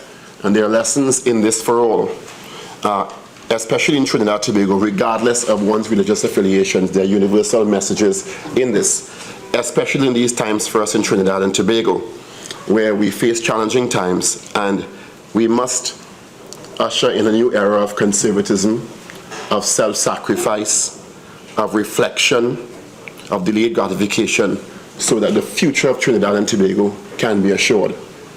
I believe it's our time now to sacrifice for the future generations, as those in the past would have sacrificed for us. There are many messages in this Holy Week for us all moving forward. And in this stead, I think our nation's watchwords and of discipline, tolerance, and production are also very applicable. I think it is time that we can put aside our differences and observe shared values and shared principles and universal principles in the interest of Trinidad and Tobago, just like many would have come together in this time, in this last 40 days, to fast together, to pray together, and looking forward to the resurrection of Christ on Easter Sunday and life everlasting, which is also a parallel for sustainability in Trinidad and Tobago. With that said, it gives me great pleasure on behalf of the independent bench to wish the Christian community, the national community, and all a happy and holy Easter, and may God bless you all, and may God bless Trinidad and Tobago. I thank you. Thank you, Senator Richards. Honorable members, I also wish to join with you in bringing greetings to the Christian community and the nation on the celebration of Easter, an event that is the commemoration of the death and resurrection of Jesus Christ, resulting in the fulfillment of God's promise to us. The events of Easter lead us to realize that He so loved the world that he gave his one and only Son, that whoever believes in him shall not perish but have eternal life. The celebration of the resurrection of Jesus Christ is the most important day in the Christian calendar, as it embodies not only the message of love, but one of hope and renewal of life. As such, we must all strive to show love to one another as Jesus Christ and God loves us. It is through the repetition of the simple act of passing love on that we can truly reach our full potential. It is this capacity for love that God placed his faith in us, and the realization of his that we put ours in him. To the Christian community and all of Trinidad and Tobago, I wish you a holy and happy Easter, and may God continue to bless us all. Honorable members, I now invite you to bring greetings for the Spiritual Shouter Baptist Liberation Day holiday. Mr. Vice President, it is a word that stands out when I consider the occasion of Spiritual Baptist Shouter Liberation Day. The need for liberation, Mr. Vice President, meant that significant constraints and oppression was present, and that members of the Spiritual Baptist faith endured hardship in their quest to practice their religion in a free society. Undoubtedly, Mr. Vice President, the 1916 Shouter Prohibition Ordinance presented both constraints and oppression to spiritual Baptists in Trinidad and Tobago. Its eventual repeal on the 30th of March 1951 indeed allowed the members of the faith freedom to practice their religion without fear of being arrested or prosecuted. It was a liberation that they fought for. They were now free to worship and enjoy what is widely regarded as a fundamental right by citizens of our country.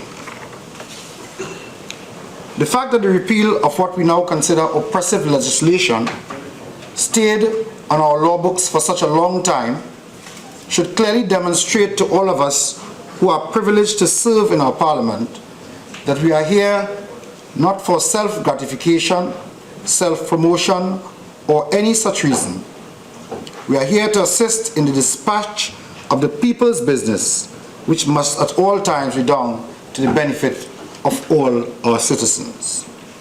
Mr. Vice President, as recent as 1951, a significant number of our citizens, referred to as shouters, whilst practicing their religion, endured legal oppression, which only came to an end through action taken in our parliament.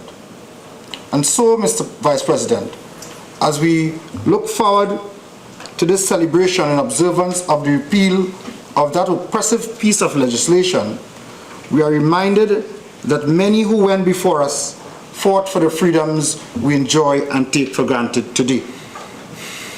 Our spiritual Baptist brothers and sisters have endured discrimination and hardship in the past.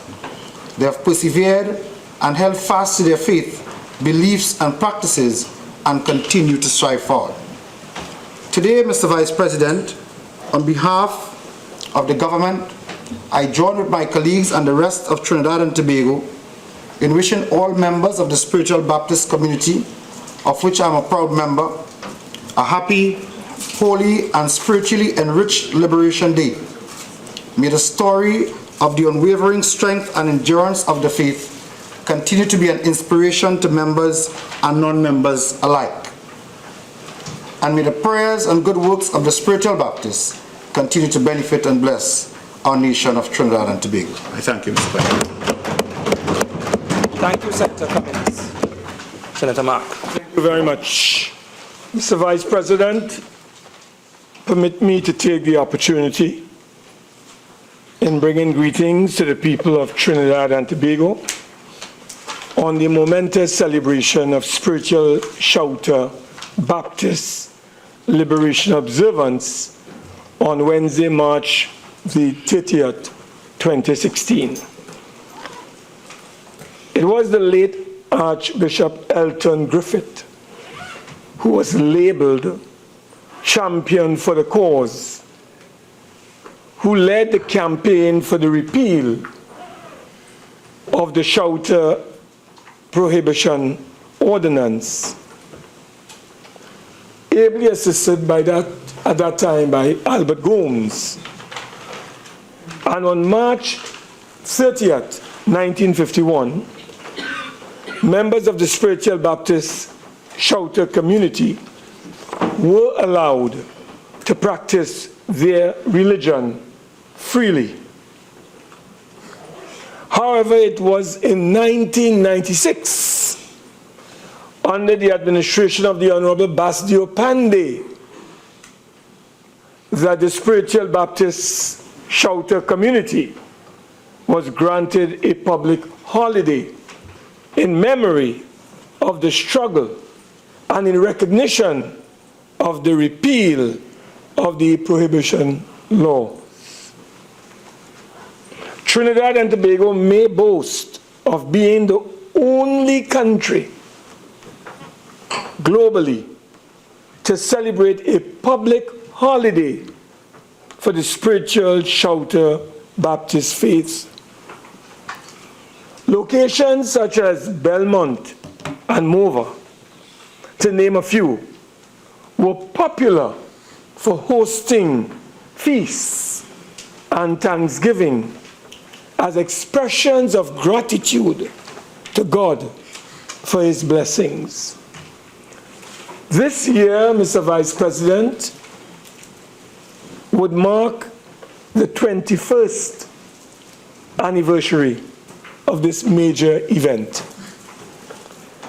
It was the United National Congress government that provided the Baptists with lands to establish an African spiritual park, among other things, to establish schools for their people, and to remove all semblance of oppressive legislation which prohibited and inhibited their advancement from the statute books of our country. Mr. Vice President, it was under the administration of Kamla Prasad Bisesa that the first ever spiritual shelter Baptist school was constructed and called the St. Barbara's Spiritual Shelter Baptist Primary School. Therefore, on the occasion of Shelter Baptist Liberation Day 2016, we on this side of the bench, we in the opposition, wish to extend our warmest and heartfelt congratulations to the Shelter Baptist community in particular and the national community in general, and extend our blessings of peace and love on this, the 21st anniversary of the celebration of Spiritual Baptist Shelter Liberation Day. Happy Liberation Day to the Shelter Baptist community. I thank you. Thank you, Senator Mahabir. Thank you very much, Mr. Vice President. As I join the colleagues in the chamber in bringing greetings on Shelter Liberation Baptist Day on behalf of the independent bench, I feel compelled to read a section in our Constitution, rights enshrined, Mr. Vice President. Under 4, it says that it is hereby recognized and declared that in Trinidad and Tobago there have existed and shall continue to exist without discrimination by reason of race, origin, color, religion, or sex, the following fundamental human rights and freedoms, namely, and I refer to 4H, freedom of conscience and religious belief and observation. The Constitution said it has always existed, but we know that in 1917, with the passage of the prohibition order in the Legislative Council, that this right for freedom of expression did not always exist in Trinidad and Tobago.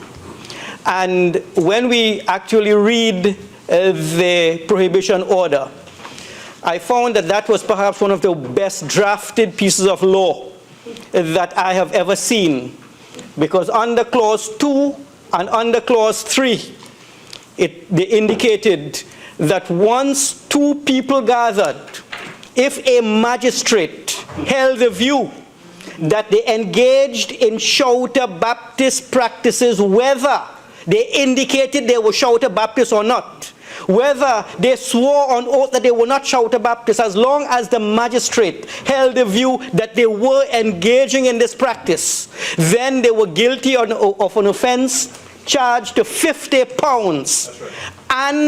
And there was absolutely no appeal. The decision of the magistrate was final.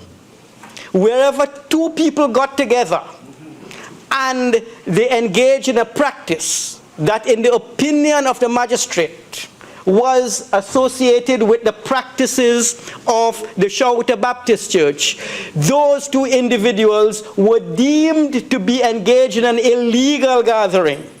And they too will be taken before the courts, and the decision of the magistrate is final. I think if I were in the law school, I will ask the drafts people there who are teaching legal drafting to teach people how to draft a law. Because when I read the original ordinance, Mr. Vice President, there was no way, not even the eminent attorneys in this chamber could get somebody off in the manner in which that law was drafted. And the effect of such drafting, when I looked at what the people themselves had to say, it is recorded in this novel, The Wine of Astonishment, Earl Lovelace.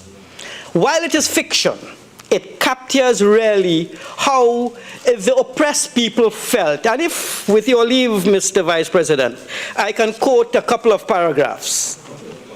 Under chapter 3, We Church, page 32, it said, "We have this church in the village.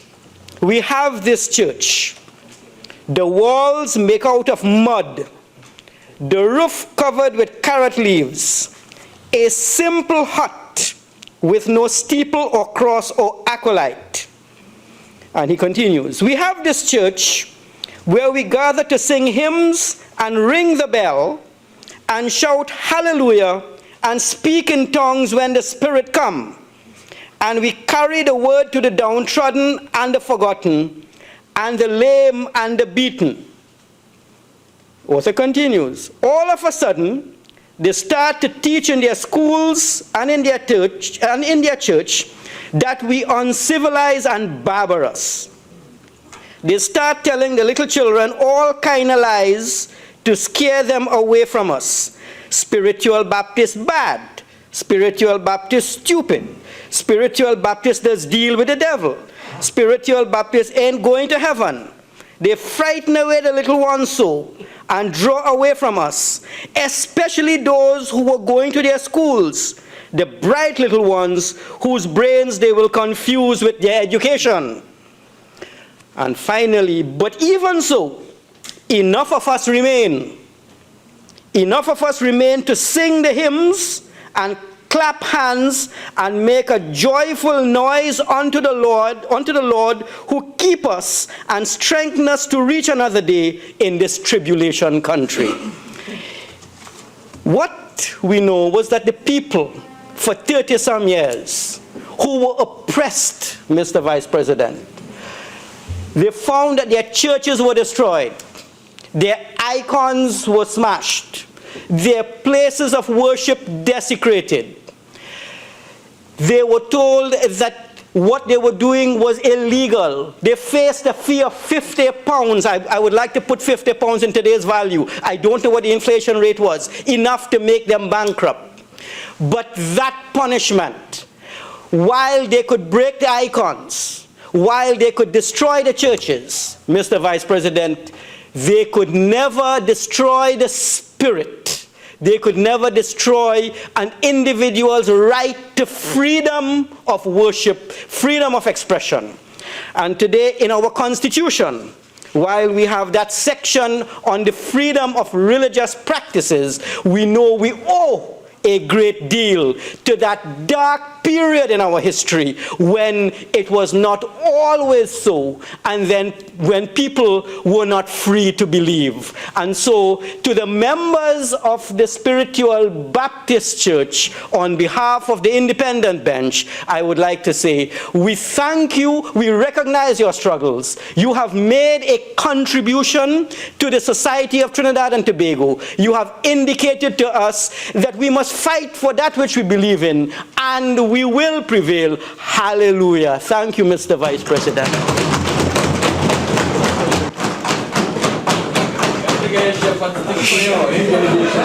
Thank you, Senator Mahabir.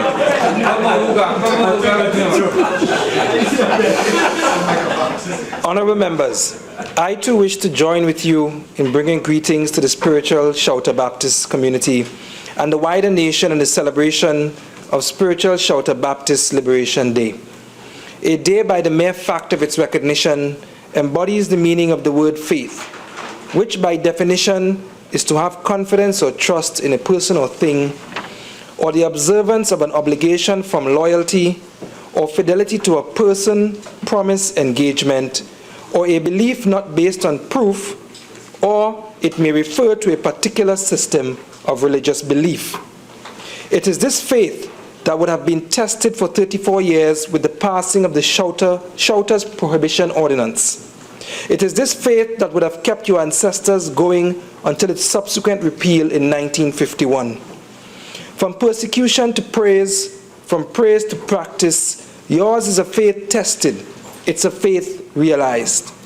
It is this struggle, amongst other things, that would no doubt have played some part in the sentiment put forward by our creator of the national anthem in 1962. An anthem, as is publicly stated, reflects the nature and the strength of the people of Trinidad and Tobago, our courage as one nation working towards living in unity despite our diversity. Inherent in our aspiration to the words, "Every creed and race finds an equal place," is your struggle. For where every creed and race finds an equal place, so too does every religion find equal expression. And so on the occasion of the 30th of March, Spiritual Baptist Liberation Day, I wish that the strength in your faith continues to grow and that you celebrate in praise and thanksgiving.